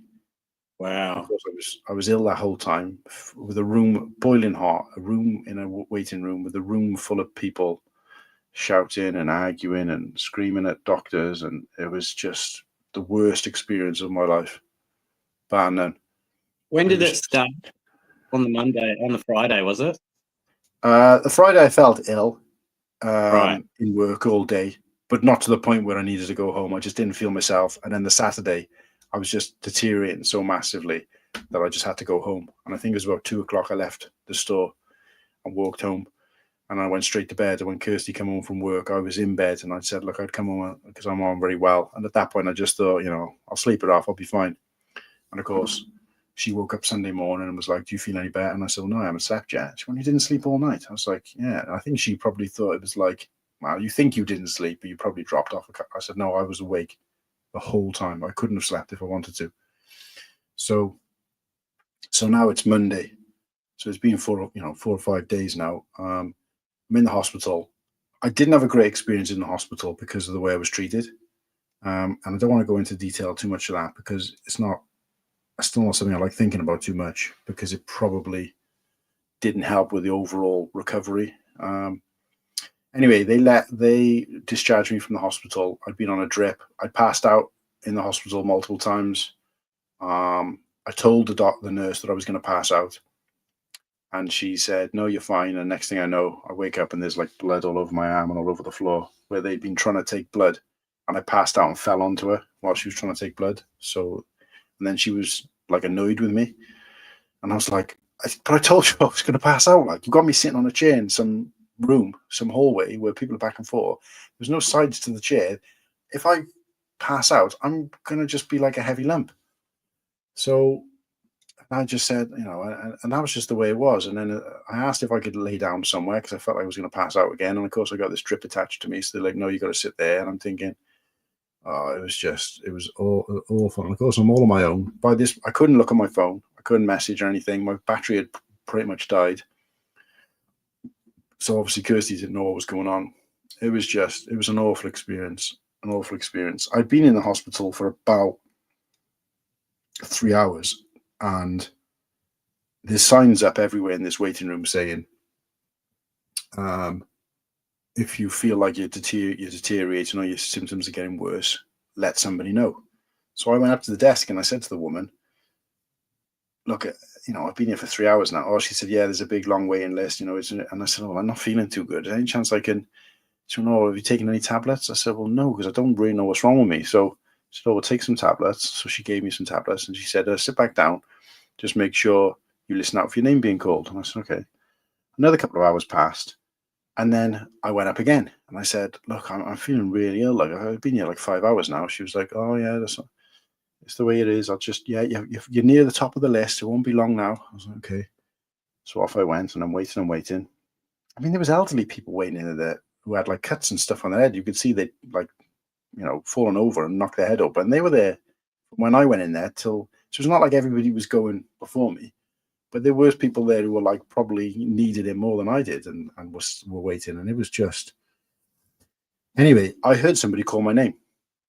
Clearly, like I wasn't hallucinating or anything. I know at that point I hadn't slept for a couple of days, but I clearly heard somebody calling my name. So I went up, found a doctor, and I said, hi, my name was just called. And he's like, oh, what's your name? I gave him my name. And he said, oh, let me just go and check. Off he disappears, comes back out. No, sorry, nobody's called your name. I said, well, I clearly heard my name. He's like, no, nobody's called it. He said, just wait a little bit longer. We'll be with you. Another hour or so goes by. I go back up to the receptionist and I say, look, I've been here like 7 hours. I said, and they said, oh, she said, I've just checked. She said, you're not on the list anymore. Oh, what? She said, well, they called your name and you didn't respond. I said, no, I thought you'd gone. I said, no, I've been sat in the same place the whole time. And she went, oh, no, they called you. I said, no, hang about. I went to, what was the doctor's name? I said, well, I didn't ask the doctor's name, but it was a young guy, Asian guy, East Asian guy. And she was like, oh, no, sorry, she said, it shows that you didn't respond. I said, but I did. I went up and I said, like, I heard my name. She went, oh, well, just have to, and she just kept saying, oh, well, this time, listen more carefully. I said, what do you mean listen more carefully? I responded. And of course, I'm not in a position to be having arguments with doctors. So I'm just like, because I'm turning into the other people in the waiting room. We're all shouting and screaming at doctors and stuff. And I'm thinking, this is infuriating. And I'm like, anyway, so I go back and sit down and I wait another couple of hours. And like I said, I think I'd been there about 11 hours. And in the end, I was messaging Kirsty and giving her updates. And in the end, I said, I can't look at my phone anymore. My head is just pounding. I'm feeling really bad. I'm just going to have to curl up on this chair that I'm on and just hope that someone comes and grabs me. And then I just stopped messaging. I just put my phone in my bag, and I was so unwell that so I remember being in the chair, and thankfully, it was quite a big waiting room. There was a lot of people in there, but there was a couple of seats next to me. And I just kind of laid on the chair and I was just curled up like this in a fetal position, just kind of like rocking like that, because it's the only thing that was comforting me when I was feeling so unwell. And then all of a sudden I hear my name, and I get up and I start walking over towards the nurse who's called my name, and she's looking at me like I'm a naughty boy and a teacher who's just told me off. And and she said, is that your partner that's been called in the hospital? I said, I don't know. What do you mean? She said, your partner, is that Kirsty? And I said, yeah. She went, she's been called in the hospital. She's worried about you. I said, oh, I've stopped looking at my phone. She said, well, it's not. We're not supposed to be taking outside calls from people. And I said, well, no, she's probably called because she's concerned about me because I haven't been answering. She said, well, why have you not been? I said, because I'm really unwell and I can't look at my phone. She said, she tells me that you've been waiting in here for 10 hours. I said, it was more than that. I said, it's more like 11 hours now. And she said, yeah, on our records, we showed that we called you and you didn't come. I was like, no, I did come. I reported to a doctor. I said, and I described what he looked like. And she went, well, no, we definitely called you and nobody came. She said, so you went to the bottom of the list and you had to work your way back up. That's why it's taking so long. I'm like, okay, so am I being scolded now? Am I? I said, I'm here, looking for help. Like, I got no reason not to come when my name is called. And even if I did, I'm unwell. Like, what? And she's like, oh, we'll take you through and we'll see what we can do. And I was just like, and that was when I passed out and then sat there for a couple of hours and all the nurses were just stood around talking about their favorite Harry Potter film. And I'm just like, and I could see like druggies and stuff there on beds. And I'm thinking, yeah. I said, look, I need to lay down somewhere. I can't, I'm going to pass out again. There's no sides to this chair. I'm in everybody's way. Like they kept saying, oh, can you move your head? We need to get something behind you. So I wasn't sat in like an actual, an area where they can give you medical attention. I was just in some hallway. Yeah. And then every time like a trolley thing went past, I had to kind of move. And I was just like, this is ridiculous. I said, can I just go and lay on the floor across there? I said, I don't care. As long as I'm out of the way, I don't mind. I don't bother with the pillow or anything. I'll just lay on the floor. I just need to lay down. I said, I can't. I'm just going to pass out and I'm worried I'm going to hit the floor.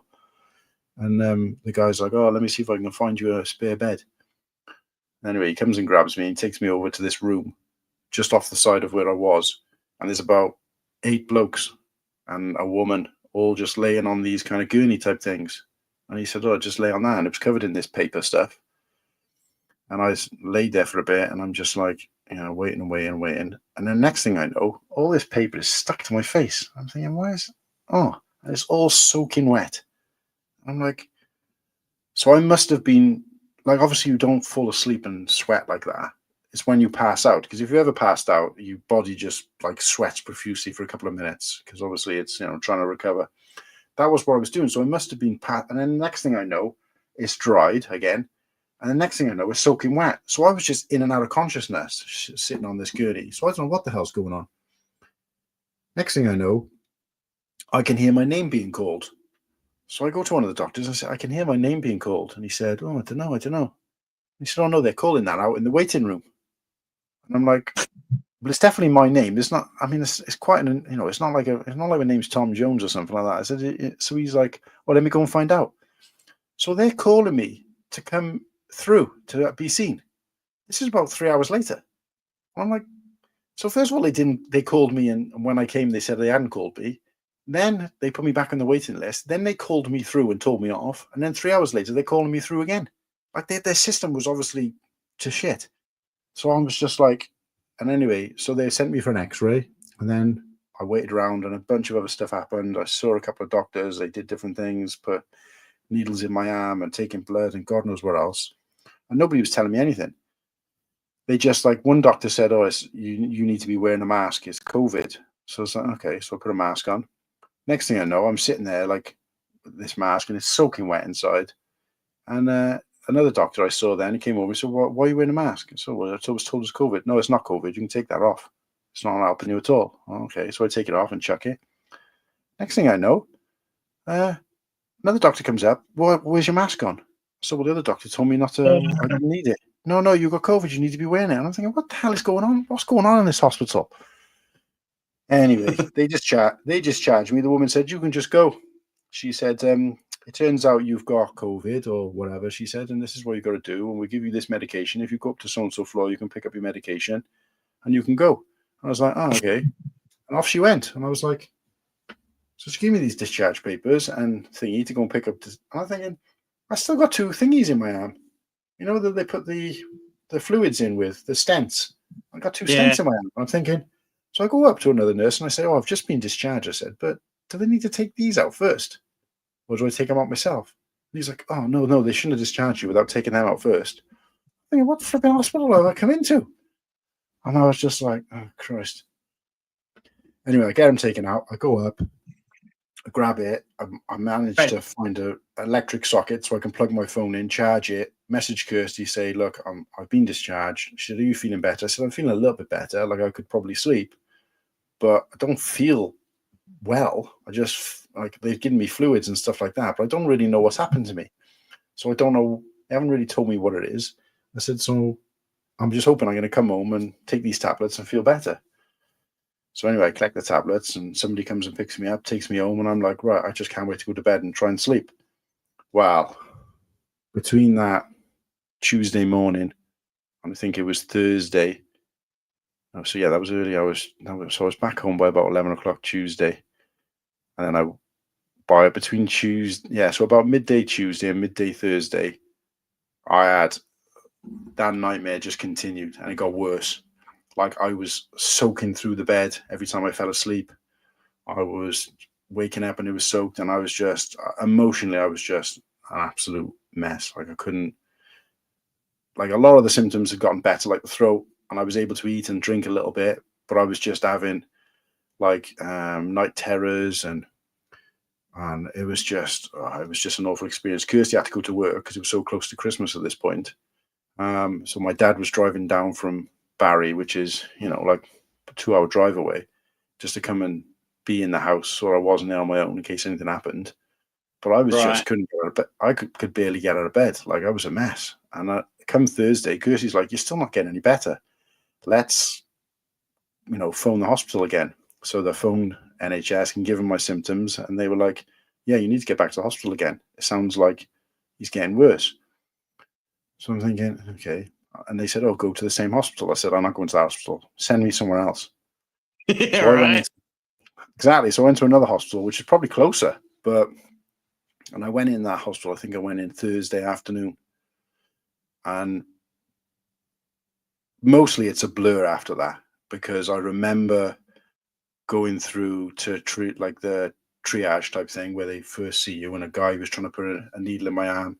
And then I remember like breaking down again, like really upset and saying to Kirsty, I can't have any more needles in my arm. I've been having all these night terrors about people trying to come into the bedroom and stab me and all sorts of stuff, and waking up in sweats and my head pounding. Dehydrated at this point too, right? With all that sweat. Oh, mate, I was a mess. I must have looked awful. I'm glad I hadn't seen myself in the mirror, but I must have looked like, I don't know. But and I felt like death. And I never felt anything like it. And yeah, so they rushed me from there into this other room thing, and I was sat in this room with a few other people, and then I could feel myself passing out. And I said to the girl, the nurse who was in the room, I said, look, I think I'm going to pass out. And she went, oh, if you need to pass out, pass out. But the difference is I was in this big kind of armchair thing where you could kind of pass out and then wake back up, and you haven't really moved. It had sides to it, and it was all built up, and it was padded. And the next thing I know, I come to, and I'm on a bed, and I'm being rushed down the hallway, and I'm looking out the side. And I remember kind of going down the hallway, and then they're lifting me up. And there's doctors that are lifting me up off this bench onto something else. And I'm going to some machine. Then they put something in my arm, and they went like, this is going to hurt. And they pushed down on this thing, and it just pumped something into my veins. And it was just like, it was a shooting pain all down my arm. And then something else. And then they throw me in some machine thing that's going like making all these whirring noises. And I must have been like in and out of consciousness, because I remember bits and pieces. And the next thing I remember is being in, I was in the recovery place. I don't know what you want to call it. Kirsty called it something else. But I had like tubes coming out of my nose, tubes all over the place. And like I was in a gown, like a gown type thing. And I was hooked up to machines and stuff like that. And Kirsty's on my side, this side, and she's like crying or whatever. And I'm just like, I don't know, like, where am I? What's happened? And I didn't know. I didn't know anything. And I just remember turning to Kirsty and saying, like, where's my dad? And because he'd brought me into the hospital. And the doctor was like, oh, look, you can't have any more than one person at your bedside because you're in recess or whatever it was called, the recess bit, like where basically you're under 24-hour observation type thing. And I said, no, I'm not. I don't want, he doesn't need to come in here. I'm not saying I want anyone else by my bedside, but let him know. Because I don't know. I mean, at this point, I think it'd been about 3 hours. He'd been waiting out in the waiting room. And of course, I only went into triage and I never came back out. So my dad's probably thinking, what's going on? So I just want him to be able to go, because clearly I'm not going anywhere. No, it's Kirsty. But someone needs to let him know that, you know, he can go home, because he'll just sit out there forever. Otherwise, my dad's not that kind of person. He won't even go up and ask. He'll just sit there until. So I'm feeling sorry for him, and I'm just thinking, and Kirsty's like, oh, don't worry about that. And anyway, my dad, they do let my dad come in, and the doctor's speaking to him and saying something, and then my dad kind of says, you know, hello and goodbye to me and clears off. And that was it then. So that was, I think by this point now, it's like 8, 9 o'clock at night. No, it couldn't have been that late. What time did I go in? 12. This must have been, yeah, it must have been about 8, 9 o'clock at night. So quite a few hours had gone on.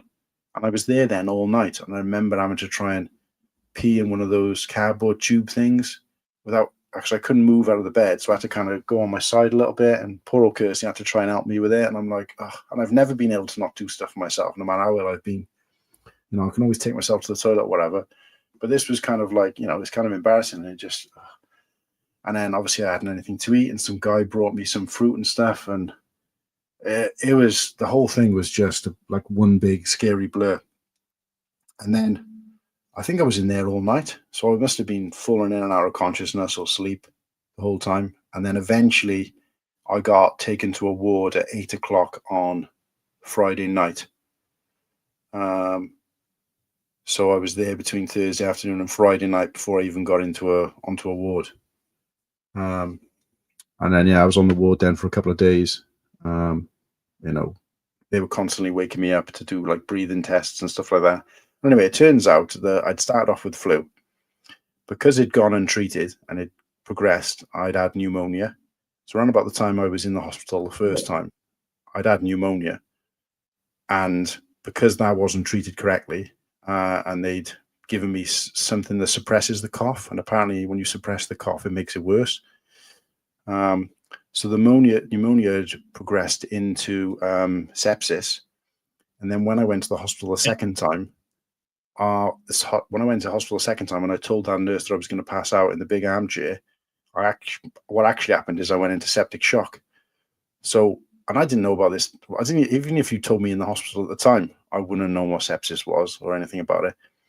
But septic shock is when basically all your organs start failing, and one at a time they start shutting down, and that's where I was up to, which is why they rushed me around. Say again? As a result of the lung infection, the pneumonia that created sepsis in the end. Yeah, that's crazy. So it was quite severe, like, you know. And and what that doctor told my dad when I was kind of, there kind of half awake, half asleep with all these pipes and stuff coming out of me, apparently was that, I'm glad you brought him in when you did, because 3 more days and he'd have been dead.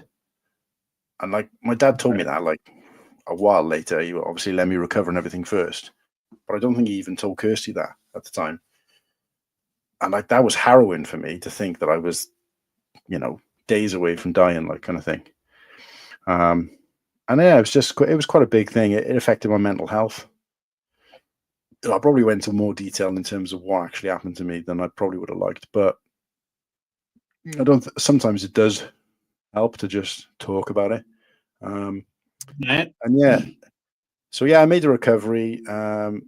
They let me out then. That was on the Friday. I got checked into onto a ward where I could obviously recover, but I had to do all these breathing exercises, and I was taking God knows how many different tablets and whatever, and they were just taking blood constantly and what have you. And then they discharged me there on the Monday, and it was the Christmas was the following Monday, so it was a week to the day before Christmas. And at one point I was worried because I was so ill when I went onto the ward that I thought I was going to be in hospital for Christmas, and that petrified me, the idea of being stuck in hospital at Christmas. But thankfully I was only there the long weekend, so Friday to Monday, went home Monday night, and yeah, it was just recovering then. Obviously Christmas was a bit of I was off work obviously for a while, but Christmas was a bit of a nightmare because we couldn't really do a lot. Poor old Kirsty had been working, she had to try and sort of do everything for me, and I was kind of like, physically I was capable of doing things, but I was just so unwell. Like, as an example, I'd be sitting up in bed and I'd be like, talking and chatting and having a sort of a laugh with Kirsty, and it'd, like, in the morning or whatever it was. And I had no concept of time at this point because I was just kind of sleeping as and when. And I'd be like, oh, I think I can have something to eat. And she's like, I'll go make something. I said, no, I'll come down and help. No, you stay there. I said, no, I've got to, start getting around and stuff. So I'd go and use the toilet, and I'd go downstairs, and Kirsty would be making me like a sandwich or something. And she wouldn't even get to the point where she'd buttered the bread. And I'd be like, yeah, I need to go back to bed.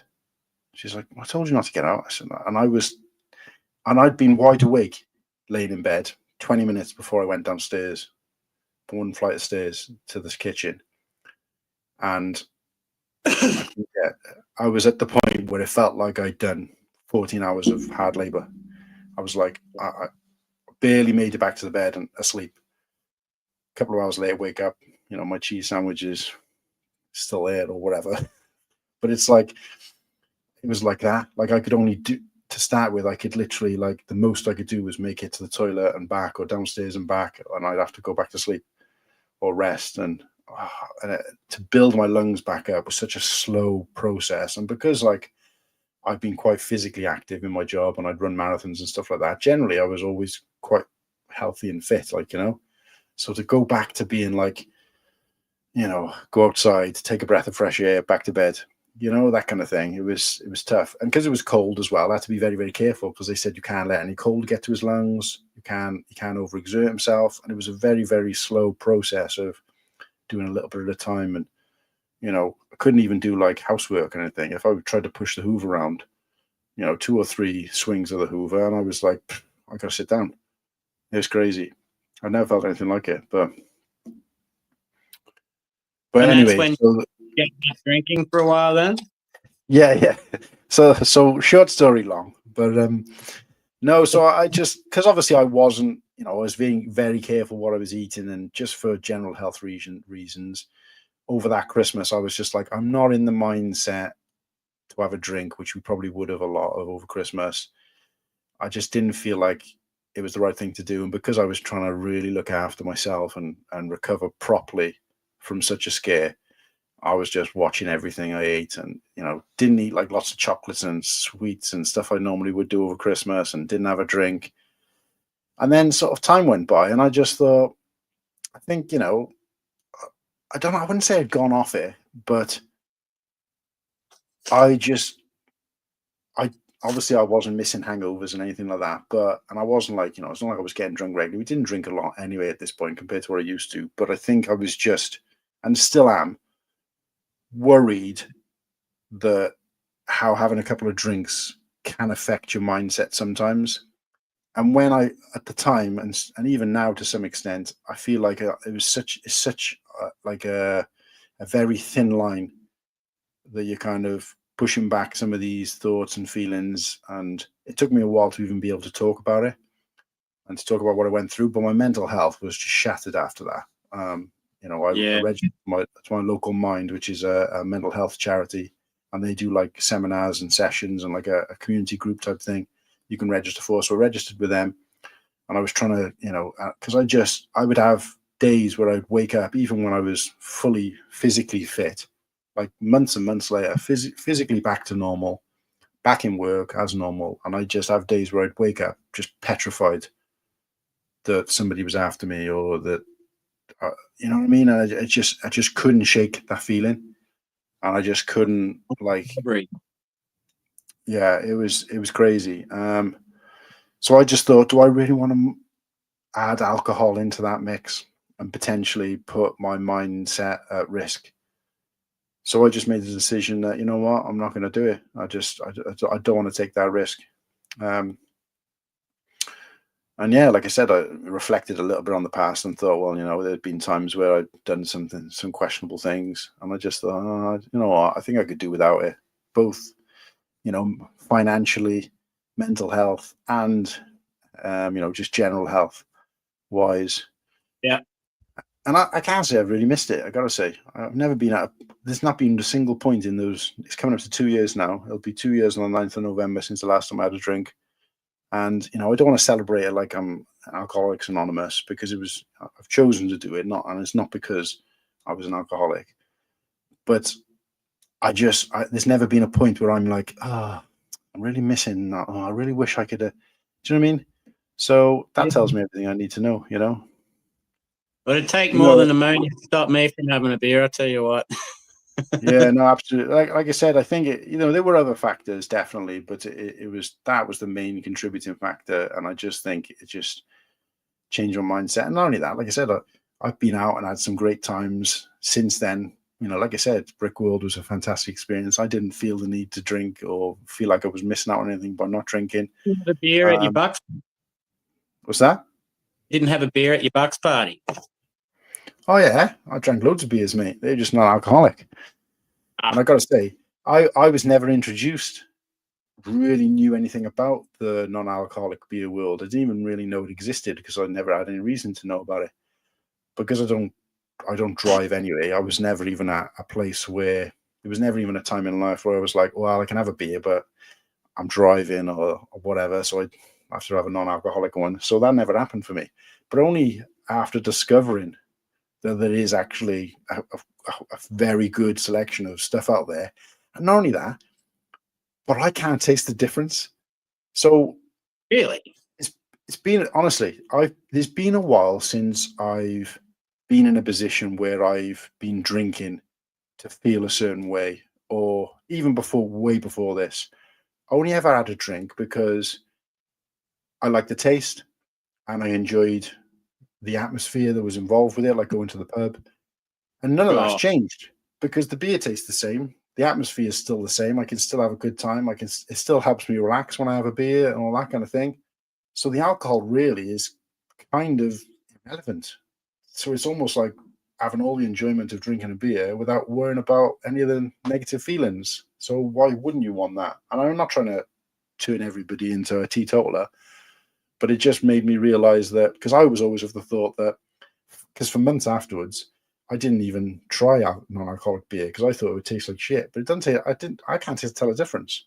And people have said to me, like people like my brother, have made and stuff. And I'm like, yeah, have a try of it, and it just don't taste any different. Not to me, anyway. So, I mean, it might have been different a long time ago, but I remember years ago there was different types of non-alcoholic beer, and they were like completely different brands.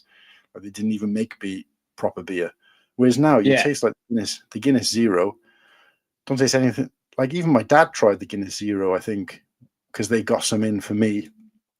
And my dad drinks Guinness, so he got some Guinness Zeros in for me.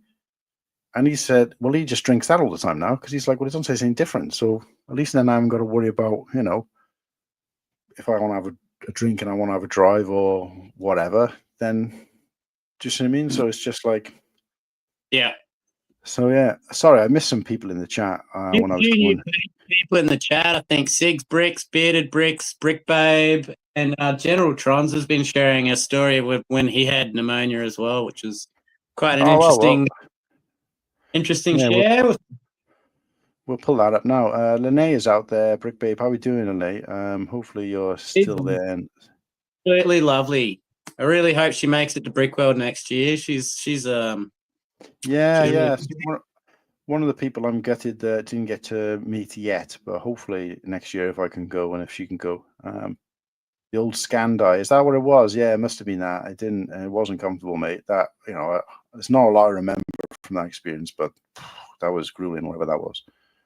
But be it is out there. I had, right, okay, so let me see if I can find. Good thing my heart condition knocked me out. If not for that, and the 4 bulging discs in my back, I wouldn't have found out about the cancer. Oh, Jesus.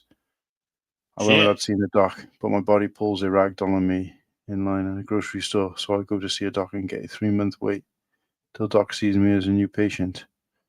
Oh, Christ. I've only 1 kidney now, so I don't take chances with alcohol. Jesus. That's fair. Shinotron, you've been through it a bit, mate. Yeah. I had pneumonia before, twice over, almost died from the same case. Don't ever let a teaching hospital help you with pneumonia. Yeah, wow. My lungs are permanently scarred from it. I have a chronic cough because of it. Wow. The past 29 years, most of the reason I avoided doctors for years. They just sent the students practice. Wow. Oh, and Breck Dynasty's out there. What's happening, Ken? Out to you, mate. 6 bricks. No, absolutely. I mean, I don't drink a lot of. I generally live quite a healthy lifestyle anyway now, and I've done for quite a while. I've never been a coffee drinker. I don't drink tea. I mean, I do drink tea, but it's herbal tea because I got a milk allergy anyway, so I don't have black tea, and I don't have tea that's got caffeine in, so it's like herbal tea. I don't drink a lot of soft drinks. Don't eat a lot of junk food. So generally, on the whole, my job is quite physically challenging. So I don't, so obviously not having the alcohol as well on top of that. And I don't smoke or anything like that anymore. So yeah, it does. I'm partial to a root beer though. So. G'day, Brick Dynasty. How are you, mate? Ken, how I do, mate? Yeah. He's a lovely fella. Yeah, absolutely. Yeah, Ken's a legend, mate. Absolute legend. I don't think there's anybody in our chat that isn't. Oh, 100%.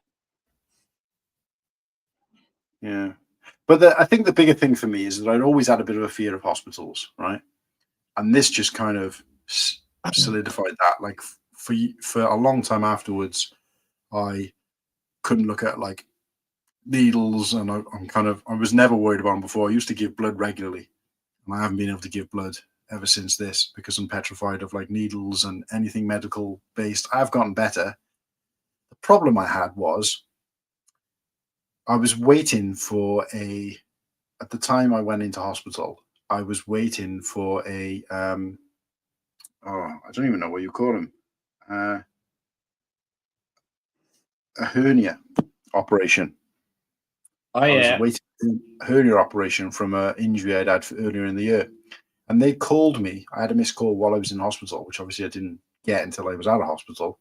The hospital called me to ask me to go in to have my hernia operation at the hospital I was at the time, which was kind of weird.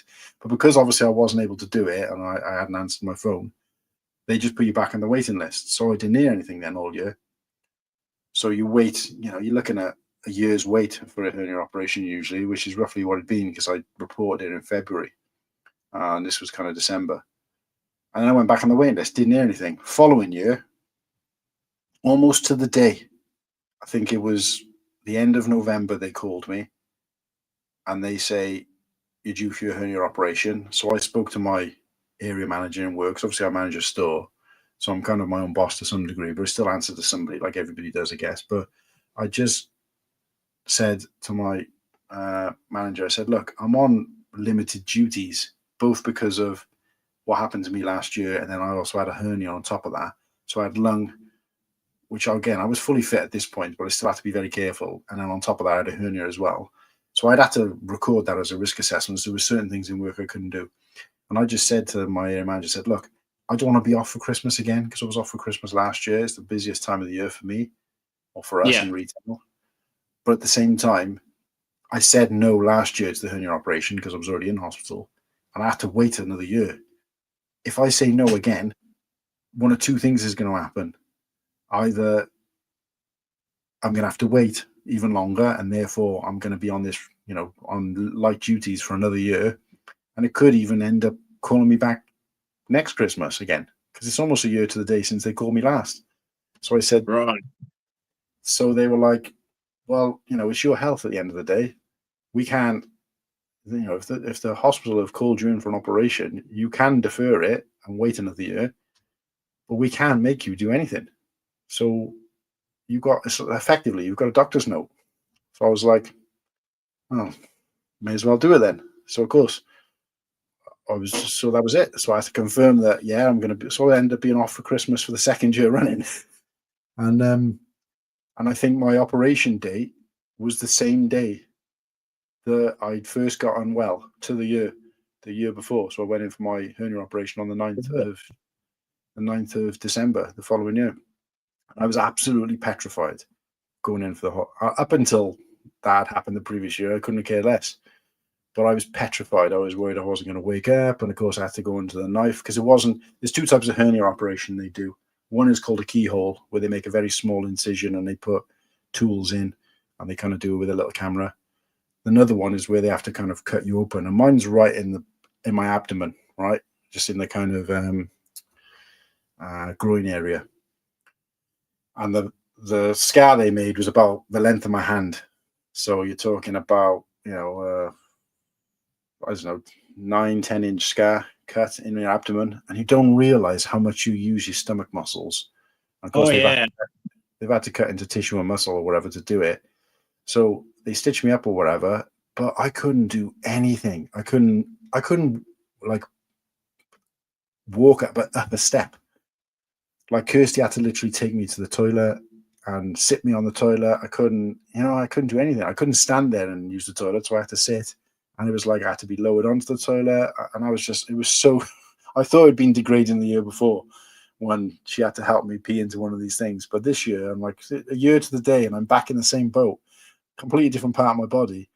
But I'm right on top of Christmas again. Poor old Kirsty, she's, working a full-time job and trying to do everything whilst I'm, invalid at home. And again, like you use your stomach muscles when you scratch your head. So I was like, everything I did, like I scratched my ear, it's agony down there. And I was just, oh Christ, it was, and of course, like I said, being in hospital. And the thing is, I came out of I was one of the first people to have my operation in the morning, and I was the last person to leave there. And the woman, they were closed, the ward closes down, that particular ward. And she said, if the ward had to close down and you still hadn't recovered, we would have to go to the main hospital. And I said, please don't let me go after staying in a hospital for another night. Please let me get home. But basically, I'd come out of the operation, I'd woken up fine. And the first thing they do is make you a cup of tea and a biscuit, and then they bring you some food. And I was like, glad to be alive, glad that I woke up from the surgery, and great, all the rest of it. Yeah, bring me some food. And I'm there and I'm chatting and laughing away with the nurses, and everything's great and fine. And then all of a sudden, apparently, the nurse said that I blended in with the white wall behind me. She said I just went white as a sheet. And I remember thinking, oh, I don't feel too well. And I just was sick everywhere. All over my trousers, all down my shoes, all over the floor, all over my bag of stuff, which was next to me. It was a mess.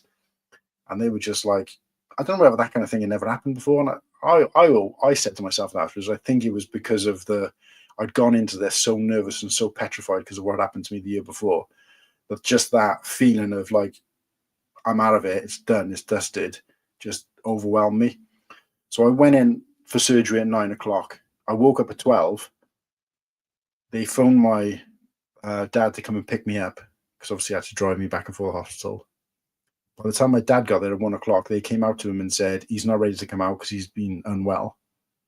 And then I don't remember a lot after that, but they didn't end up letting me out of there till 8 o'clock. And in that time, I'd watched about 20 people go down, come back, wake up, have their biscuits and tea, have some food. The person comes, collects them, they go.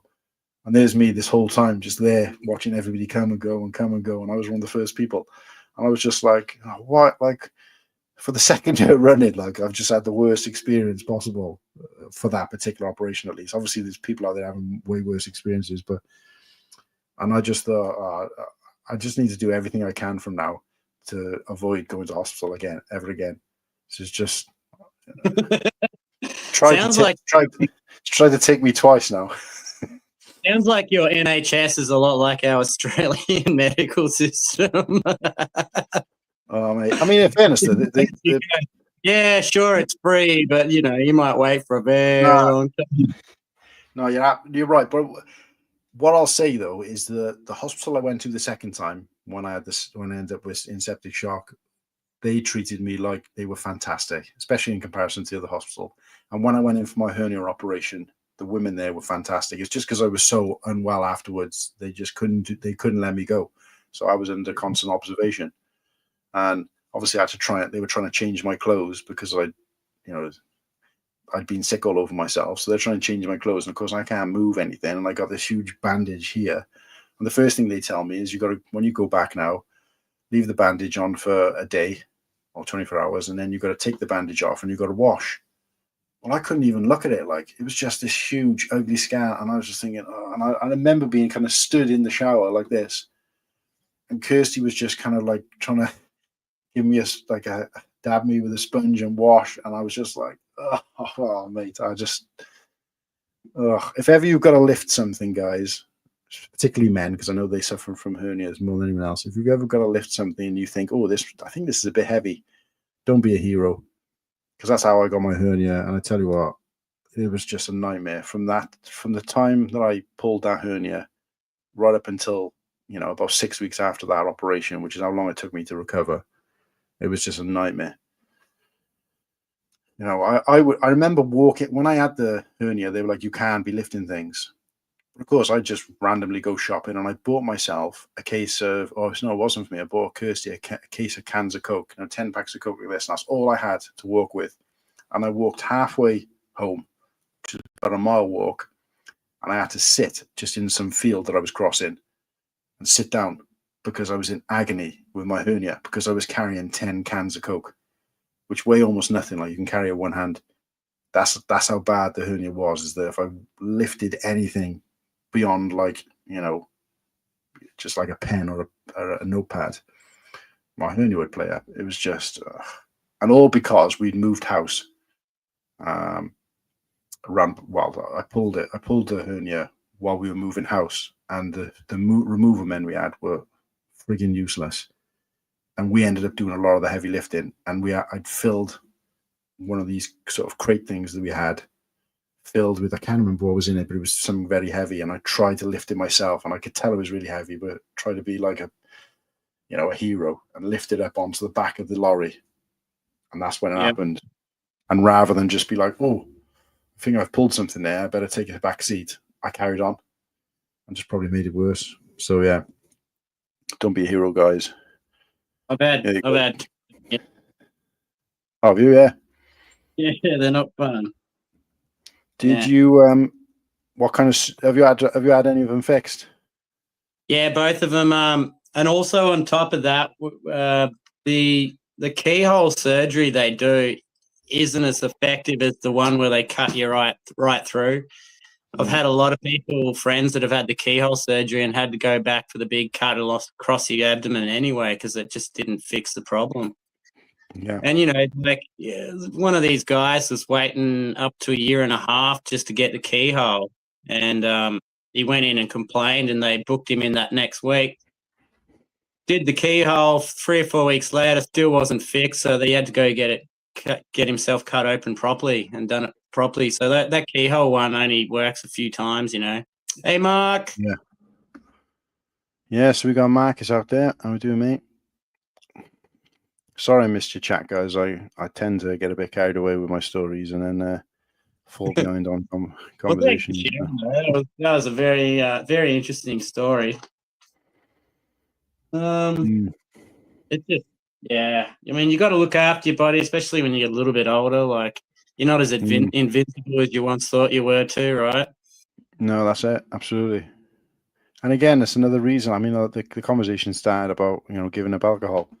And I think for me, it was like, you know what? I've had enough drink and great experiences and time of my life from alcohol. I've had some dark times as well, but I've had enough good times and had enough, nights out and, you know, benders and great nights after drink. Not to the point where I regret any of them necessarily, but I've had enough for probably 2 lifetimes. So, you know, if I don't have another drink, and of course, if I'd gone 6 months down the line and started thinking like, oh yeah, I think I can have a drink now, then I probably would have been fine. You know, I don't think it would have scarred me for life or anything. But I just thought, I'm not missing it. So what's the point? You know, and Yeah, point. And again, like I said, when I talk about things like going to Brickworld, and I say, oh, you know, I don't think it's a good idea for me to go, and Kirsty's like, well, why not? And I'm like, well, it's expensive, and you spend a lot of money. And she's like, look, I can get going over there and buying like, you know, a suitcase full of sets. You know, that was probably, you wouldn't want to do that every time, she said, but you know, you don't do anything else.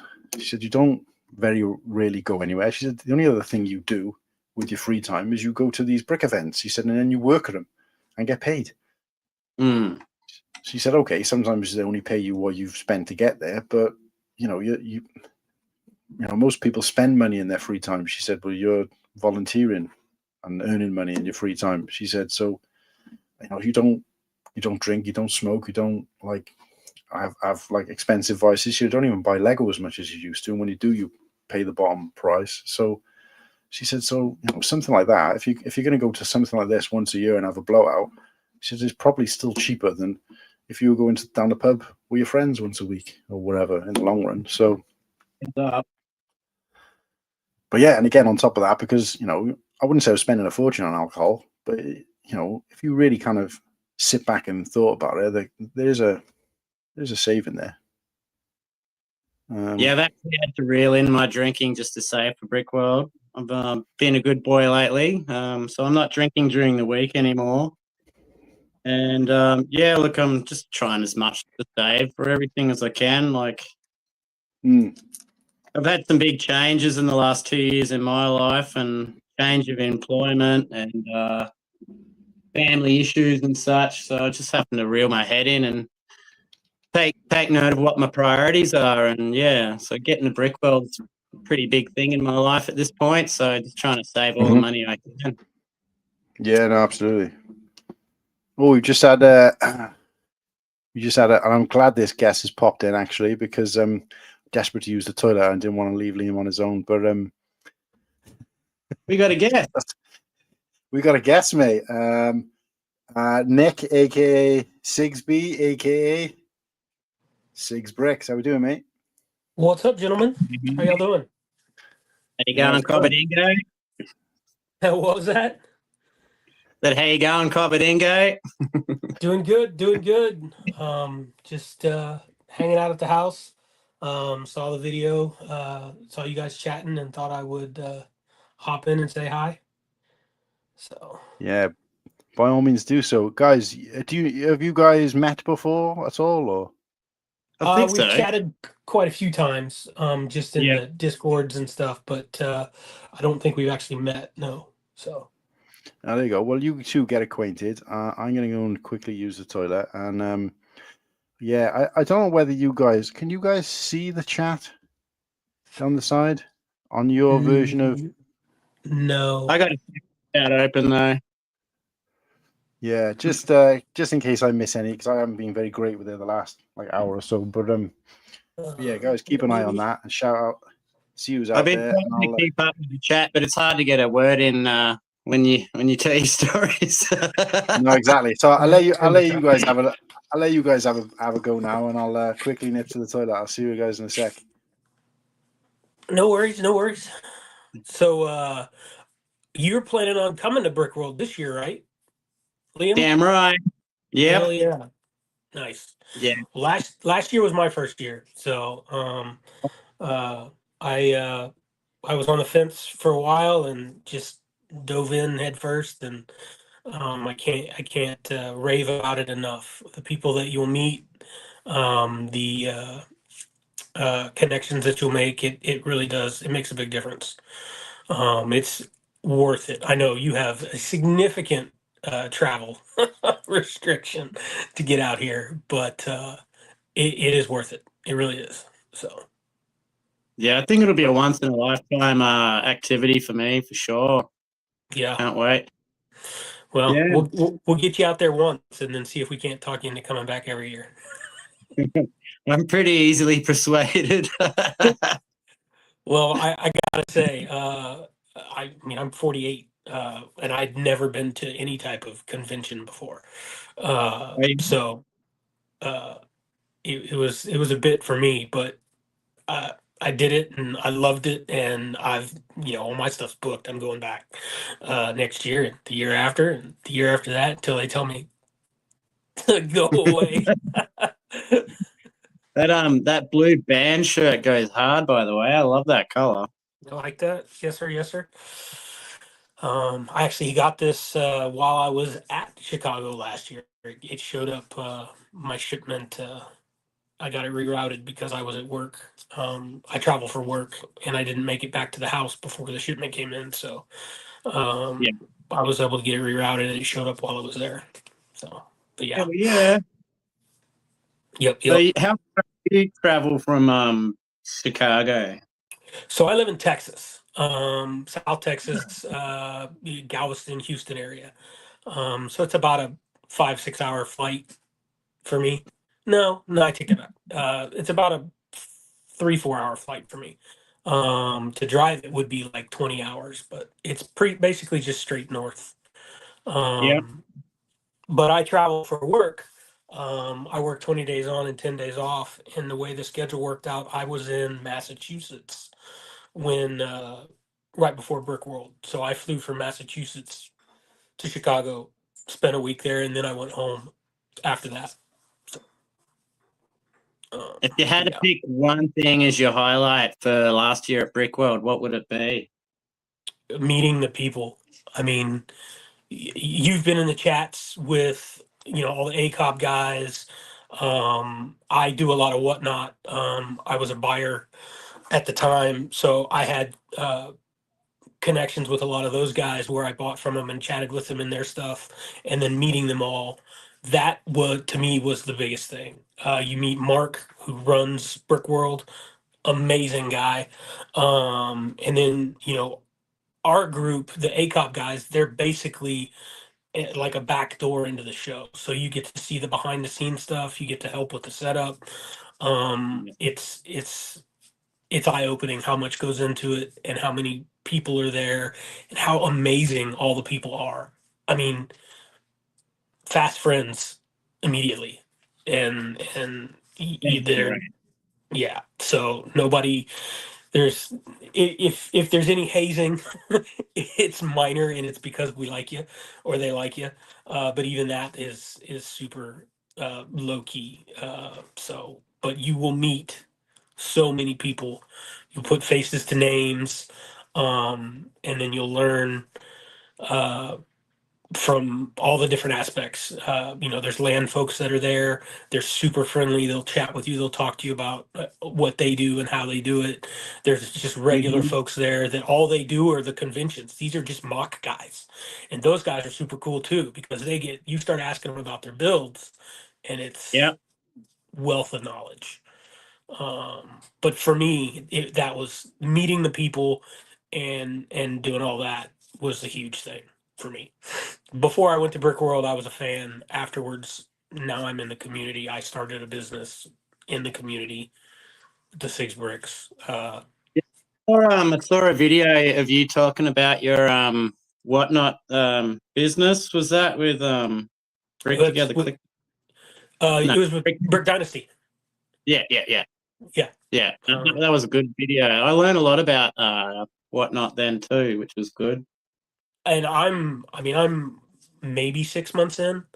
Again, when I went to Brick World, I didn't really have a business at the time.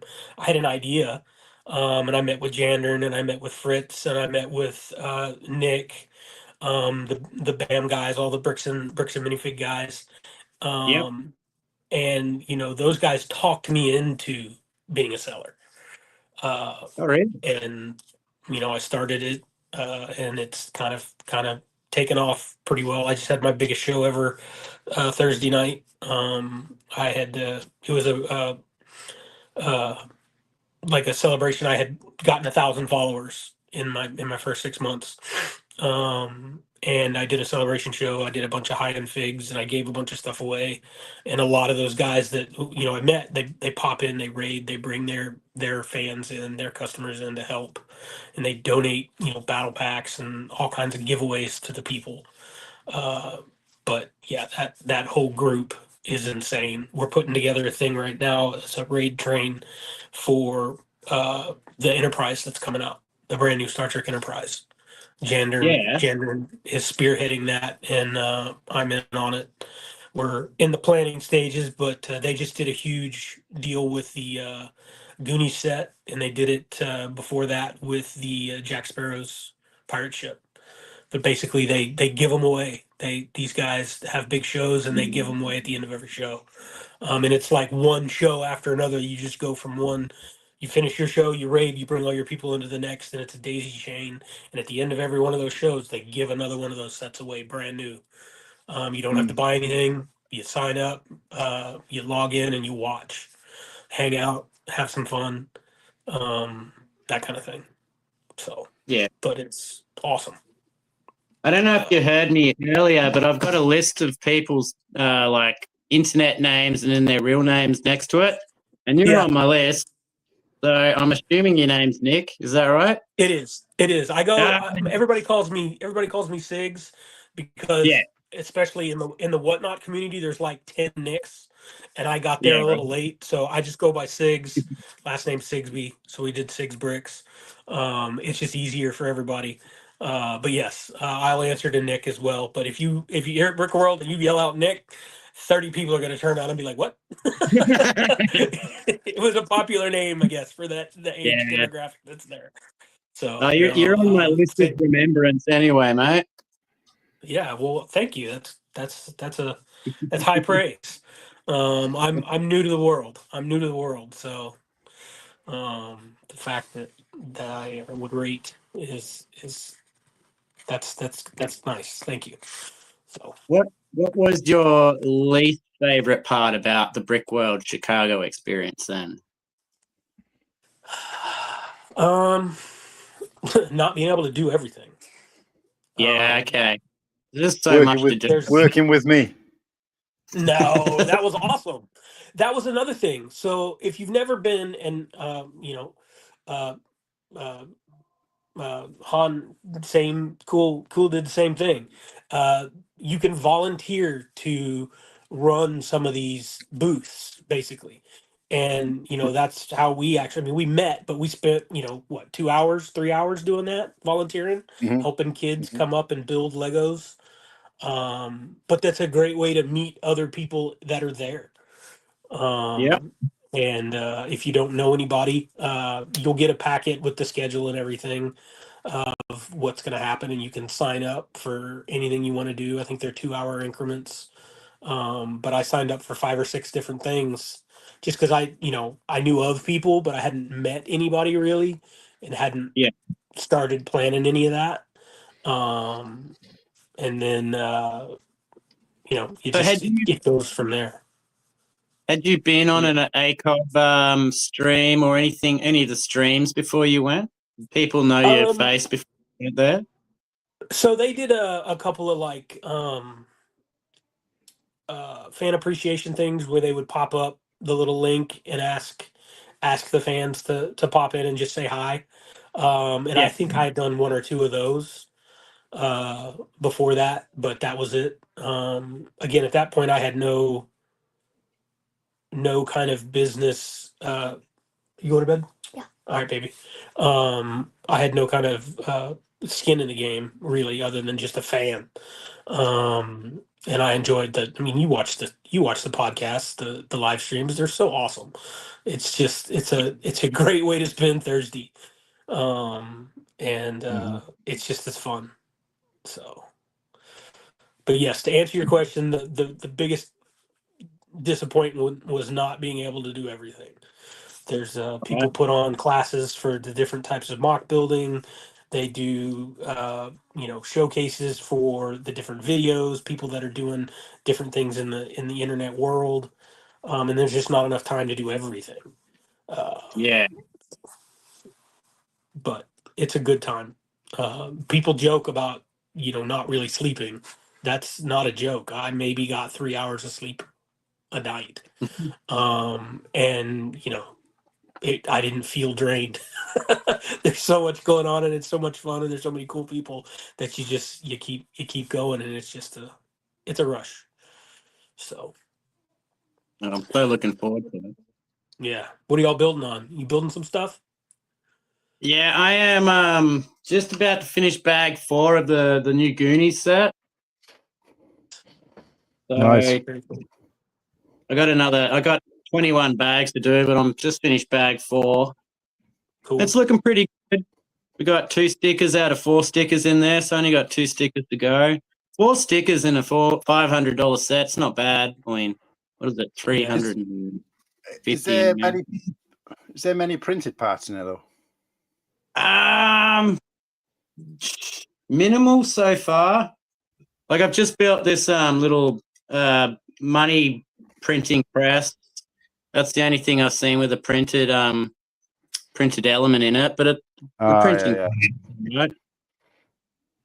Yeah, Gotcha. but yeah, I don't know. Like not too many printed pieces at all, really. But for 4 stickers, I'm happy with 4 stickers. Yeah. Somebody's saying, talk about the. I can't see What's the that? chat. What's the emoji? Is that a cat and juice? We'll talk about the juice. Why aren't they addressing the juice problem? I'm not joking. Juice should be addressed. What are they talking about?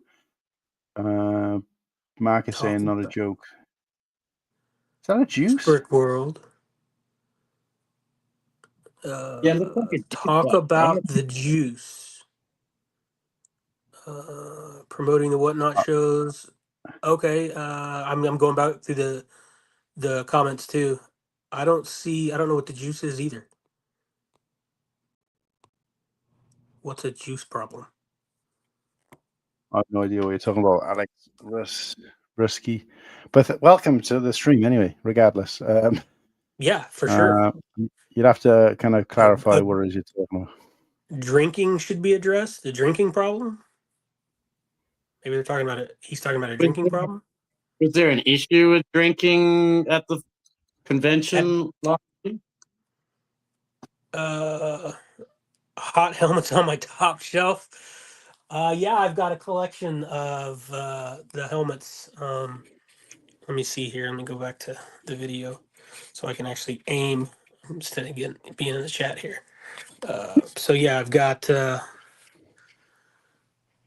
I like the Mandalorians quite a bit. So I've got all the Mandalorians, and then I've got a fair number of the clones and stuff over here.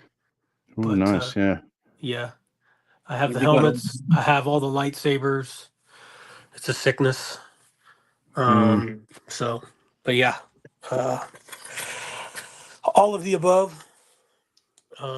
Yeah. But drinking at Brick World, I mean, yeah, there's some, but not crazy. I think a couple of nights we stayed up drinking. They did, the night that they do the lights out with the like the neon lights in the dark program. That was cool, but everybody, I mean, there's a couple of people had coolers, and we just wandered through the hall looking at everything lit up at night. They shut the lights off in the hall, and just all the sets are lit up. And everybody you could call it a roadie, but you're walking through drinking that. But nobody got, drunk or obnoxious or. Yeah, I think so. Mark is trying to bring it up with General Tron, but it wasn't actually General Tron who was mentioning it, Mark. It was the Alex Rusicki guy. I think General Tron's trying to ask the same question as we're asking, and he's saying, what are we talking about? Well, I don't really get it. So General Tron's trying to World ask of him. Lights. There you go. Yeah, World of Lights. Yeah. Now, I got to be honest, right? I didn't find World of Lights that good. And I mean, when I said that in the stream shortly after, I got absolutely slammed by my co-hosts and everybody else. And I was just like, look, I'm not saying I didn't say it was terrible or it was bad or anything like that.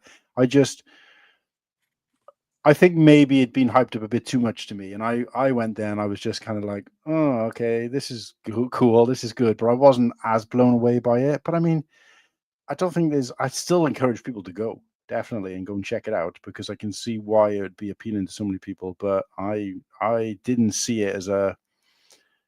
I mean, I think probably it.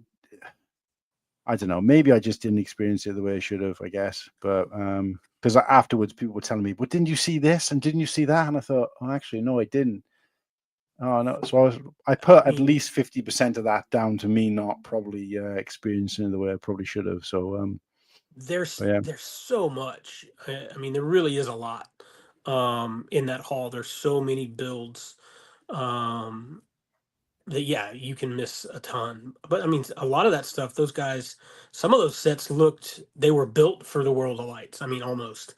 Once the lights went out, some of those sets just really came alive. That huge pirate diorama with the sea and all like 7 ships and the islands and all that. I mean, that one had sound effects. It had the lights flashing when they were firing their cannons. That was super cool. That one Disney castle that had the actual like the same technology where they project the show onto the castle at night with the fireworks in the background. That was super cool. There's just Yeah, I didn't see any of that stuff. I must have been walking. I mean, okay. I haven't got the best eyesight in the world, which is why I wear Yeah. sunglasses most of the time. Because I got really sensitive. So maybe it's definitely a me thing. I was obviously, like I said, I think I realized very shortly afterwards that I missed a lot of things. My experience from walking, because a lot of people were saying, "Did you see this mock? Did you see that mock?" And I'm like, do you know what? I know people kind of say one of the main things people say from Brickworld is, "I wish I'd spent more time looking at the mocks," and we definitely said that in our room. But I think I figured out afterwards that every time I went out to spend time looking at the mocks, whether I was in a group or whether I was alone, I ended up either talking to somebody else walking the floor or talking to one of the mock creators. And you guys obviously already know, and people watching know by now that I'm a bit of a talker. I get carried away. And I got to the point, I think, where I talked so much, and then I was like, "Oh, I got to go and do this now. I got to go and do that." So my walk in the mock hall turned into just an elongated conversation with multiple people or one person, and then walking away from it. So I think I probably only saw 10% of all the mocks that were there when I really think about it, and that's probably why. So definitely changing that this year. So Yeah, there was a group of 6 or 7 of us that were walking, and we walked up and down every aisle. But yeah, we definitely didn't do that. we weren't moving super fast, and one mock would catch one guy's eye, and we'd stop and talk about it, and then another one would catch one of the other folks. So I mean, everybody just had a little bit different experience in what they liked. There's the man, the myth, the legend. What up, Mark? Hey, Mark. Mess up the audio. Hold on. I can't hear you. We can hear you. Oh, we can? Yeah. Yeah, okay. Oh, it's clear? Can you hear us? Yeah. You do this shit. Oh, so this today has been my first day outside for 3 days because I had stomach flu this week. Oh Lord, man. Oh no. So no, happy to be part of this conversation. I love hearing about people's experience with the show, and now I kind of regret jumping in because I don't want people to hold back. No. I mean, well, you know me, mate. I'll always be transparent. Well, I'm going to say, Sigsby, I met you in person for the first time this year and appreciated you a ton. Still do, of course. Thank you. Oh, you're so welcome. Thank you. Because I just thought I identified a very genuine person, and I was like, well, now it's very freaking clear. Yeah, you're definitely like I find you a very what's the way to put it? Bloody legend.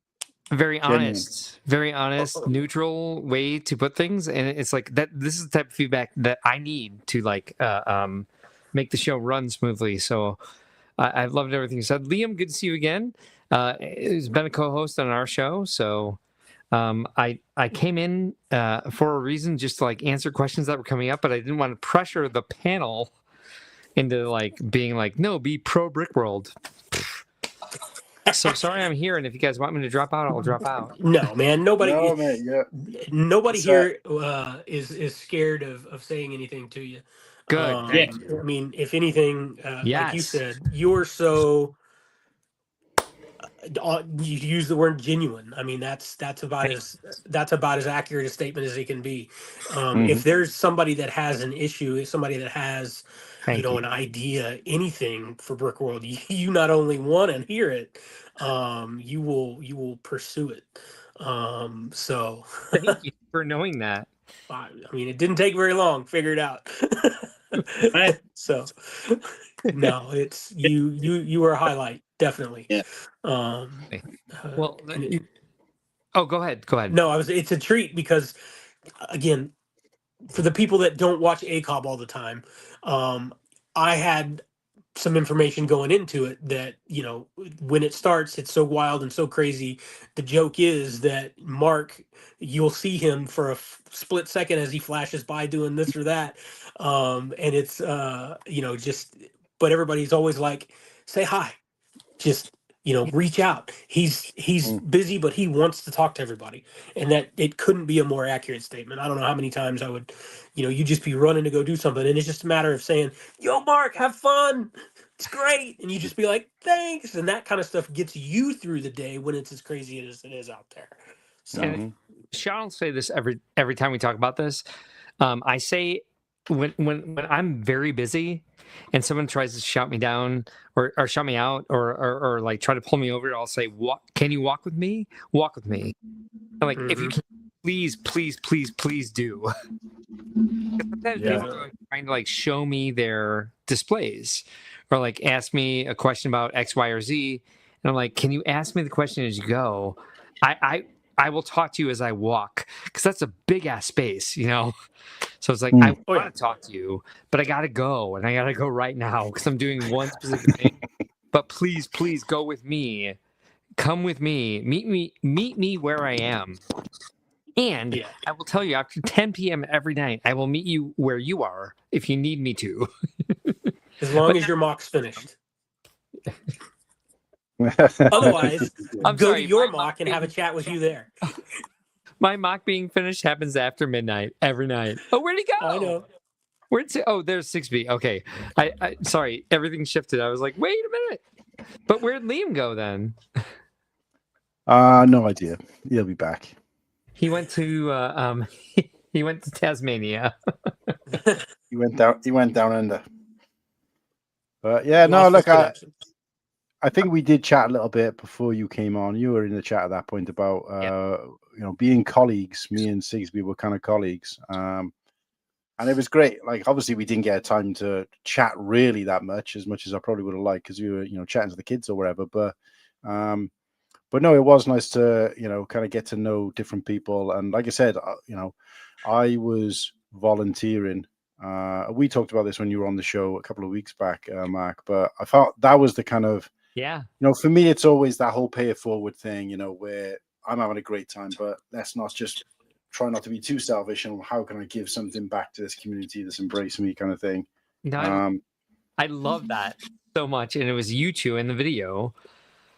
So I'm glad that like you and I talked about that a lot on your stream, but like, I love that the other guy in that video was Sigs because so do you know what we're referring to, Sigs?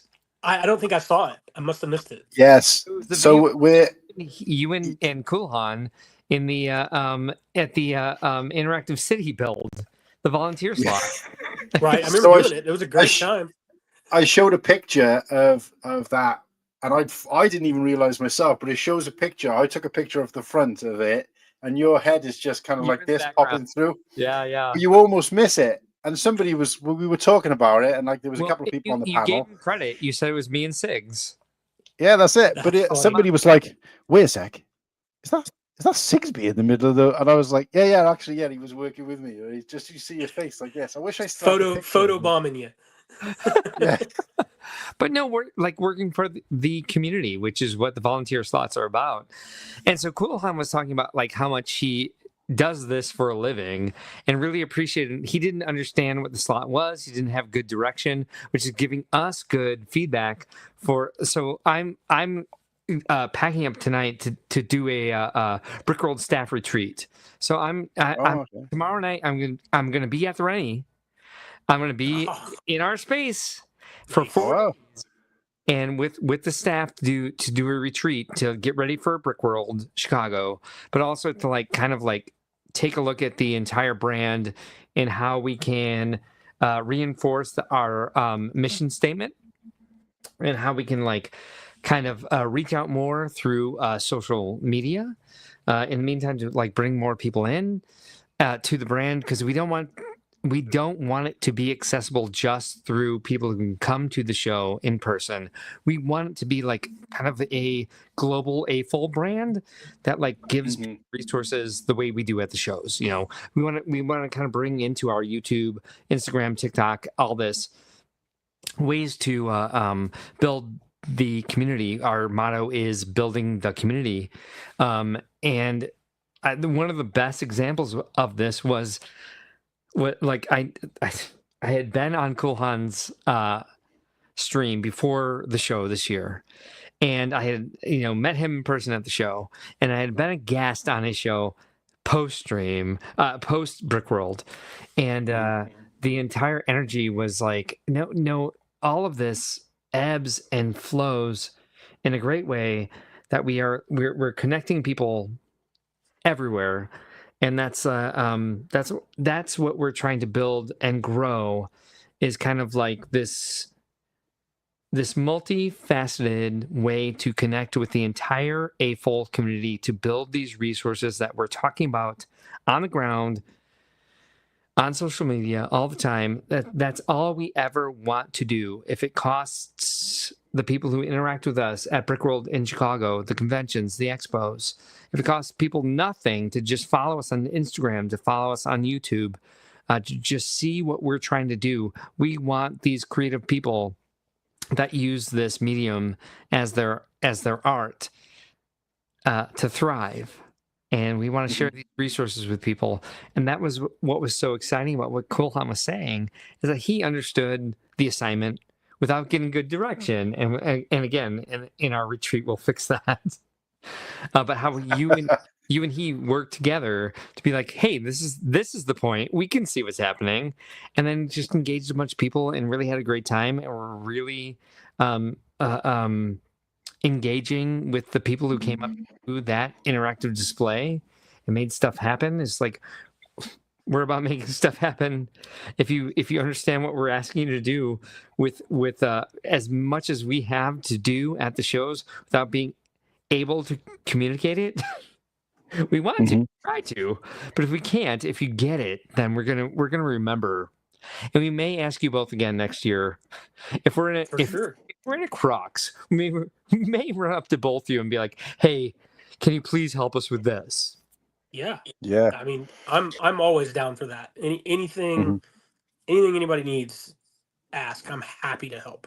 Whatever needs to be done, I'll do what I can. So, and that's what growth is about. Like, I've interacted with you guys enough in person and now on live streams as well to know that if I need somebody, I can go to either one of you. Yeah, sure. and look, I could probably throw a handful more names in that hat of people who'd like, because I know all the guys. I know all the guys from my room in particular were like kind of on the fence about volunteering, but I think it was just came more natural to me because I'd done it, in other brick events. So it was like, well, it's kind of part of your daily life, as you said. Yeah, well, it was more of a confidence thing, I think, for them. But no, let's throw this picture up and see if he can spot himself. Yes.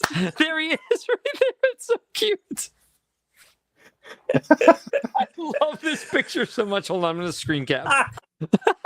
That's awesome. Hold on, wait. Can I? Let me duplicate it.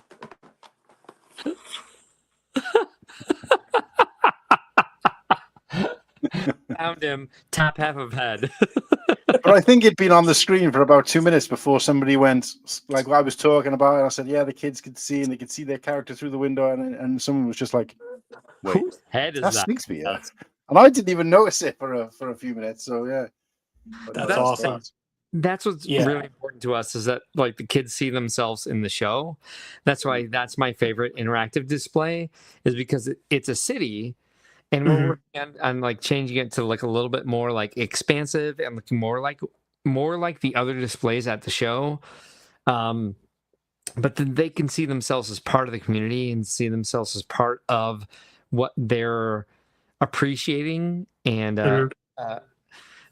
so what we want to do, and what we've done with one of our other sponsorship partners, and I don't want to shamelessly plug Brickworld, and I don't want to shamelessly plug our partners here, so I won't even mention this partner. But we started what's it called? Like the Derby track, the Oh yeah, the like the Pinewood Derby. Pinewood Derby track. Yeah. We have a company that works with it just through Lego compatible chassis. That's now part of our merchandise. But that's really proved to us that we can do this with what you two, Coolhan and Six Bricks, worked on. That we can what we do now with the Pinewood Derby racers that are Lego compatible is we offer people, if they build them at the show and they're really excited about what they built, we make them mock cards for their cars. Oh, wow. That's actually a really cool idea. For the weekend, they can say, I built this for the show, and here's their creation. If they want to buy it, we gave the staff that runs that interactive a square terminal to sell them the car that they built. So really cool. yeah, I see what you mean. now is to say, if they really want to buy the module they built for that interactive city, giving the volunteers a square terminal. I don't know why it's really hard for me to say right now. Square terminal to sell those modules to the families that built them. And so that's profit for Brickworld, but it's also like, take this with you, remember what you did, and take it. Yeah. And that's the hard part for me for the volunteer stuff, is like people build stuff all the time that they're really excited about. We had a situation in Detroit a few years ago for one of our expos where like everybody who came to the show saw a city that was built with our playbrick tables. That was a nightmare for us to tear down. And the staff was like, can we tear this down? And I was like, no. This is drawing people in. They built this like multi-tiered tower city on the playbrick tables. And I was like, no, people are loving this way too much because it was built by the public. And I was like, this is going to draw people back. And like, people want to take this with them. They want to see it. They want to be part of it. And we want to bring them back and make sure that they know that this area is welcoming and open to them to do so, to be able to sell them a part of it. It's even if we do it just for cost, even like, and granted, like it's worth the cost of the bricks to sell it to them for $1. Do you want to take this? Give me $1. I want you back here. I want you to be part of this community. So, and my staff will talk me out of that. I can always blame the staff, but at the same time, it's like we really want to make sure that like, if that is something that we charge the public for, it is just above cost, or sometimes under cost, depending on, like, when it comes to the cars that they build, we have one flat rate. When someone builds a car that's like this, I was like, well, yeah, it doesn't matter. It'll come out and wash, We really want those interactives to build the community. Build the audience, yes. I won't pretend to not be a businessman, but build the community and keep those people coming back, and turn that 8-year-old kid who built a module for your interactive city that you guys are working, who's going to come back next year and next year and next year, and then be a displayer at some point, and like come be convention attendee and become an AFOL and join Instagram, TikTok, YouTube, and find all of these resources to be like a full-on AFOL. That's what we want. We want to build the community and make it a huge force to deal with in the world. All these and then we future-proof it. Like I was saying on the thing, we future-proof it. We keep that going long after we've stopped going, and like the last thing we want to see is something like this kind of die out. So we need to encourage that next generation to be coming and supporting and putting their money into it to keep it going, and yeah, absolutely. Anything like that is fantastic. Yeah, great idea. Absolutely every part of it, because I've been a part of this community for a very long time, and there are several parts. There are a few parts of the community that seem to that seem tenable to me. I'm talking about the brick film, the GBC, the robotics, because Lego itself as a brand has dropped like the motors that people used for 2 decades, and have dropped off some of the the filmmaking products they used to produce. And so like we have the threat of losing some of these communities. And right now at Brickworld Chicago, we have great coordinators that are like keeping this community alive, but it's not evergreen. It's not everlasting at all, unless we draw people into these parts of the community that are amazing. So these competitions where they have like did you guys see the jumping robot competition at Chicago this year? Feel free to say no, you did not. I didn't see that. No, I didn't know. No, you didn't. It's like the more people we can get into this sort of thing, the more we can make that part of the community thrive, the more we can get like people into the Great Ball Contraption. Oh, did you guys see the Great Ball Contraption? I saw that. That was cool. Of course. Yes. I like that. Did you guys watch the Brick Films? Did you guys stop by the Brick Film Theater? I was doing something when that happened. I saw the film after the fact, but I didn't make it to the actual event. Yeah. So these are parts of the community that I want to support, and I don't want to shame anybody for not seeing them. Just trying to like take a little poll real quick out of these 3 people that I'm on the stream with. There are parts of this community that have been part of it for a long time that I'd like to see thrive, that I know there are a lot of people in the community that have a lot of passion for it, but that like the people who are interested seem to diminish and diminish and diminish. I, for example, love Fabuland, but I think the Fabuland fan base is dying. So I'll do my best to keep it going. And so we can't, we can't try to like pump blood into a dead body, but we want to make sure that these people who are part of the community now find their predecessors, their not predecessors, because that's before, but find like the people who are going to pick it up once they're gone. Successors, yeah. Successors. Thank you, sir, for knowing the English language better than I do. Find these successors and kind of promote these as much as they can. This is absolutely what we want to see. And again, I'm not promoting Brickworld. I'm promoting the AFOL community. This is what. No. I'm with you there. I like that idea. It doesn't have to. It doesn't. It's not something that's limited to the event in Chicago. Yes. Exactly. Yeah. No, that's really cool. I'm really interested to. I don't know. See, every time we talk about Brickworld, I'm like, because I'm still not 100% able to go at the moment, or be able to confirm I can go, and it's just like, the FOMO is already building. It's crazy. It is crazy. As a guy who never did any of the convention stuff before, I went once and I was sold, and my stuff's already booked. You started in the right place, mate. That's why. Yeah, I'm the Saturday to Saturday again. I booked it, and I figured I'd figure out how I'm going to get there. But either way, it's set. I will tell you this: like the way to tamp down that FOMO is to like use your influence, use your stream, use your everyday like AFOL interaction, and just like building the entire AFOL community wherever you are, whatever you can do. That's what we want.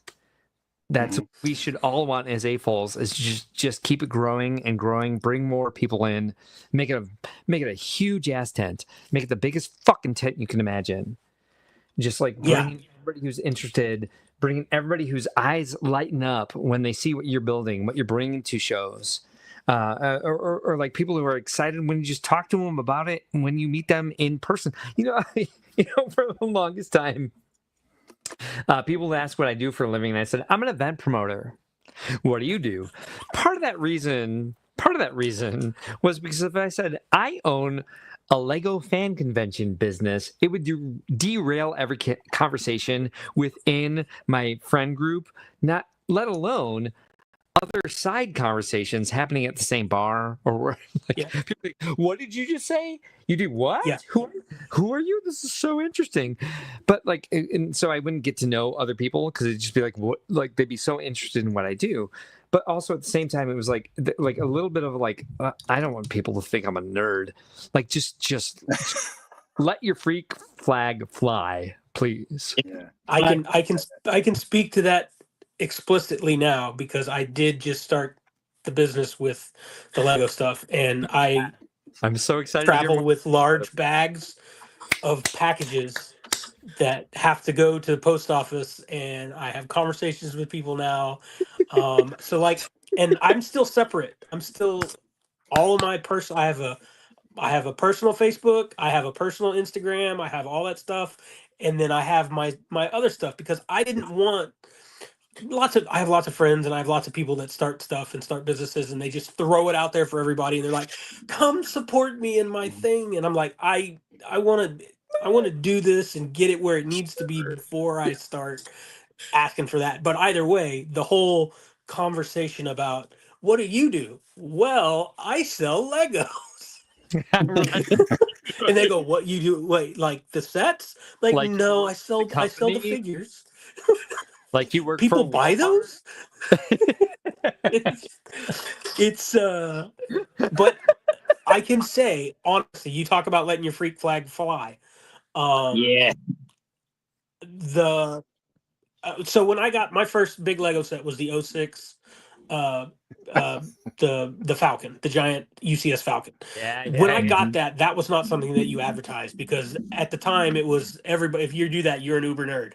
Now that's not the case anymore. It's a coffee table. Culture, nerd culture, whatever you want to call it. It's taken over, and you're respected more now because you will tell people, "Hey, this is what I do, and it's awesome." And then they go, "Really?" And you start telling them about it, and they're like, "I want to do that." And that's what you're talking about, bringing those people in, because the first time some of these people see these mocks or these convention halls full of all of these creations, what, 80%, 90% of the public, when they think of a Lego set, they think of something in a box. And that's it. They don't have that connection to go, well, I can take 50 sets of whatever and build this thing that I want, or I've got this idea of a medieval town and I can make that happen. It doesn't even cross a lot of people's minds. Once you show them that it can, you unlock the kid in them again. 100%.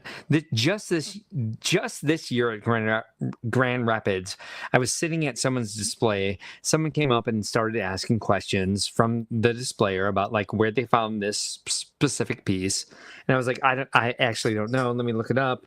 And I was like, found it. It's in this set and this set and this set. They're like, how'd you do that so quick? And I was like, it's called Bricklink. Do you know? And they were like, no. And I was like, hi, look at this. Copy the URL down and look this up if you want pieces. And they're like, well, we're building a city. I'm like, do you know about Pick a Brick on shop.lego.com? And they're like, yeah, we know about that. And I was like, great. So you want lower prices? Look at bricklink.com. And I'm like, walk up here to the front of the hall where we have Bricks and Minifigs Grand Rapids. If you want stuff, if you're looking for stuff, get to know these people. So if they know you're looking for something, they'll pull stuff from their bulk brick. Let me introduce you to WM Lug, Western Michigan Lug. Let me introduce you to Mishlug, Michigan Lego User Group, and let me introduce you to LGMS, which is Lego Gauge Modular System for trains, which was birthed out of Mishlug. I'm like, there are several communities just here in Grand Rapids for you to like get to know people. And I was like, send me an email.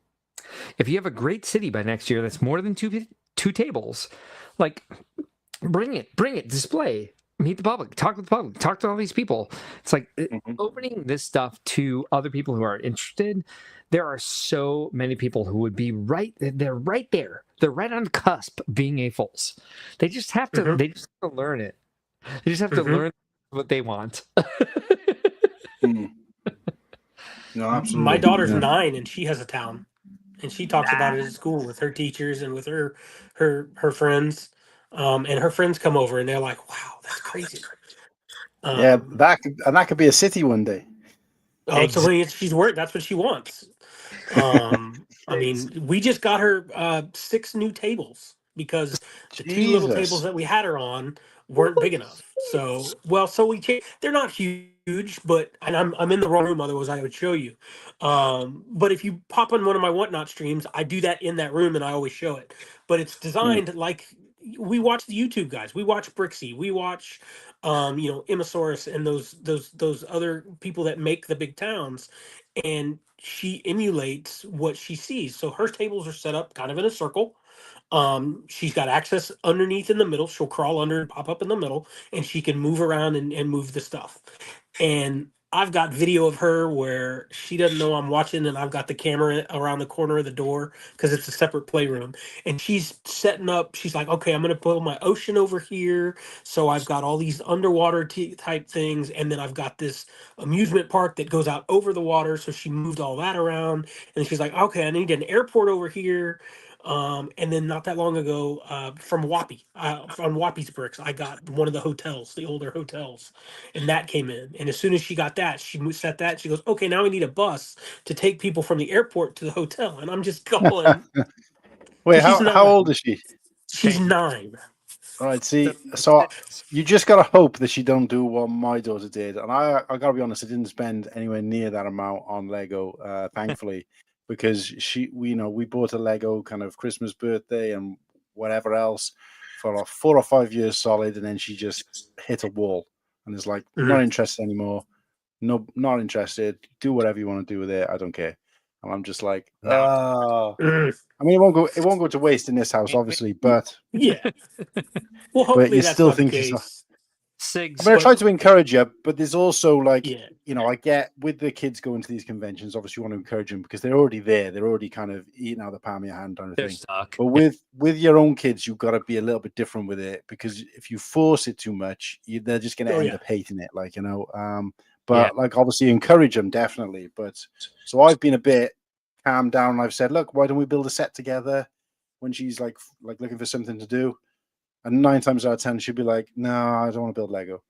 But sometimes now and then she'd be like, yeah, okay, but I don't want to build any of my stuff. I'll just build whatever you're building and help you look for pieces. And it's like, okay, that's something, but it is tough because it's frustrating when you love it so much and you had those years and years together where you used to build together and she would love it and you'd be like, yeah, she's living the life I lived with Lego when she was younger. And then she's just kind of been like, nah, not interested anymore. And you're like, but why? Why don't you love it? She'll come back to it. Sigs, let me gauge something. When your daughter brings her friends over, does she let them touch the Lego? Yes. All right. So she's in early phase. Yeah, we haven't gotten into the Craggle or any of that where she's like, it can't be out of place. No, she's very much a play with what I have, with my town. She's not yet. And that's not a toy. Stay away from it like that. She's not there yet. No. And but I'm not that way with my Lego. So I mean, I've got a ton of stuff on display, but I'm not that way. I'm not like, no, don't touch, and things break, things happen, you can rebuild. That's the beauty of Lego. my If you God. drop it and break it, you can rebuild it. It's not that big of a deal. I'm almost 50, and I've gotten back to that phase where I'm Yeah. like, yeah, go ahead, do what you want to do. I know I filmed how I built this because I'm all YouTube now. I'm like I literally like filmed myself building this. I can play it back and show exactly how I did it in the first place. So yeah. That's great. That's great though. That's she has the freedom, the autonomy to let other people touch it and call it her own at the same time and be creative with it. Yeah. That's great. Does Yeah. she have a theme she's particular to with the city? So mostly she does the Friends and then the actual city. She combines those buildings together. But that's the scale she likes. She likes that kind of scale. Yeah. To where it's, kind of minifig scale. You can put the figures in, drive them around, make them do stuff. We are at the point where we're probably about to actually do the full, I forget what they call it, where you make the road. We're at base plate level now. No, is that what you're saying? What was it? Mills? What was it? Yeah, Mills? we're gonna be at that point where it's gonna be, because she's had conversations. She's like, all right, Dad, I need beach and ocean here. I need a road that goes from here to here. I need some streets. We're bumping that level. But I mean, hell, That's amazing. I did just watch the video. I forget who did it. There's a YouTube video on the most cost-effective way and design to make your mills so that they're strong. And he went through 6 different ways to do the cross bricking underneath and stack the deals. So yeah, That's so great. But no, and my wife is a huge Lego fan as well. So that's why I started the company. If I can do something to help subsidize our Lego habit, then yes, by all means. For 2 seconds, let me just celebrate. Let me celebrate for 2 seconds, like the fact that like I'm almost 50, and I love the fact that I grew up with this as a boy's toy, and just like your daughter's passion for this, just that's great. Yeah, that's all I have to say. I'm 48, so I'm right there with you. But 49, yeah, and yeah. 3 weeks ago, I turned 49. Oh, Yeah, I just turned 48 in September. So, yep. But I can remember my first Lego set. I got that the red Testarossa Technic. I got the Duplo Ducks. Oh, there you go. 9.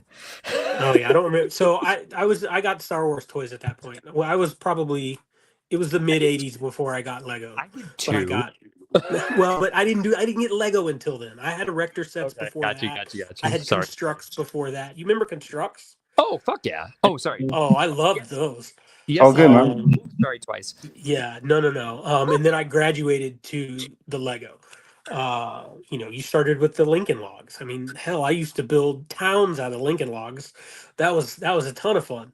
No, we used to bring Lincoln Logs over to our friend's place to like build big things together. And to add more to make a bigger fort or whatever. If you dropped your Lincoln Logs in the bathtub, they would get darker. So I could tell my Lincoln Logs to pick them up before I left my friend's place. Mine are the darker ones. Oh, I never made that. Never made that connection. That's awesome. We didn't have Lincoln Logs here in the UK. I've never heard of that. No, because you didn't have Lincoln either. No, we got Lincoln. Well, and I guess that style of house was more of an Old West a prairie design. Style, a frontier style, yeah. Frontier style, yeah. So, yeah, sorry. You guys probably don't even have a clue what we're talking about. So they're basically cylindrical pieces of wood that are notched. And you already had buildings that were 900 years old at they that point. Interconnect at a 90-degree angle. And you can stack them up, and they have different lengths, and you can make doors and windows, and you build them straight up. So if you've seen a log cabin home, where it's just the pieces. That's exactly what it was. You got the logs. They were called Lincoln logs. See, And we had real castles here. Yeah, you had mortar, Yeah. brick, and stone, and we just had like the open wilderness to like make shit out of. So, and you know what's crazy, Kulhan and Liam, there are buildings here in Chicago that are over 100 years old. Can you believe that? Wow. Yes, I can. Liam's less impressed with that. But We- Kulhan's like, I got a bathroom that's 150 years old. Actually, my house is relatively new. It's less than 10 years old. But no, I can see buildings from my house that we're here in the 6th century type of thing. So Yeah. We don't have any of that. We actually bought a house that is 96 years old. It's one of the older buildings in Chicago. Jesus. I know, right? Jesus, please help us. Mark, I want saw Austin in this. What Austin? Yeah, Austin's up. He apologizes. He's still out at a party. He's celebrating his mum's 65th. Ooh, Yeah. Oh, we'll tell her happy birthday. how do you translate that? Yeah, because I sent her a Goodness. happy birthday in Welsh earlier today. So. Lincoln Logs, Tinker Toys, all of that. All of that. Yes. How do you say that, Kulhan? How do you say happy birthday in Welsh? I said Pembrose Happy City. Six. Do you remember a brand called Capsella? Yes, I do remember those. You put the two pieces together and you clip them, and then you made you could almost almost look like molecules. It was all the battery and shit. Yes. Exactly. Yes. Wow.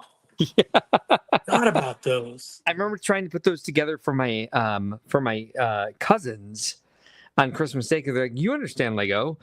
Help them put Capsella together." And I was like, "What the? These have no instructions. They just had the pictures." But yeah, they moved. They had the batteries. They had the gears. They had the this. They had the wiring. And I was like, "Yeah, I can see what it shows in the picture, but I can't see every side of it. So I think it does this, and it would like go across the floor, and then if you left it alone for like a month, it would just spill battery acid." I don't remember having that problem with them. I had a bunch of those though. I remember those. Same. They were really cool because they're like Legos. They were just universal. You just kept adding to them. But yeah, I forgot about those. The clear circles. Yeah. Wow. Do you remember ZNAP that they tried to Lego tried to copy Connects and do ZNAP? Oh, yeah. I don't remember that. Oh, I can bring you up. I remember when Technic came out, and then I remember I had a lot of the pneumatic. You remember the pneumatic Lego? Yes. I had a bunch of those. I would stare at that in the catalog for ages. Like I can see how these work. If you can see the private chat, I'm dropping the ZNAP catalog in the chat for you from Brickset. I do apologize for the ads from Brickset, but it does have the best catalog. But yeah, I remember staring at the pneumatic pumps and the hoses and like the gear and with. And that's when I was buying Fabuland. I'm buying. I was like 9. Yeah. So my parents were buying Fabuland for me, and I would look at it and be like, I can make these pumps work. I can make this work. I understand. I was fascinated with the pneumatic line from Technic. Yeah. They don't do that anymore. They don't do they don't. pump stuff. Yeah. I don't remember Fabuland at all. I don't remember that at all. Neither should you. You're born just like a year before me, and it was only it was only in the States from 1980 to 1982, and then that was before. They brought it back in 1985 only through the mail order catalog. Okay. And it spoke to me for I don't know, because genetics or like some other predisposition thing for Yeah. me. Because then with Nintendo, the only thing I play on Nintendo is, Mario Kart, of course. But Animal Crossing, I like anthropomorphic animals, I guess. Something in my brain like draws me to this. But yeah, you should not have to remember Fabuland. You're exempt. You are exempt, sir. I remember.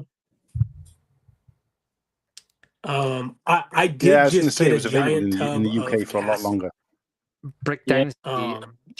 Oh, there we go. A friend of the family just brought me a giant tub of castle stuff that's old.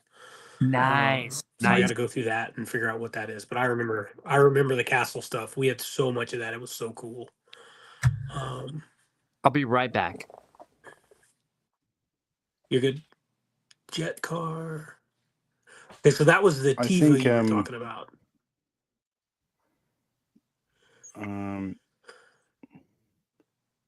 Yeah, I don't recognize any of this stuff. I don't remember this coming out in the UK. I don't remember any of that either. It was pretty basic. Sonic. Yeah. Yeah. This is weird looking And stuff. that was a Lego And this is product? Lego? Yeah, I mean, it says Lego in the bottom corner. Yeah. Huh. That's Yeah. crazy. Yeah, these are. I mean, I know they did branch out and do some random stuff from time to time, but these are kind of weird. I mean, it's almost like a completely different type of building set. Oh, it is. Yeah, none of it But that's- matches. Either. Do you know what these remind me of? These remind me a little bit of those early kind of Star Wars buildables, like the Jango Fett they did and the Stormtrooper, which were kind of just made up of like tubes and stuff. Yeah. They're bloody ugly things they were. Ooh, I'm on to my third sticker, boys. Wild. One that says the Inferno, the name. I just got that set in. I haven't put it together yet. I just got it in. You got the attic with it? Obviously. Yep. Yes, sir. Disney I GWP. did. Yeah. I would have waited longer if I would have waited heaps longer if the GWP wasn't so bloody good. Yeah. But yeah, I mean, I had to get it. I'm just such a sucker for GWPs, and Lego knows it. They're a bit cheeky like that too. Well, but it's got to be a good GWP. I mean, I bought the Death Star, but I didn't buy it because of the GWP. I bought it because I needed to. I sold it. I did a live stream and sold it on my whatnot. I don't have a Death Star currently. The one I bought, I got rid of. I sold it, but I did that for the enjoyment more than anything. The set itself, I was not a fan of the Death Star when it was announced how it was going to be. I was really honestly, for me, I told myself, if the GWP is good, I'll buy it. And then the GWP was terrible. But Can Rebreakable or make a better version of it to go in the Death Star in the future? That's what I mean, there's already What's up, better everyone? versions.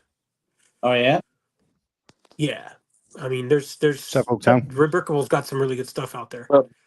You've got you're a castle guy somewhat, aren't you, Big Bricks? Not lately, no. I was when I was a kid. But have you seen GWP for the castles coming out for Black Friday? I haven't. The only GWP I've seen for Black Friday is the one for the Enterprise. Yeah. They look bad. They look like they're just little miniature castles, and they don't have anything. I don't know, anything worth it for me to want to get them for. Like usually the Black Friday GWPs are meant to be some of the best in the year, but it's just these two little miniature castles, and they don't even have it with them. They just seem so lackluster. I think they're. Is that what it is? I didn't see it. They're counting on like nostalgia, which, by the way, if you want to get an ideas set accepted, you should do some sort of property from the 80s that hasn't been done yet. we were talking about that the last let's ACOM think. stream. I guess what have they not made yet then? Gummy bears. He-Man. Perhaps the Snorks. G'day, Fraggle Oaktown. He-Man. You made everything though from the 80s at this point. He-Man. Fraggle Rock. He-Man, would be cool. Thundercats. Fraggle Rock, might we're Thundercats. Yeah. Although they already have let's Voltron. think so. Yeah. I mean, Yeah, they they've got- never made Aliens. Yeah. Yeah. I I know don't- a facehugger. A facehugger might sell actually. Give it Okay, a I shot. actually saw a facehugger alt build from like I think it was the bunny set. It's actually a pretty good alt build. I'm not gonna lie. The bunny or Oh, was it- he's got it. Look at Yeah, that. it's like the Creator 3-in-1 bunny. It's like the $25 That's- Creator 3-in-1 bunny. Yes, That's dude, cool. that thing is awesome, bro. I Yeah. don't have it, but like it's actually a pretty good face hugger, all things considered. That's from the bunny? It actually stands Yeah. up as well. Sorry if I'm breaking anyone's eardrums with my laugh there. Sorry. That No, is you're good, man. absolutely. I've never seen that. That is Yeah, I insane. saw it on a Unit Productions video. That's genius, Oaktown. Thank you for bringing that up. That's Yeah. good. Yeah, you're welcome. Holy It actually stands as well. Of I can't course. get it to stand right now, but it does stand as well. Does it hug your That's face, cool. Kulhan? That's the main No, point. I'm a bit-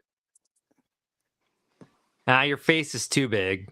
No. It's creepy as yeah, hell. that face is too long. Well, man, that's actually pretty good. Sorry. Yeah, that's not far off. Apologies. And that's the 3-in-1 Yeah, bunny, no, huh? No, I'm sorry. The glasses make it.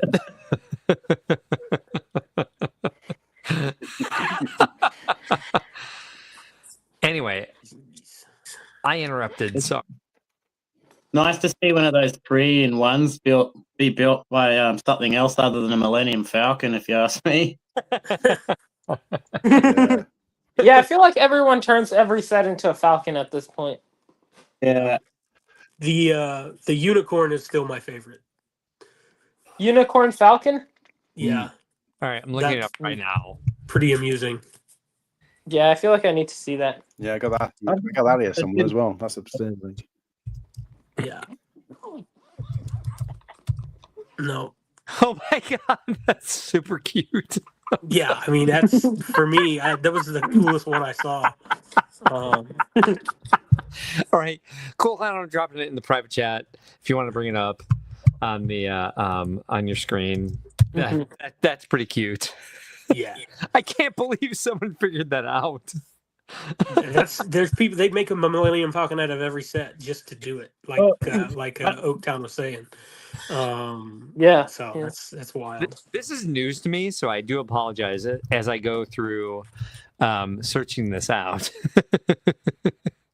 There's about 30 of them that have been made into Falcons. So what happened to me? It was Christmas last year, and my brother decided to get me that unicorn as a joke. He's like, "Oh, you'll never build that."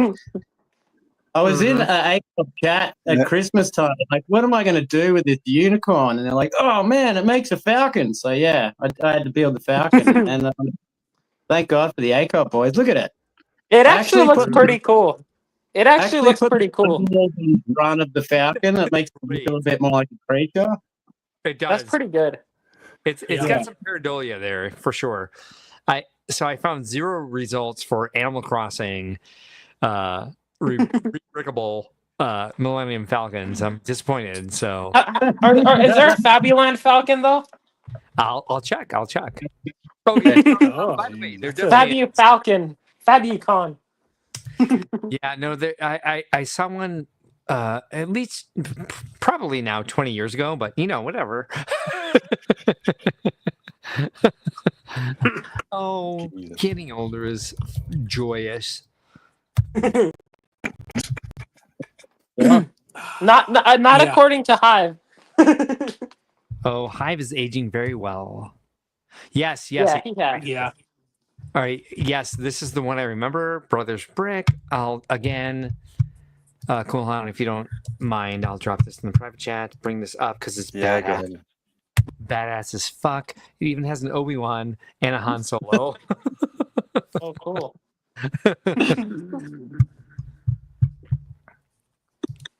Fabuland. Oh, there's new Jesus. Uh-oh. ACOB in the chat. God. It go I'll up in tell the him to chat. chat. He came in at the exact right moment, did he not? All right, another one for you, Kuhan. In the private chat, another Fabuland Millennium Falcon. There's more than one. This one's awesome. This one's fucking great. Oh, what the?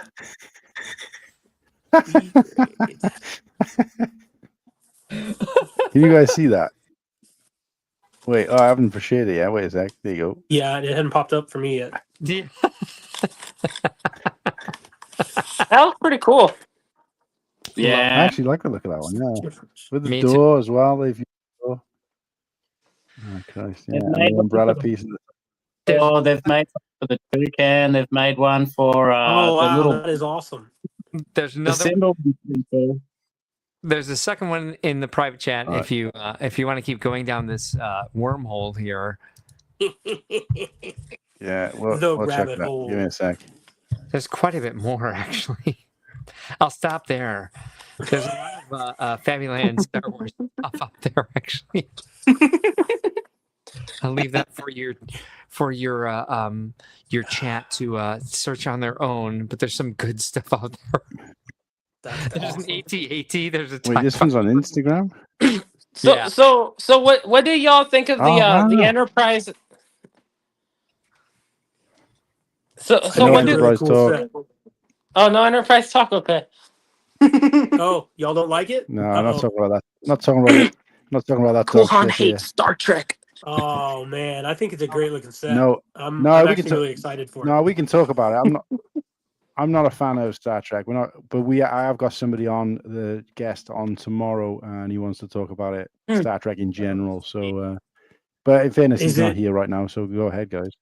Is it what's it? Oscar Sprick? Is it Steve Trek? Is it Steve Trek? It's Steve. Yeah, we got Steve Trek on the show. Yeah. Steve Trek That's is awesome. Joking. what a good guy. Oh, do you want me to introduce you to him? Hey, yeah. I would love to Yeah, have we- a conversation on the with show. Steve Trek. We still don't know who Steve Trek really is. Nor will you ever. I don't know. I think there's That's some not rumors. for you to know, Oaktown. Yeah, like the Stig. You're not going to know who he is, but you kind of might know who he is. But Yeah. the Oaktown know who? Don't ask questions you don't want answered. There's so Okay. many good. There's so many good Star Wars Fabuland mocks out there. Wow. Holy shit! Holy shit! But what is That's a really good looking one there. All right. So are we talking Enterprise D? What's happening? Yes, it's coming Yeah. out Black Friday. It has a really killer GWP with it, way better Yeah. than the Death Star GWP. Yeah, Um, that thing was awful. I am buying it that morning, and I will be live streaming the build on Whatnot and Full possibly price YouTube. Jones Day 1, huh? Yep.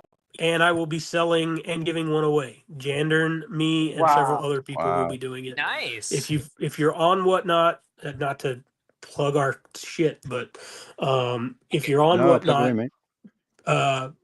it's we're there's going to be a big raid train. We're all going to give one away.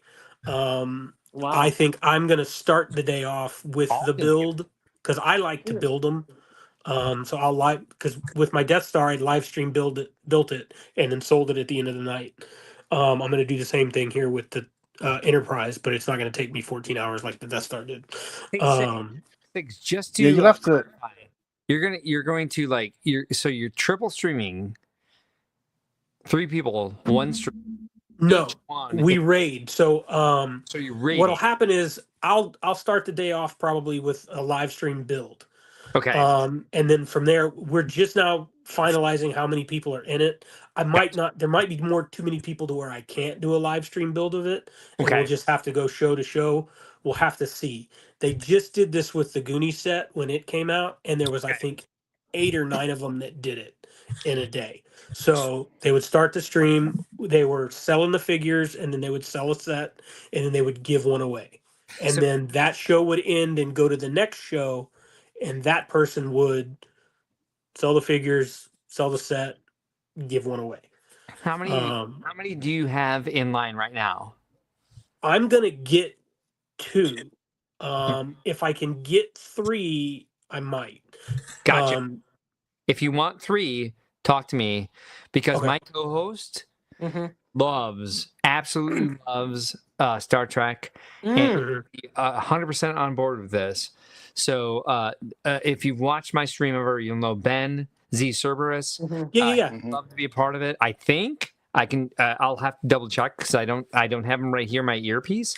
But if you want a third, I think I will talk to him tomorrow on our live stream. Oh no. If he's interested. So I think I know we're going to have at least 3 people, probably more like 8. But I'm personally going to buy 3 that day. Is what I was trying to say. Doing that. You're doing that part of it. Yes. But I'm gonna build one, and the one I build I'm gonna keep. I'm not gonna sell. I did that with the Death Star, and that was a nightmare for shipping. So the one that I sell will be, or the one that I give away will be sealed.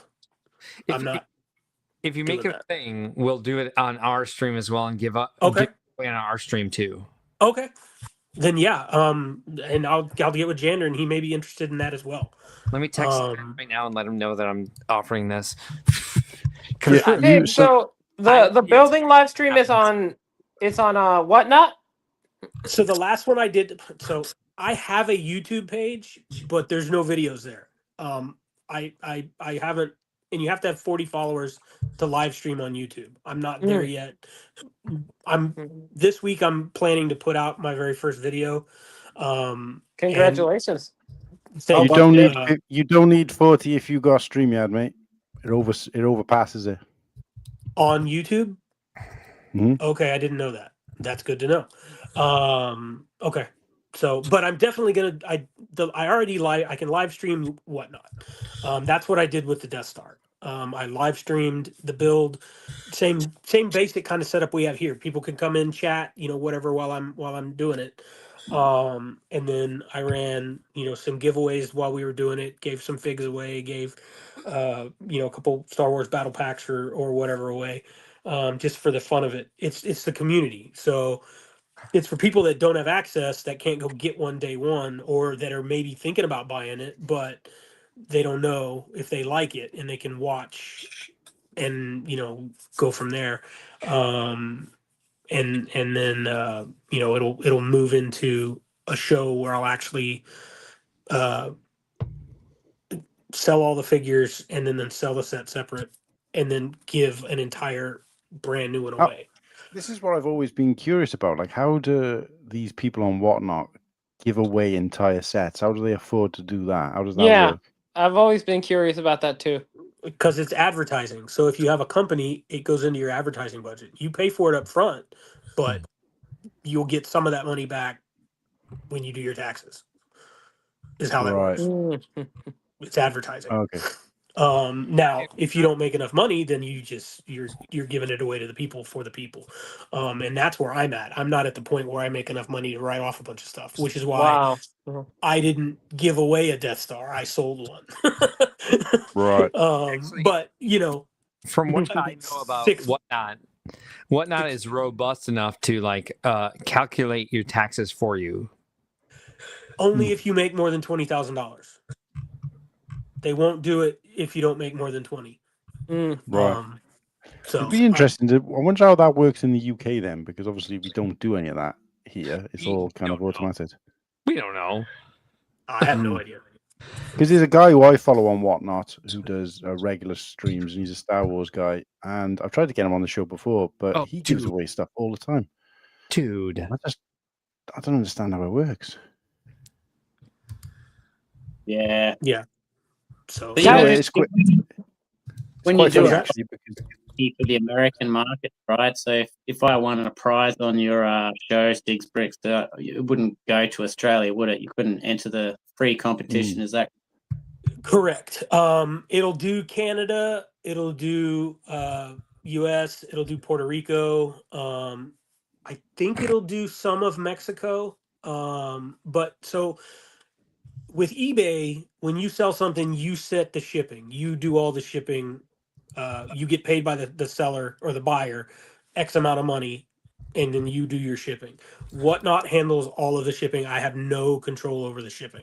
It's all auto calculated off of your user profile. So when you sign up to go be a Whatnot customer, you give them your address, you give them all your information, and then when I sell, it calculates where I live versus where you live, and it calculates your shipping. So I don't have control over that, which is kind of good because it's easy. Especially with like lost or damaged items, I don't have that hassle. Whatnot just handles it, and it doesn't ding me. But the flip side to that is Whatnot's making a killing off of the shipping because we don't get any of that. So, but it also has less cheaper fees than eBay. And I personally love the live stream aspect of it. You can talk to your customer, you can see your product, you can see what you're going to buy. I think that's kind of cool. I followed Fritz's advice. If you were at Brick World or if you're in the Lego community, you've probably heard of Fritz's Bricks. Super great guy. Been a seller for a long time, is opening his own store, physical location in Michigan in the next month. Oh, yeah. But he talked me into being a seller and has given me more information and more advice and more help than I could ever repay.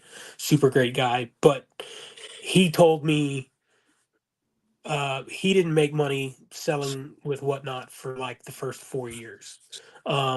And really, if you go into it with that kind of expectation, it's not about making money. Now you're not going to lose a ton of money, but you're not going to make a bunch of money. You're not going to get rich, but it's also right. The community. I can't say enough about the Lego community on Whatnot and what they do and how they support the other streamers. Again, it's, if you're not selling, you may not have the access to that kind of chats and that kind of stuff, but just know that those people, they're AFOLs. They are also Lego fans. They're not all about making a buck either. There are people that are that way. We don't really associate with those. The group that we have is more about the community and more about helping each other and having fun and, promoting Lego and the product and all that. At least that's been my experience. So, Sigs, as you're talking about this, you said Fritz, right? Mm-hmm. So, to give everyone perspective on who Fritz is, I'm sure you all know Fritz, but I will tell you one thing about like the trustworthiness of Fritz Bricks. He ran our online Whatnot charity auction this year at Brick World. Really stand-up guy, very straightforward, very community minded. Fritz knows what he's talking about when it comes to this sort of thing, and when it comes to if you're thinking about what Sigs is saying at all, and you're like, well, I don't know who these people are or this or that, I will tell you this. Fritz and Sigs himself, of course, very straightforward, very reliable, huge amount of integrity. I will tell you this. We have several charity partners in Chicago, and Fritz was so respectful, so clear, so reliable, and just checked in on everything that happened with every auction item. He knows what he's doing on Whatnot. So as Sigs is talking about Fritz with Whatnot, Fritz knows exactly what he's doing with that. I can speak to that from experience. So good person to draw all of that from. Yeah. Mm-hmm. And Bigonomic boys. That's a ding dong. Yeah. Yes, it is. Life. Tron, it's a doorbell.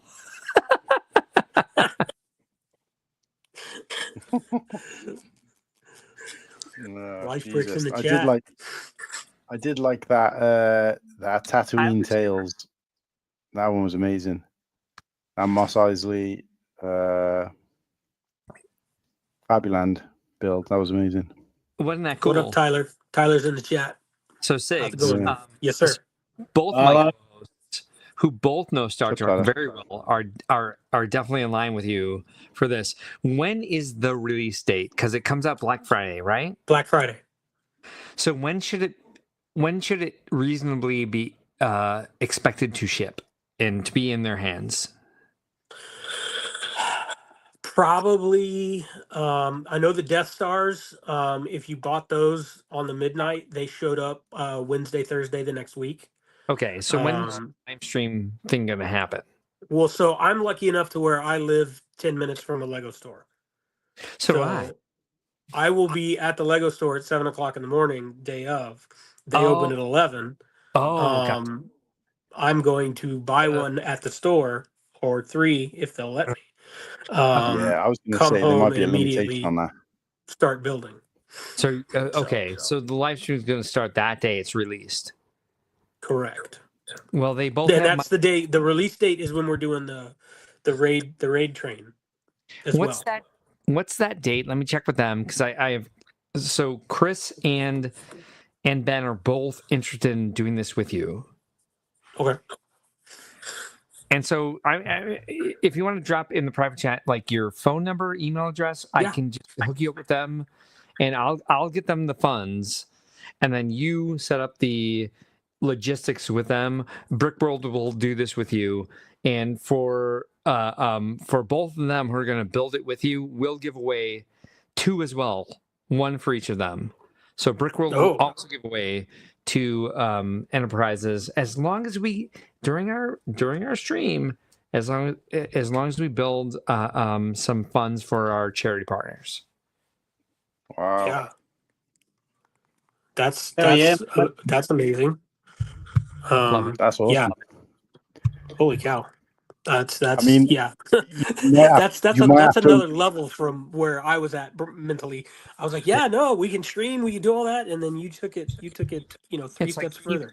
Even if we have we're gonna give a couple away for everybody who likes the stream or who gives us super chats or whatever. But as many minutes as the live stream lasts, we'll give some money to our charity partners for that too. Hey, mate. This is good. I think the only thing I would say, Nick, is to just remind Mark of this in the morning because he has had a few drinks. So you need to just double check. Oh, I'm totally good. All right. You guys should be able to see. Just double check. That's the name, the number, the email. Knock yourself out with that. At this point. But no, that's amazing. That's amazing. There you go. Yeah, that's what an offer. For sure. Yeah, that's that. Yeah, What? I wasn't even. Yeah, thank you. You're welcome. I will say thank you. That's about all you're gonna. So yeah, no, that's amazing. Yeah, Mark's a little bit like that scene in Bruce, in Dark Knight where Bruce Wayne comes in and says, "Let me throw your party with my people, and we'll really make things happen." Yes. Awesome. Well, again, I will definitely get with Jandern as well because he's spearheading this, and I'm going to make sure that I've got him looped in. I don't want to step on his toes. He's generously allowing me to join this one, but great. He's a great guy, and we should have no problems with any of that. So you were talking earlier with Liam when I stepped out, and I kept my headphones on, and all I heard when you were talking about this whatnot, it was just like, "Yeah, we're running a train," and I was like, "Wait, who's running a train on who now?" You were talking about a raid train, and I was like, "Yes, it's a raid train. That's what they call it. That's the jargon from Whatnot."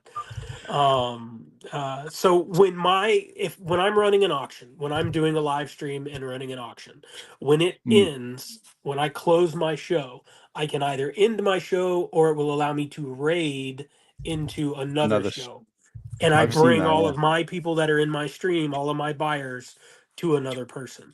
And then you boost their show. So a lot of the bigger sellers will do that for newer people that don't have a lot of people. I mean, because that's the hardest thing. There's a lot of people that are joining Whatnot in the last year, and there's a lot of smaller sellers, and it's hard to get some traction and get started and get get moving.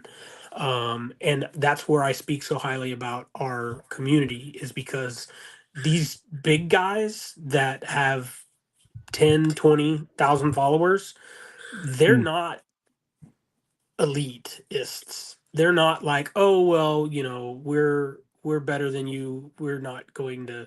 Those guys will pop it, and I've done it, but not to the level that some of these guys do.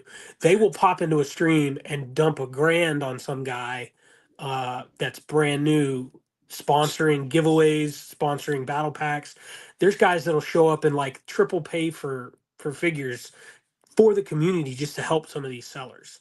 And they're not doing it for the name recognition. They've already got the name recognition.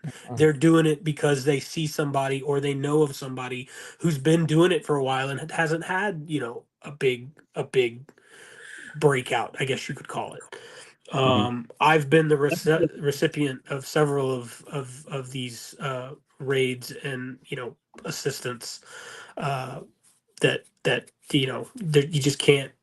It's hard to put into words, and it makes a huge difference. And these guys are happy to do it. They don't ask for anything in return. But the community is amazing. Now I'm in Whatnot chats with other communities that aren't Lego, and some of those people are more that way. It really depends on what you're selling and what you're doing, but I can only speak to my personal experience, and it's been nothing but amazing.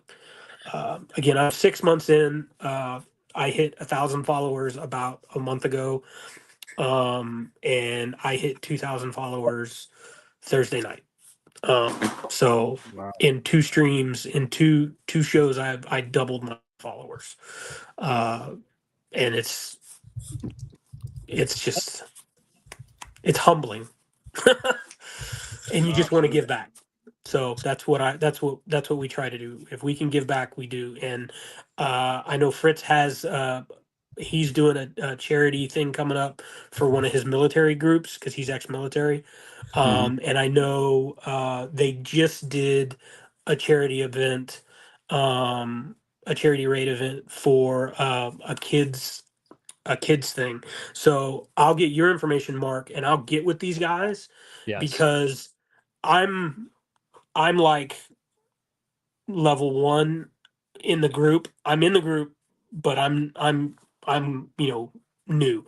I've earned my bona fides, but I haven't grown yet. But these guys can take your group and really make a difference. And anything I can do to help make that happen, I'm in. We really want to make a difference too, and so one of my co-hosts on our live stream is a veteran who wants to bring that aspect into the Lego community a lot as well. So connecting him with those people would be great. Yeah. Connecting them with us is fine, of course, as well. But like, we just want to connect people. So the more connections we can make, the better. So I appreciate that a ton. Thank you. Yeah, for sure. I'm as small a middleman as I could possibly be. I mean, I've got big guys, you saying, "Hey, we want to help out with this stuff," and I'm like, "Yay!" I will take it full advantage of everything that I can, and thank you more than I can put into words. Thanks. But I'll also make sure that it's not squandered on me. And it can be put somewhere to actually make more difference. I don't know, man. But I met you you're welcome. When I met you in person, I heard your voice for the first time and saw you. There's something I knew. That's a person I can trust. So thank you. Well, I appreciate it. That's, as I've gotten older, you've talked about letting your flag fly and all of that. As I've gotten older, you learn that yes, you're you, and that's all you have moving forward. And when I had my daughter, my whole life outlook changed. It's not about you anymore. It's about what you leave behind and what you can do for other people, which is what you leave behind. Dude, exactly. and thank you. No, So- thank you. And thank you, Coolhan. Look at that. I mean, So- instrumental. And we got Liam. I mean, we got the Australian contingent, we got the European contingent, and we got some Americans here. We can almost call you Canadian, Mark. You're right up there. That's But you- fine. It's like, I got a I question. know, just I like- know. Canada. the connection between the Lego group and donations and charity, I just find so cool and amazing. That's fantastic. Yes. I've been on 2 different charity streams now and donated twice. Like, just keep it coming. I just think it's so fantastic that we can use a medium of just playing with bricks into like helping people out, and just people who are less fortunate or people who've just been stuck in the wrong position. Like, it's just so nice to hear that like charity can be helped throughout that. Yes. And the Lego community on Whatnot in particular, they're incredibly giving. You didn't get to watch the charity stream when Fritz did it for you. But I was down there. I watched the whole thing, and that's one of the reasons I'm doing what I'm doing now. I watched that happen. Every one of those guys, they got up there on that stream. They were signing T-shirts. They were signing stickers, and they're following on Whatnot were just donating. They were paying. It turned into with the T-shirt thing specifically. These guys would sign one of the Brick World T-shirts and auction it off, and it became a contest. Which seller could get the most for the shirt, and they were telling their fans, this guy got $100. And they were like, well, we can't let that happen. You're going to get 150.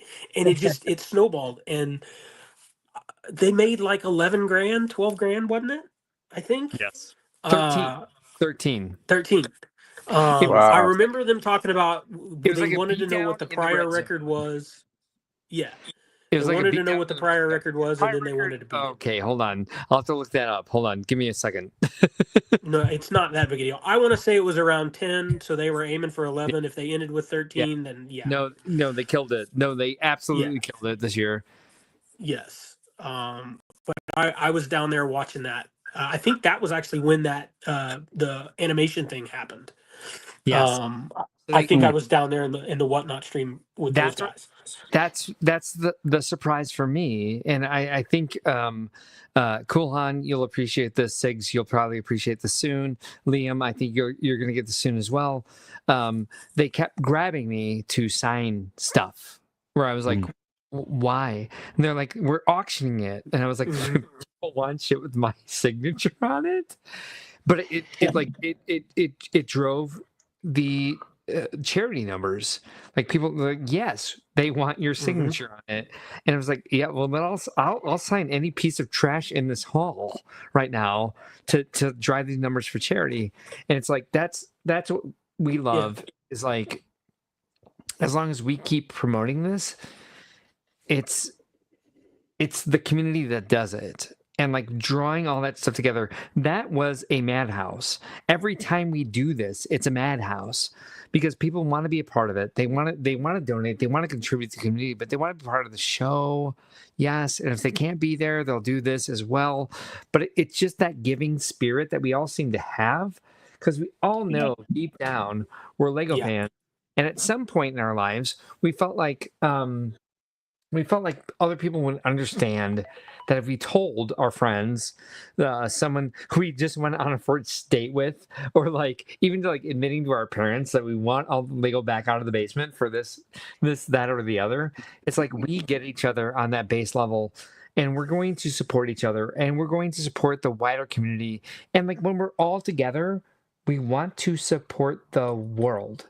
So when we have something like our charity partners that are just our local children's hospital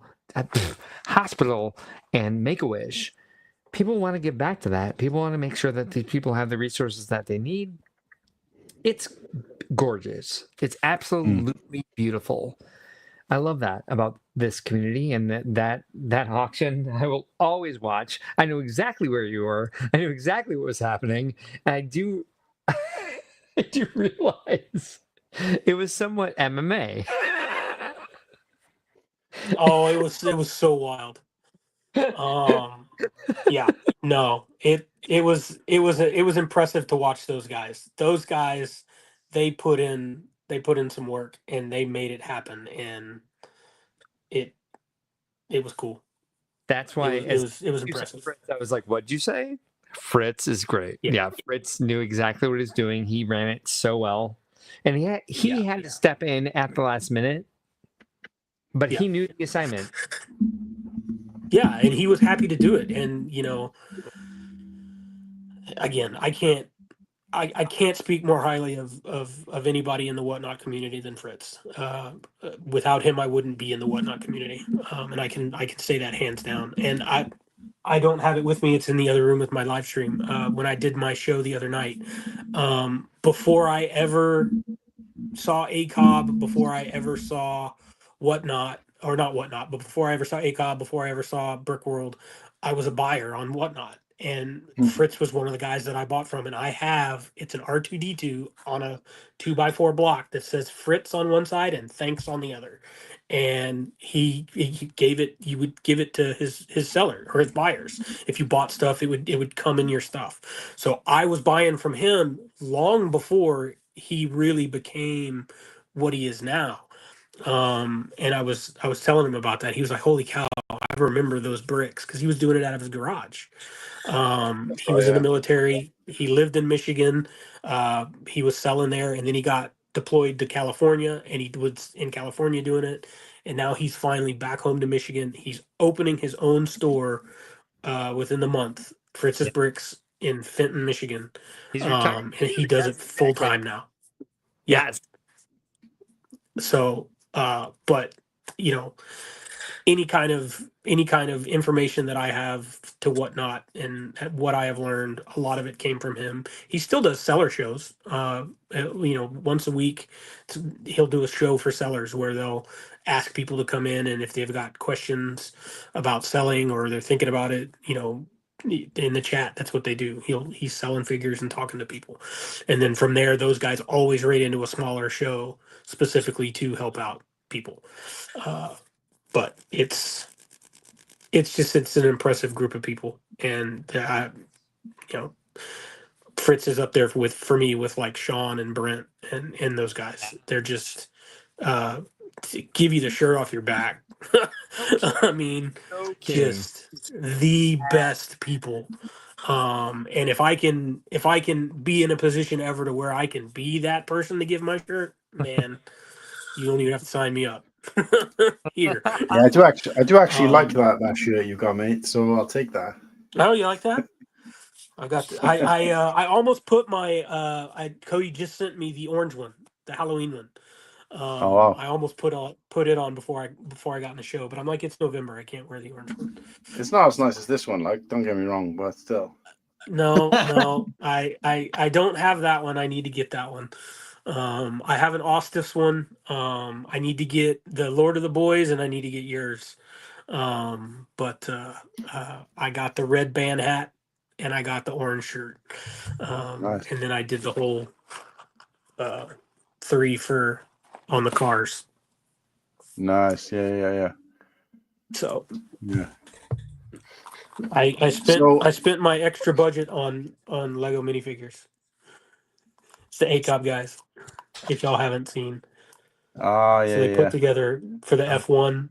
There's Brent and Sean, and then the whatever they call the Stig, and then it's got the sticker pack to go on the Speed Champs. I've purchased everything that they've put out pretty much, but last year when I was doing it, I was getting Cody to save it for me and I picked it all up. I picked up a huge pile of Brickworld from a year and a half worth of releases. But because I wasn't guaranteed to be going to next year's Brickworld, I think I've just canned off on it a little bit because the cost to ship it is ridiculous. Yeah, it's crazy. It's prohibitive, and it's easy for you to bring it back with you if you come. I mean, it just goes right in your bag, and you save a ton of money on that. So, and Cody's another great guy. I mean, he'll be like for sure. I mean, he's hooked me up with some stuff that I missed out on. just because I'm such a fan, and he had the availability to make an extra item appear. But I'm actually gonna get with him on the emblems. I did the minivan last year for Brick World. I'm upgrading. We're gonna get a like a transit van, and I'm gonna get these done in magnets. And Ooh, nice. it's gonna be the ACOB van for Brick World for all of us going to Fox and Hound and wherever. So nice. yeah, one of the perks with my work is I get a lot of free rental points and things like that, so it doesn't really cost much for the vehicle, and I'm happy to get one and make it easier for everybody to go out and have a good time. So So you mean full size? Right. Yes. I was thinking, how will the magnets work on plastic bricks? Right. You're No. talking about slapping them on a real van. Yes. Right. Okay. Yes. That's a really good idea, mate. Yep. See, all of this is contributing towards the FOMO that I'm having, and I'm like, no, I gotta go just to see that. Well, and I'm going to put in the Discord because one of the things I want to do, I want to have at least one magnet that anybody that wants to put their logo on it, they can put their logo on it. So all of the different people in the group. So Right. I want to do that. So Right. but I've got to get going. Matt husband just came home with dinner. Before I leave, I do want you all to see. Come here, baby. Come here if I can get her up. Was that your beautiful dog?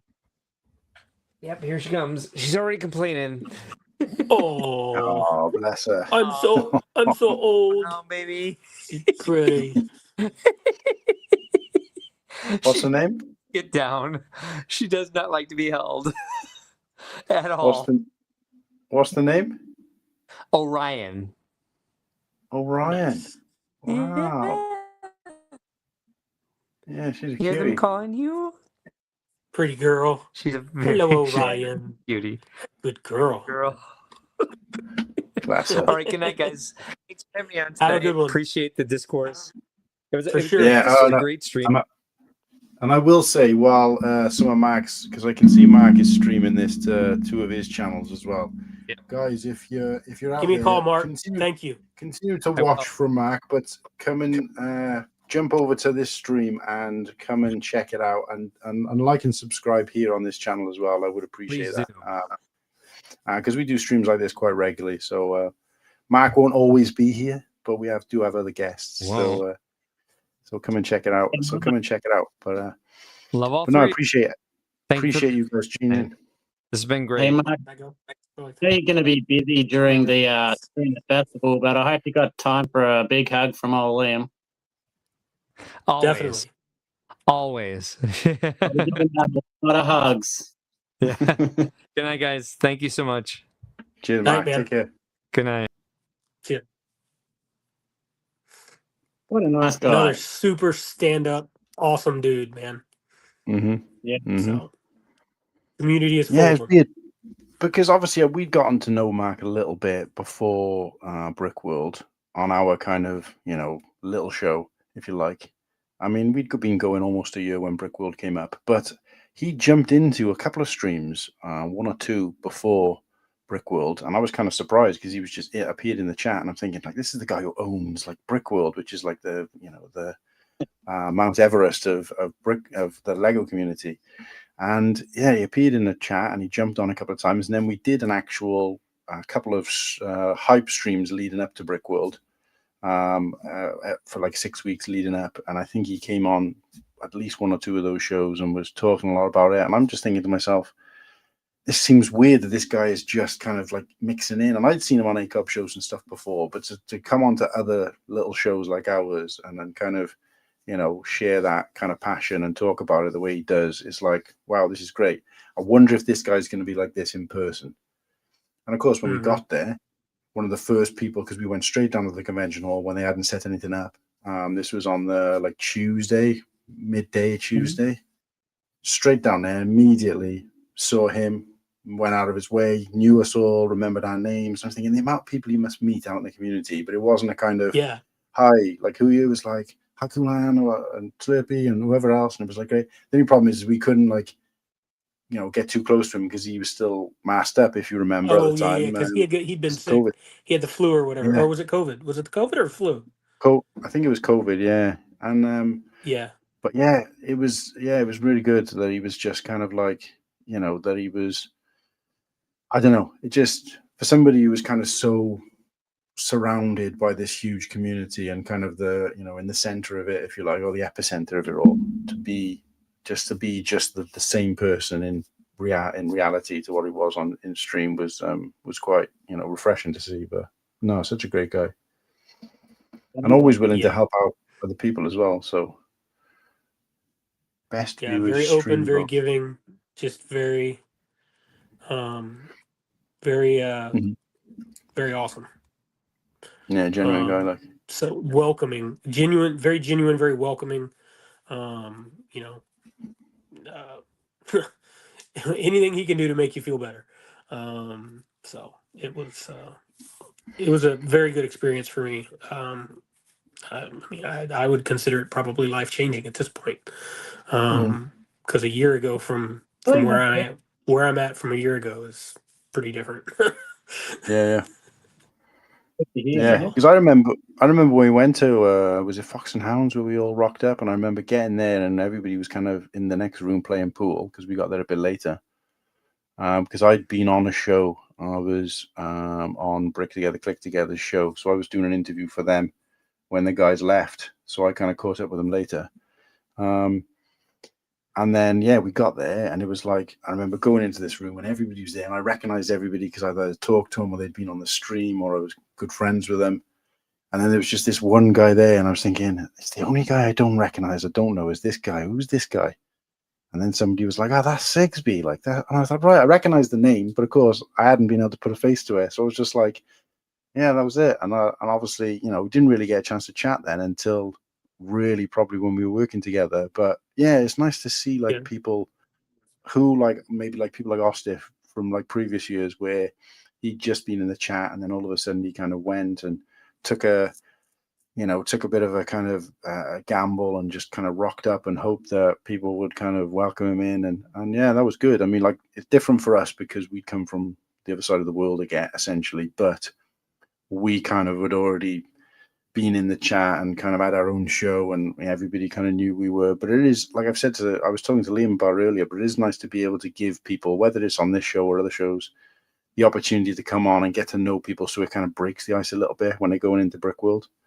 Because I couldn't imagine if I was like yourself where I'd just been in the chat and nobody really kind of knew who I was in terms of like what I looked like and stuff like that. I don't know whether I'd have the balls to just rock up to Brickworld like on my own.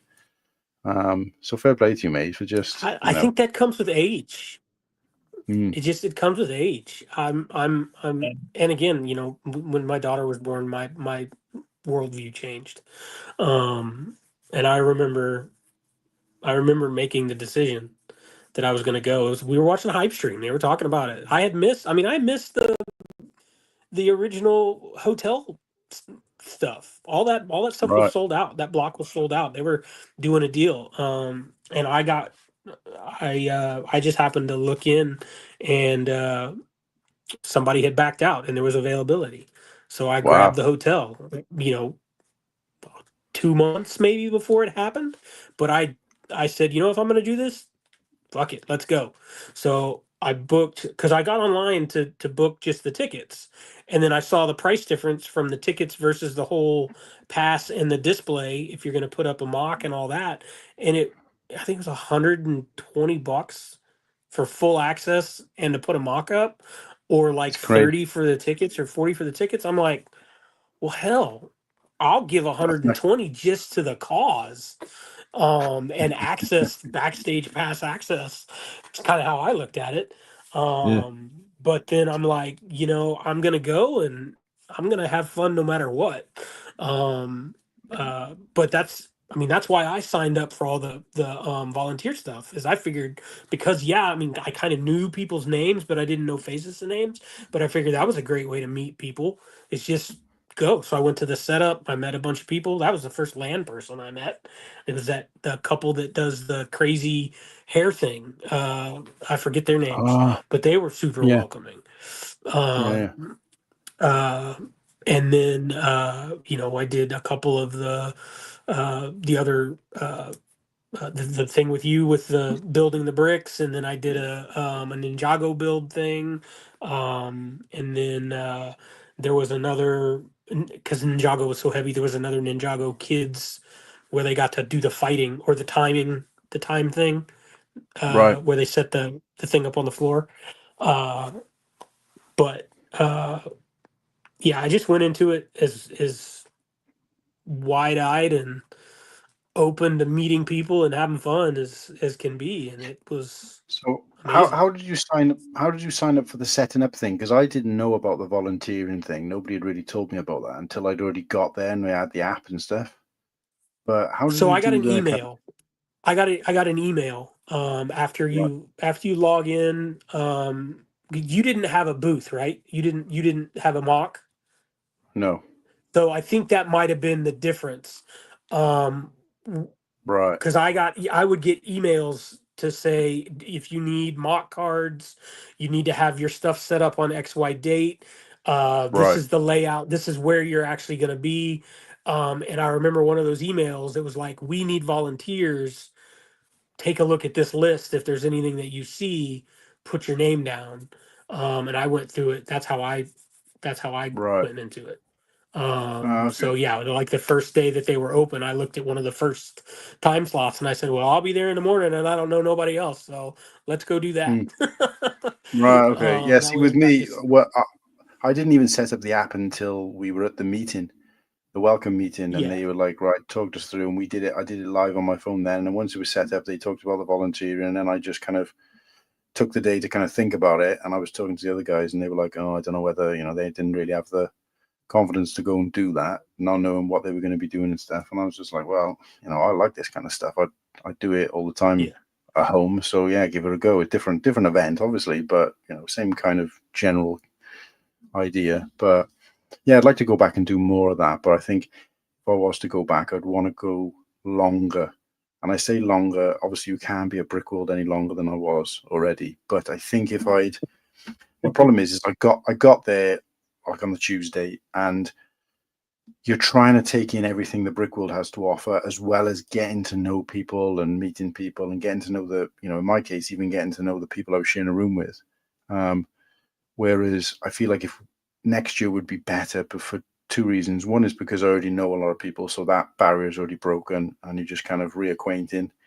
And two, because if I was there a little bit longer, maybe I was there 2 or 3 days before the Tuesday, then I can get all that kind of getting to know people and going out and hanging out of the way, so that when it came to Brickworld, I could really get into what Brickworld had to offer, whether that be me doing something or just attending more of the events, because there was so much stuff that I missed just because I was too busy like chatting to people and talking to people and getting to know people, so which you got to do both. But I feel like if I was to go back, I'd want to go on Friday or the Saturday before and then stay till the Monday and do like a 10-day job. Yeah. As opposed to like a 6-day or whatever. I think I'm Sunday to Monday, but yeah, that's so I had the forethought to well, I wouldn't say forethought. My work schedule, the way it worked out, it put me there.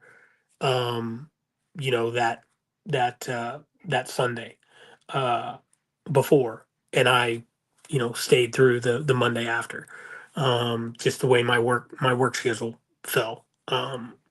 So but I've already signed up again to do that. I think that's the only way to do it. If you just come for the weekend, it's not enough time. You really need the full Sunday to Monday. I mean, I'm not going that Friday before, but there was a bunch of guys that did, and those guys said it was pretty wild. So yeah, because they streamed, they joined our stream. True Squadron, Tyler, Padawan, Ostiff, they all joined our stream while they were out there. But yeah, I think they went on like the Friday or the Saturday. I don't know. Like, I mean, for me, it's like the way I've got time off work is that I'm going to be off the weekend before that week anyway. So I'm thinking, why am I hanging around at home while I'm off work? I'm just go, oh, nice. Oh, that's the big brother, right? That's Bran. Josh Brolin. Yep. That's Thanos. The one that gets yeah. run Thanos. the road by that guy with the car. Yeah, when he's got the little Yep. bike, that's amazing. Awesome. Yeah. Yeah, I'm getting Cool there. figure. I'm getting there on Friday for Oscar's birthday. And then I'm just going to stay there for another 2 weeks. I'm just going to explore Chicago. If I'm only going to go for a couple of weeks, I might as well explore one place really well instead of like just jumping over and spending half a day here, half a day in Chicago, half a day in, Illinois or wherever. Like, I just want to spend a solid amount of time in one place, just get the vibe and the feel of it. So I'll be there on the Friday for Oster's birthday, and then a couple of days later be Monday landing for Brickweld, and I'll just stay there till Sunday and then go right into deeper Chicago for another week, I reckon. That's my plan. Nice. Yeah. So Austin's birthday's on the Friday. Yeah, because of course last time it was actually on one of the days while we were there, but they've changed the date, haven't they? So yeah. Right. Yeah. I mean, I got. Front of the Oh man, that's cool. That's nearly done. Yeah, that shaping's awesome. Yeah, so she's really taking shape now. It just looks It's a bit like a set. teapot. At the I was moment. surprised with how big it was. Yeah, and you were talking about exclusive like printed pieces. Check out this one. It's like a Chica plate. It's like a. Can you see that? Little see-through emblem. It's That's meant to be like the key. Yeah, the key. It's see-through. It looks so bad. So there is a whole bunch of printed pieces in here. Yeah, Hoda, to answer your question, mate, we are still going. I didn't expect to be going this long. We were only supposed to be 4 hours, so we should have finished like 2 hours ago. But just around about the time I was starting to wind it down, a couple of people dropped in, and I thought, well, just let it keep going. So yeah. But no, we are going to. Keeping you up?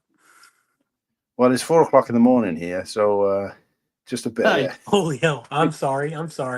It's been a great conversation, but I do apologize for keeping you up. No, it's only only 10 o'clock here, so. Normally when we do these Cold Fusion streams, we don't have an end in sight. It just I've just let it kind of run and see how it goes. But because of the timing, I thought, well, we got to do it for some of the guys in the US in case they want to pop on, because the earlier stream would have been too early for a lot of them. But no, we've had over the 2 streams, we've had quite a few people in, some different faces, some new faces. But yeah, no, I think I am going to have to call it a night. I mean, I'd be more than happy to leave you guys carrying on. The only problem is that you need to be on the stream to end the stream. So just go on forever otherwise. So no, man, you're good. We have 3 you're good. I've had a long couple days, so. Yeah. What's that? But What's I that, saw Liam? you guys running and wanted to say hi. We're 2.5 minutes away from 6 hours, so we might as well just chop it at 6, right? Yeah, what I wish there was with stream we had, there was a way of like setting the end time so that you could let it go and it'd close itself. But of course, if I was to leave the stream, it would just, you guys leave, the stream would just stay running live with nobody there. Keep going. You got to be able to press that button. So, but no, I do appreciate like everybody who's come on the chat. Too many people to name. Paparex is going Wednesday to Monday. Okay, that's a good shout. That's similar to what we did. We did Tuesday to Sunday, and it was great, good time. But like I said, I feel like I would have liked to have been there a bit earlier to soak things up a little bit beforehand.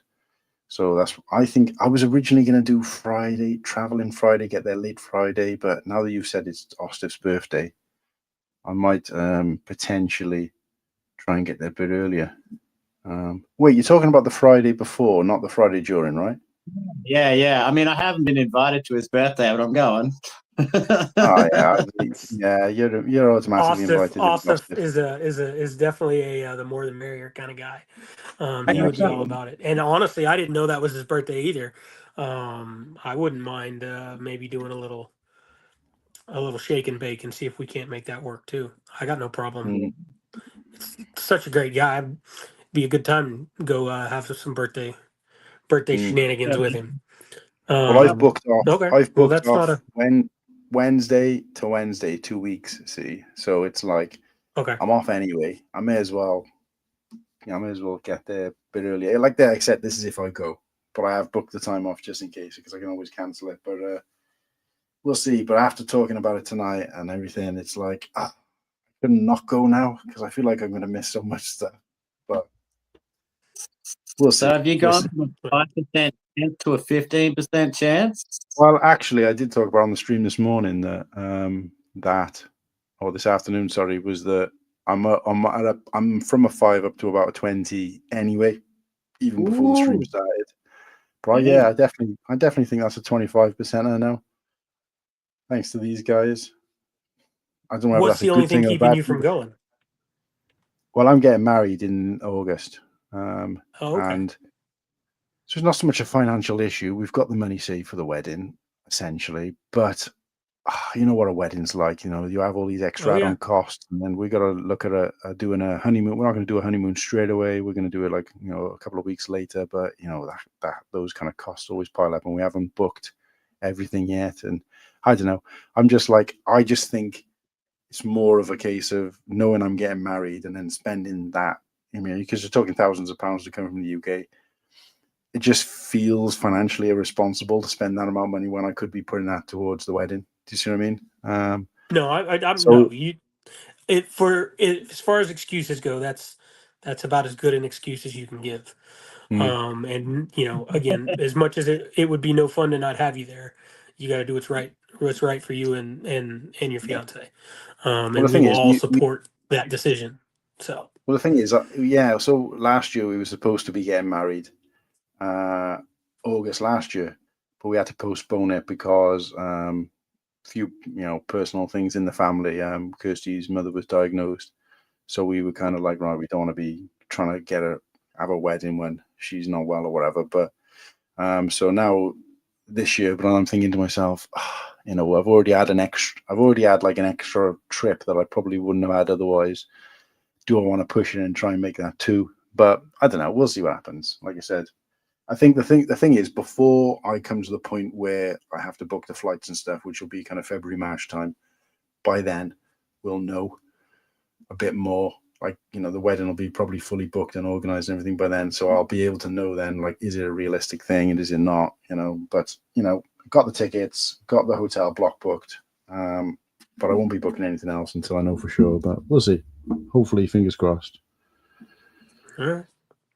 Well, again, but either way, we're going to still do the hype streams and everything like we did last year, leading up to it, just to sort of, you know, support Mark with all that. But no, listen, guys, anybody who joined either of the Cold Fusion streams throughout the day and everybody who was in the chat, don't forget to give it a like. Please leave a comment on both streams. It does help the channel out. Once a stream is finished, it needs to be a post, not a live comment. Yeah, obviously there's loads of those, but a post stream comment really helps as well, guys. So anybody watching, and of course if you're watching on replay, please don't forget, like, subscribe if you're not already. And if you're watching this, because Mark has still got his two Twitch and his YouTube channel running, which means his viewers can all still see this. And if you're watching via Mark, please consider coming across to the channel that this is streaming from, which is Cool and Luke Bricks. Subscribe there as well, please, guys, because we do streams like this all the time if this kind of thing you're interested in. And it's mostly Lego conversation. So that's it, guys. Any parting messages? Thanks for having me. I'm happy to just come in and say hi. So, but whenever you do a Star Trek show, if you, or any kind of content, if you need people, shoot me a quick message. I'm happy to hop on. Well, it's funny you say that, actually, because I do want to do a Whatnot episode, and I know recently you kind of went through it all on Brick Dynasties 1, so I'm kind of keen not to kind of recycle the same, you know, because we've got a lot of the same viewers.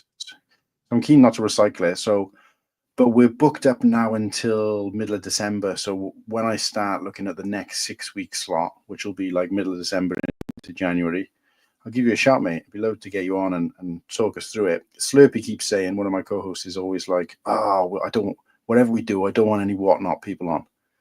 I don't think I don't think he's got anything against them as such, but I just think he's kind of averse to the whole whatnot thing. And I don't know a lot about it, so it would be more.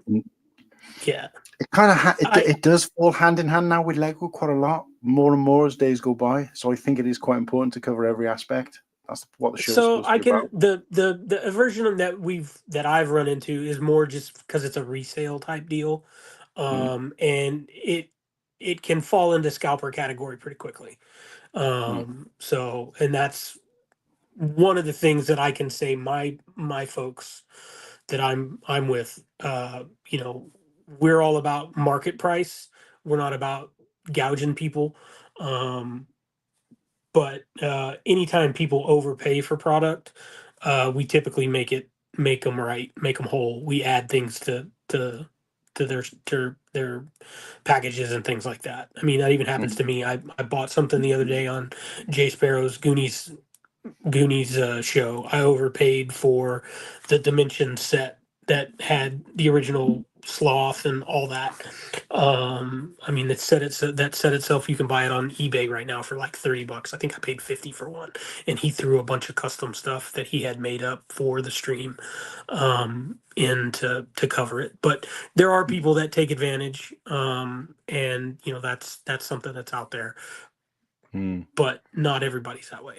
So no, and I think it's important. I think it's important to get into it because I first heard about it when like M&R was doing them, and he was kind of sponsored or whatever. But it's become quite a big thing, and it's growing and growing and growing. And obviously, I spoke to Fritz a little bit about it at Brickworld last year, and I said to him, "I'd like to get you on a show and talk about it." But you know, I know he's a busy guy, but yeah, no, I do think it kind of goes hand in hand now with the Lego community. It's it's another one of those kind of adjacent elements, and I think there's people out there to be interested to watch it and hear about it. I know I would. So yeah, definitely got to sort that out at some point. Yeah, I mean, I'm down for whatever. You're a great guy. Anything I can do to help the channel, yeah, I'm all about it. Yeah, appreciate it. So, and like I said, if you ever want to stream, you just set up a StreamYard account, which is free. You know, we've got the premium version, so we've got a few more sort of tools and stuff. Yeah, that you wouldn't have, and I don't think you really need any of that necessarily. It's just kind of adds flair to it. But you can set up a free StreamYard account, and then you can stream. So that's how this channel got off the ground, because I was like, how am I going to get 50 subscribers when I only want to do a chat show? I don't want to do shorts and all that kind of stuff. And that's what I did. Somebody said to me, if you use StreamYard, go through StreamYard, it negates the whole needing 40 or 50, whatever it is. You can just go straight into it. So I would recommend that. And of course, you can, if you need guidance on how to set up StreamYard, how to set up a stream or whatever it is, even if it's separate from what you're doing on Whatnot, and you want to just do like the build streams on there or whatever, then yeah, that'll let you do it. Well, so I'll look into it, because I know Whatnot allows for multicast streaming. I need to see if StreamYard is one of their multicasts, because if it is, I can go straight through my Whatnot into StreamYard and then out into YouTube. Or the other way around. I'll check that. Yeah, or the other way around. Correct. Yeah. So, no, okay, that's that, man. Learn something new. Appreciate you. Yeah, it's awesome. Yeah, it's worth checking out. But yeah, so Liam, any parting messages, Liam? Oh, just much love to everyone. But yeah, like I wouldn't mind learning StreamYard myself, because I'd like to do like just building Lego videos, but I just find the whole thing overwhelming. But maybe sometime in the next year, I might try and figure out this StreamYard thing and give it a go. Well, what I'll do is, because I've got Sigsby on WhatsApp, because you can only send so much data on Instagram. So what you'll have to do, mate, is you'll have to ping me your phone number, and then I'll add you on WhatsApp. Have you got WhatsApp in Australia? Oh yeah. So I'll add you on WhatsApp, and then you basically kind of unlimited to videos and stuff you can send. So what I'll do is I'll just do a screen. What I do is a screen share of how to set it up, and then you just basically do it yourself. Man, appreciate that. That's once awesome. once you know it, it is relative. Like I'm terrible with tech. tech, but I'll take my time and learn something, and then once I know it, then I'm like, it's like getting on a bike kind of thing. So, but when I get a chance, I'll do that for you guys, and then you should both be able to use it then. And like you said, Cool. Liam, if you want to kick it off by doing your first stream with somebody else, like so that you're not kind of trying to do it all alone, I'll do a build stream with you or whatever, and we can see how it goes, and then you can go off and do your own thing. That's lovely, mate. Thanks for the offer. That's fantastic. But, Yeah, I mean, same. I think I'm down too. the main thing is that it's not so bad US to UK, but especially if like Texas is not, what's Texas in Mountain Time, right? Or Central Time. So Central. But in Australia or in Tasmania, it's like, the chance of me and you being available at the same time is slim to none, unless one of us is up at the ass crack of dawn or staying up till early hours. So I can get up early. Follow me. But we'll sort something out, mate. No worries. Cool. But no, that's us, guys. Nice to put a face to the name, Liam. Yeah, you too, mate. Hopefully, Yeah. We'll give you a big hug once we meet in Chicago. Damn right. Wonderful, mate. Couple months to go. To go, but awesome. Thanks for having me. I appreciate it. Go get some rest. Go get some sleep, man. Will do. Right. All right. Thanks, everybody in the chat. We'll see you soon. See y'all. That's all.